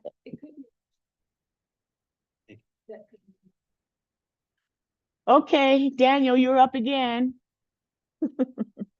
You have a Sorry. question? Yeah, I'm concerned. I was trying to raise a process issue there at the end. Two people had suggested an amendment, and I was worried that they didn't have time to create an amendment before we called the question and moved on. And so but I also had a question of like, who's watching for the questions and the process questions? I'm worried in part by a comment that somebody else made earlier. It's made me think, I kind of understand how this program works pretty well, but I'm worried that our other group, a lot of our group doesn't.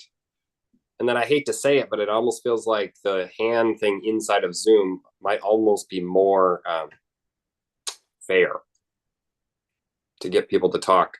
I mean, I know it's designed with particular features that I make this more ideal for this situation, but I'm worried it's not working well. All right, thank you for your concern. We'll keep that. Yeah, we're trying to stay on top of it. All right, and we have two of my team members about to speak and share. So I'm gonna let my resource manager. Can I answer the question? Yes. I just, moderator, I want to address the question a bit. And while I appreciate that there may have been others who were going to make motions, who had submitted motions, yet those speakers hadn't been recognized, and there were multiple folks in the queue seeking to call the question, and you as moderator chose to recognize one of those. If there had been great concern, there could have been a challenge to the chair's decision to recognize the speaker to call the question, or the body could have voted down calling the question, which is always an option at that point, to really for the body to say, no, we're really not done with this item yet. But instead, the body resoundingly said that they had finished with that item. I also appreciate the desire to use some of the Zoom features, and yet as a deliberative body, we are bound by Robert's rules, and Robert's rules are what was used in the design of the parliamentary toolkit, and it is the way in which all of the committees are doing their business. So out of fairness to how the whole assembly does its work, we are seeking to use these tools, even though there are moments where they do feel a bit cumbersome, and we have had to all learn together today. I guarantee by the time we hit Thursday, we will all be experts at this. But, right. And the manager John, because John wanted to speak on this, and I think this relates to what Dan mentioned, what might be easier and thinking about some of the equity primes that we needed to be considering. So John, can you please address that, please?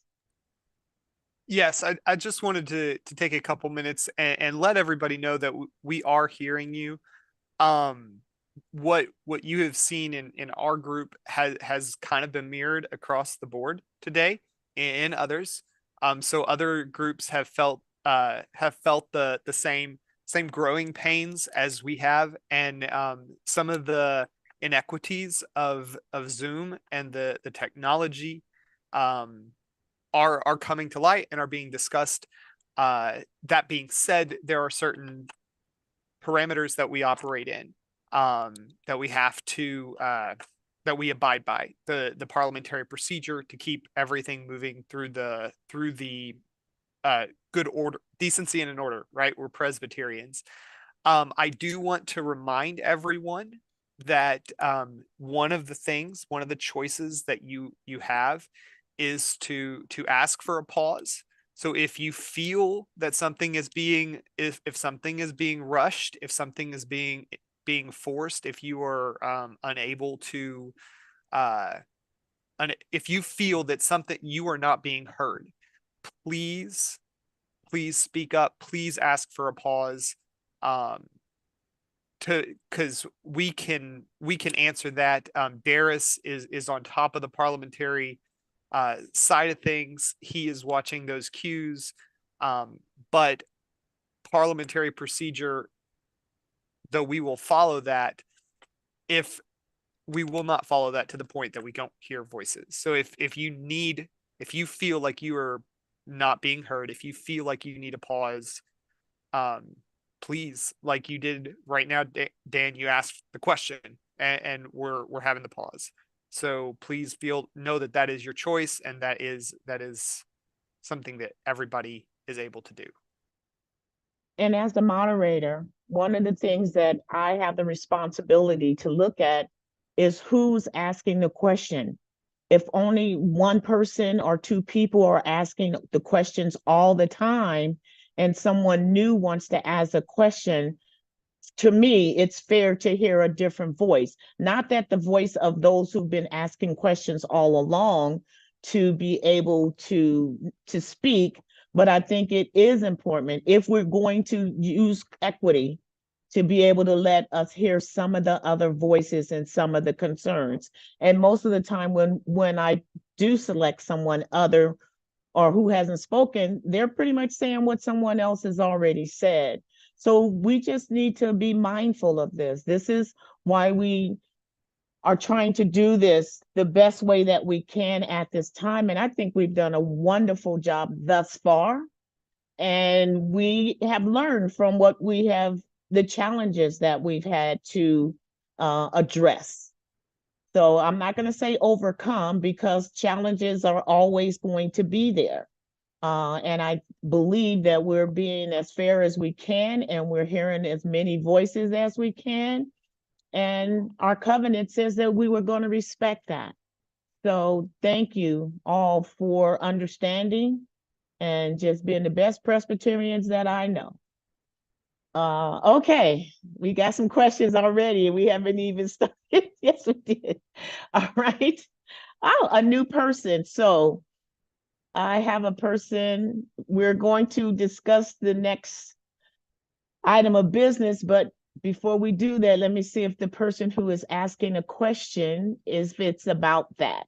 And that is Kevin Gift. No, it's not about that, but I would like to ask it afterwards. Thank you. Okay. And let's see, Margaret Brungard has a question. Is it regarding the next item for discussion? No, it's regarding what we just discussed, which is what John said. If we do need to ask for a pause, is this the appropriate way to do it, to go ask a question and say, I need a pause right now, through the system? Yes, through the seek recognition, yes. And that way it shows up in our queue and we know who it is. So Okay. Thank you. Thank you. Alrighty. Yes, and then Darius has a question. And Margaret, you can use that process option under seek recognition. And that way you can fill in what you want to do. Got it. Thank you. I thought that was something that needed clarification for all of us, is just exactly what the best way is to call us on something like that. So process. Perfect.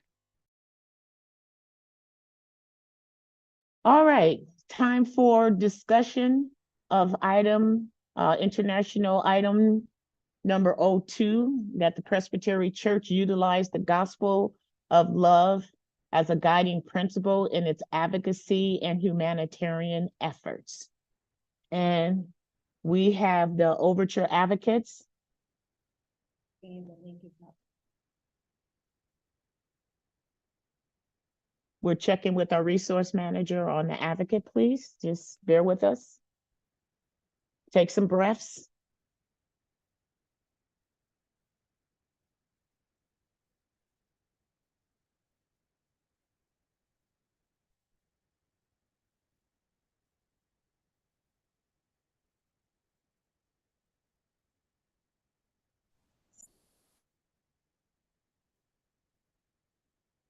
Okay, looks like we're having some technical difficulty for the person who were trying to join us. So, Zoom can be technically challenging and temperamental.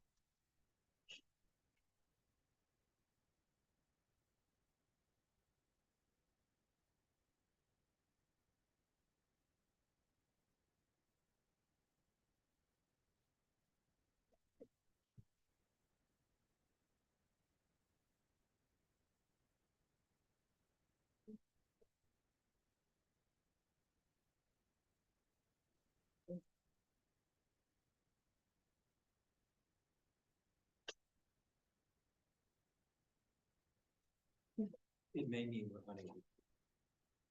Right. Yeah, As of I've been look at all of this. I've been texting him, please join the call. Right, we're trying to reach the Overture Advocate for this item and we're unable to connect with them. But I do see that there is a question. Did we answer this one already? From Kevin Gift? I had noted that it wasn't relevant for this particular overture, but I could ask it if you have time. Well, might as well, since we don't have, we're not ready, we'll fill this in. We'll use this as a filler. I do appreciate that. Thank you. And thank you to everyone who's working so hard on this. Sort of to add my name to the list of people who have seen a technology challenge today. I originally asked a question through this board appropriately back when we were doing the consent agenda. And I think it got wiped out when we were having those other technical issues. I then re-asked if the question had gotten through, and Doris, as appropriate at the time, said that parliamentarily we were not on that question. So I'm asking it now. So basically the question was, in our original committee assignments, there were overtures into 03, into 04, and into 07. And I was simply asking what the rationale was for not having the committee consider them. Okay, we are going to let Darius answer that question. Thank you.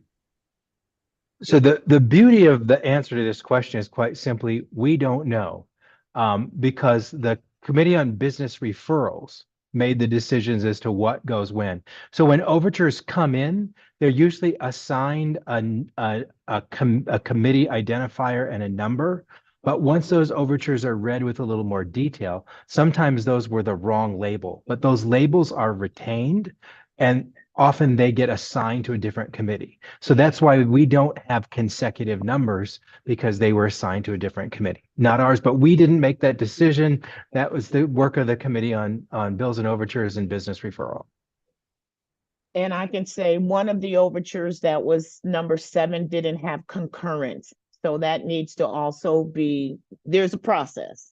So that process moves it over there, takes it off, so we're learning. And, it's always that one exception when you're getting training that says that this will never happen. And that's the first thing you get when you're trying to get your training. Of course, yes. I greatly appreciate the answer. Thank you both. All right. And thank you for understanding why I didn't answer that question before, because it wasn't applicable to what we were on. All right, so as moderator, I'm going to ask my team what we should do if we can't hear from the overture advocate right now. Can you just bear with me? Thank you.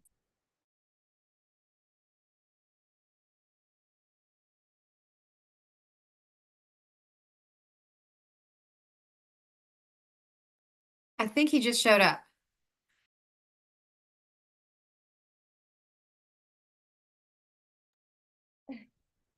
Okay, it looks like the overture advocate for item number 2 has joined us. And what's his name? Joseph. We've been waiting for you. It's your turn to tell us about your overture. You have to unmute. All right, I'm good to go. Let's do it. All right, whenever you're ready. All right, could you rename yourself? Because we just know Joseph. Is that Jesus' father? Well, my name is Joseph Reed, and I'm a retired Presbyterian minister from the Yukon Presbytery. I was trying to come into you on the computer, but I was online earlier, and for some reason, it wouldn't let me get back on my computer, so I had to do it on my cell phone. So I don't know. That's the glitches of Zoom, so we just have to deal with that. I'm prepared for the statement. Can you hear me? We can hear you, and I believe that you were advised that you have 5 minutes. 5 minutes, and there will be a little clock that's going to tick down, and then I will stop you when it's time for you to stop. Now, they did Rochelle take longer earlier, but I can stay within the time limit if you like. Yes, thank you. It's not a problem. It's equity. I want to emphasize to the committee a gratitude, and especially to you, because I've been watching you guys on YouTube, and it's been very interesting and challenging. So I want to commend the committee and you as well for the hard efforts and work that you guys have done to even bring this forward. I appreciate it very much. I also want to thank Dania, the lady who's been working with me in your office, or the staff to the committee, and she's done a great job. She's part of our team. Yes, Dana. She's done a great job. This overture resulted from a conversation I had with the members of my church at Ukavik Presbyterian Church in Barrow, Alaska. As most of you know, that's way up in the northern parts of the United States. The discussion was, has there ever been an overture before the Presbyterian Church USA concerning the gospel of love? Now, we certainly have had overtures around justice and nonviolence and peace, but apparently there's never been one about the gospel of love specifically. So I sent some supplemental materials, which I think you did get, and I made them available through Dania, and she may have passed that on to you.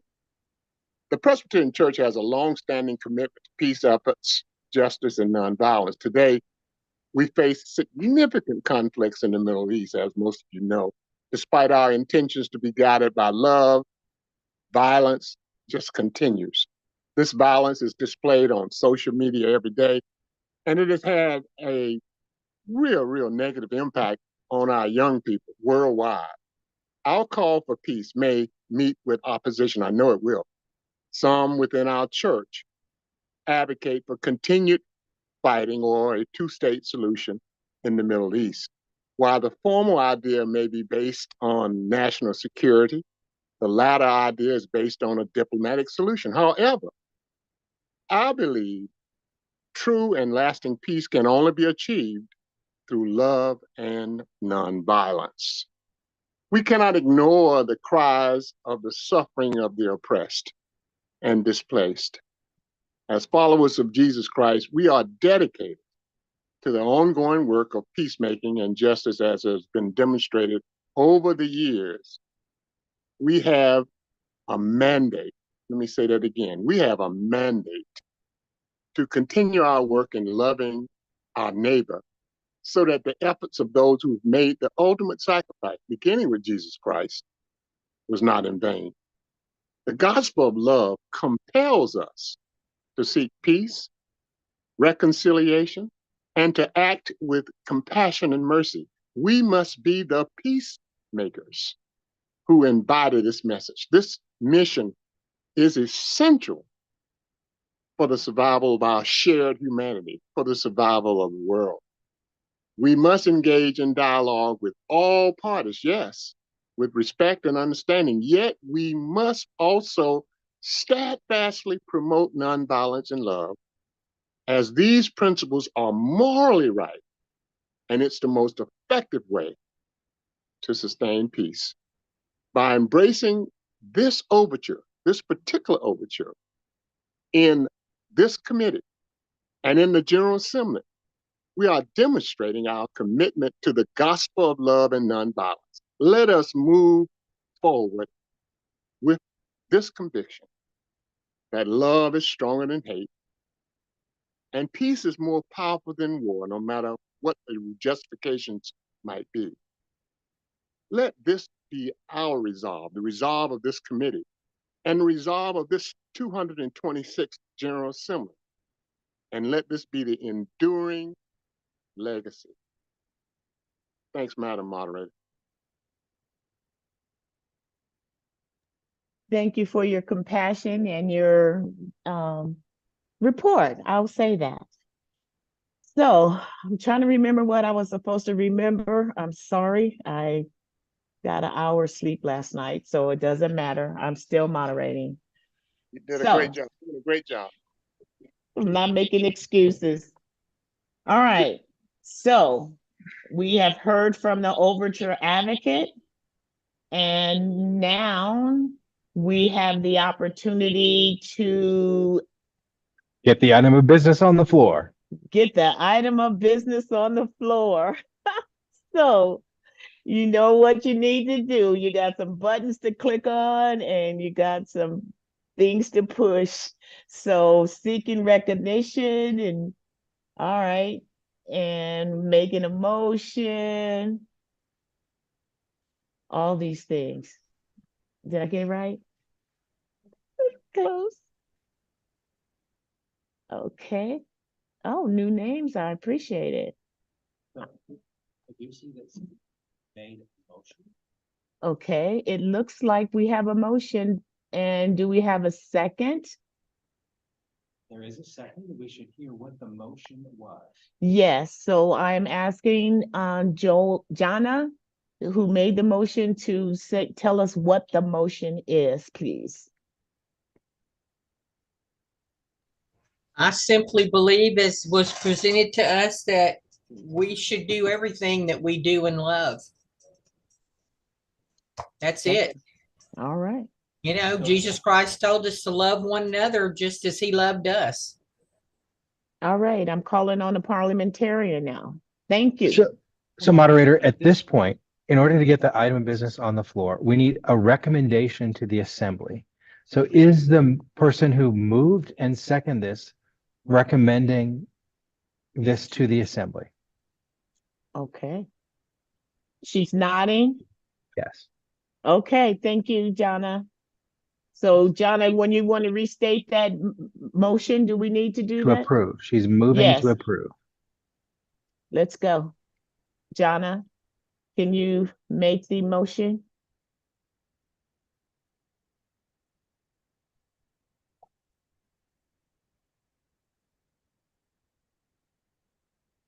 Did everybody get the orange card that tells you how to make the motion?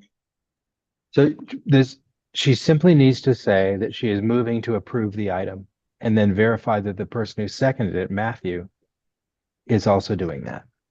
All right, John, are you with us on that? Okay.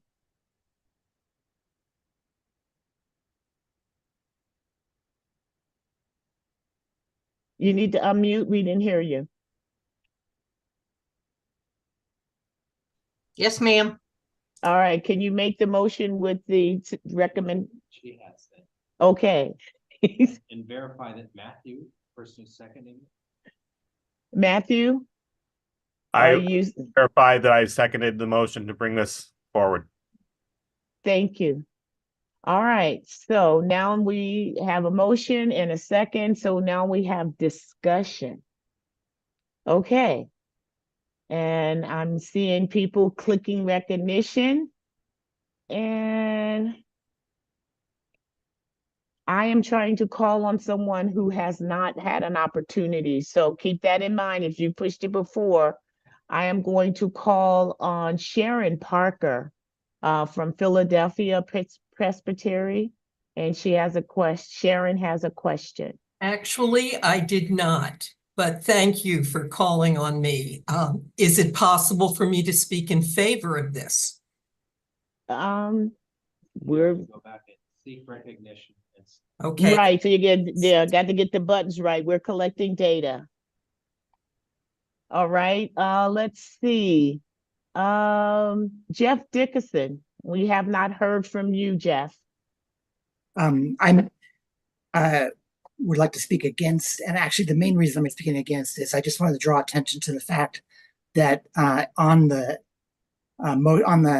item itself, there's advice from the Advisory Committee on Social Witness Policy to not approve this. I just wanted to draw that to people's attention. Thank you. All right, and I am seeing Sharon Parker from Philadelphia Presbytery. Thank you. I would like to speak in favor of this motion. I also serve on the board of Interfaith Philadelphia, and I have shared this language with members of my church community and broader community. While perhaps no motion is perfect, no language is perfect, I feel this is truly the root of our beliefs as Christians and people seeking the greater good. Thank you. Okay. I see Kimberly Nippo. We haven't heard from you yet. Thank you, Madam Kimberly? Moderator, and our Yes. esteemed colleagues. My concern with this resolution as it stands, looking just at the broad brush of what it's trying to do, I understand the love and the intent in it. But with the speaking specifically towards Israel and Hamas conflict going on in the Middle East, this would include us talking with a terrorist organization as designated with several different law enforcement organizations, and just kind of bringing it up, is that something that we are ready to do? Thank you. Thank you. All right. I see another question from Lyle Swanger from Coastal Carolina has a question.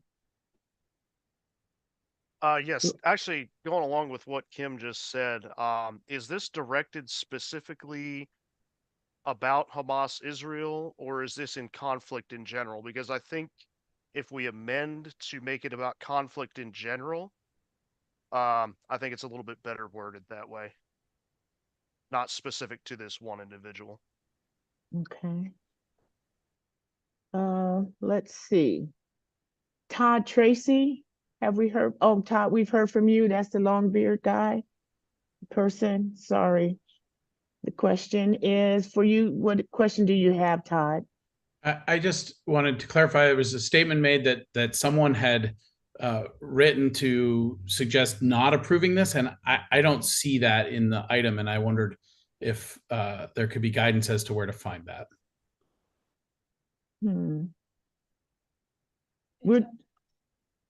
It's under other comments. And I'm just looking in the queue to see who has It's not blank had a under turn. other comments for me, so I don't know where that is. It's in PC All minutes. the way down to the bottom. Scroll all the way down to the bottom. Oh, mine is empty as well. I'm looking. Look, comment, concurrence, nothing, but in PC Biz. Yeah, I'm looking in PC Biz right now. There's so much information about the computer. Yeah, that's what you need to do. Yes. Right. So our resource manager is displaying. When I go to PC Biz, this is item number 5, right? 2. Oh, I don't know where I'm at. So we have Rick Nutt here who could speak to that. Okay, we have a resource manager who could speak to that. Rick? Yes, thank you, Madam Moderator. Rick Nutt, resource person from the Advisory Committee on Social Witness Policy. I appreciate all of y'all's work and the long day that you've put in.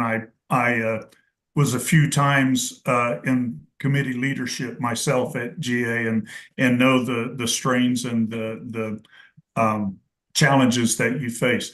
It's the committee was in a bit of a strange position to write an advice and counsel recommending disapproval for something that's about love. Obviously, love is a positive theological assertion of our faith. Some of the comments that you've made. Well, let me go back. Our Christian siblings in Palestine understand love in the advice and counsel. And I'm sorry that you're not able to see it today. It was there before, I know, that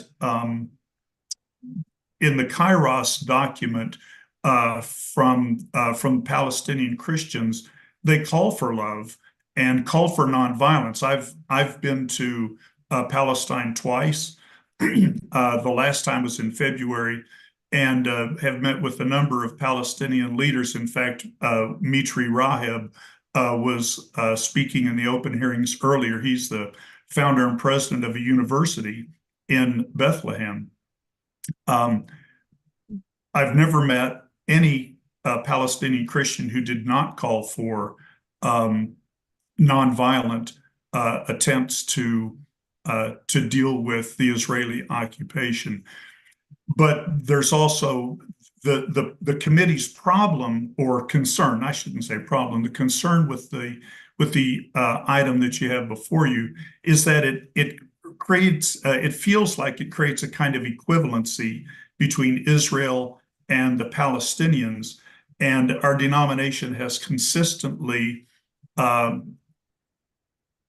raised the power imbalance and called for justice for Palestinians. I won't take up any more of your time I could try to answer some other questions if there are some, but that's the concern that was before the committee. And let me just close by saying I appreciate Joseph's comments. I would say that that Palestinian Christians, at least, and many Muslims as well, still seek a one-state solution for Israel-Palestine. And so I wouldn't want to pose a nonviolent solution or an opposition to this as being necessarily a concern for or a call for a two-state solution. Thank you. I will let you get back to your work.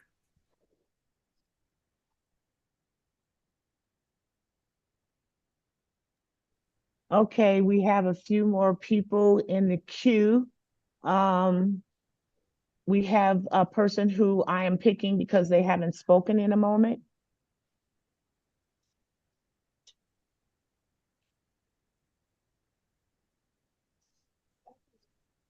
Right, so there was this comment about the comments section, and can somebody, I didn't hear the whole thing. So I sent a message to the whole committee with the PC Biz link that has the comment in it. So you should be seeing that. And it's being put in files. So yes, you can see the comments We're at section 4:30. are the PC Biz, but it's not in my GA. Okay. Can I just make a quick comment? Because I clicked on the thing that's in the schedule. That's where I went to it. So if you click on the blue link in the schedule, you'll see it as well. It's in there somewhere. So the blue link. Okay, I see what you're saying. So click on the blue link that's on, it says IOB link, which will take you to PC Biz, which is where all the comments are. So yeah, we got technical problems, so that one, they're not their issues. Can we take a pause for a moment? Thank you.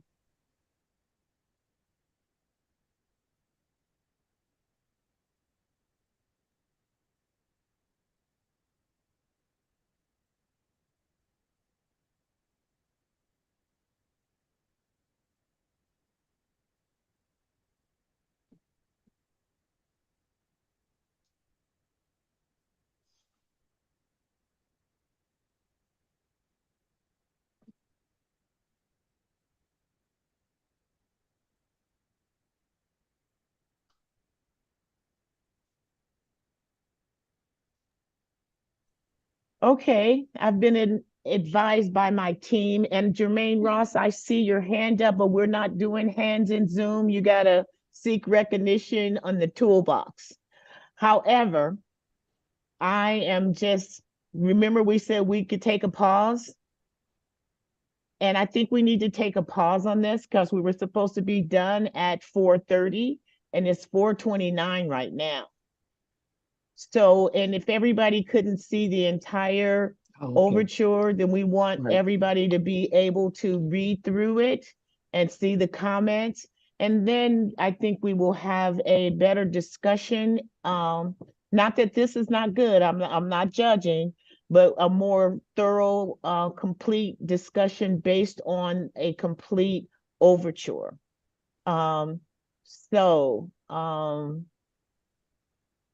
That's what the moderator is choosing to do, and somebody is showing me something else. Okay, someone likes about stopping for the day. Okay. So can I get a motion to pause for today, to recess for today and join us back tomorrow, refreshed, full of coffee? I think we can raise our hands. And do we need to put it in we don't need to seek recognition. Okay. And just everybody come back tomorrow, refreshed after you've read it and see what's on the schedule, and pat yourself on the backs and take a hug from me. That is one it's not infringing on your space, but just know that I'm so happy to see each and every one of you, and I look forward to seeing you tomorrow. Yeah,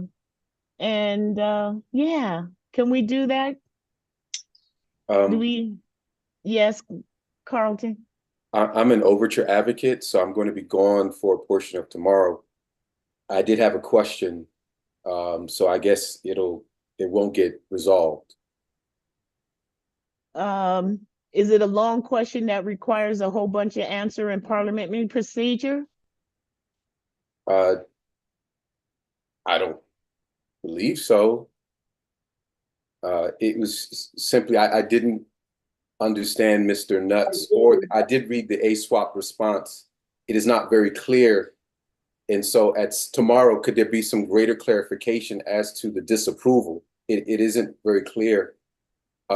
Especially in the recommendation, it doesn't say specifically, it says particularly Israel and Hamas.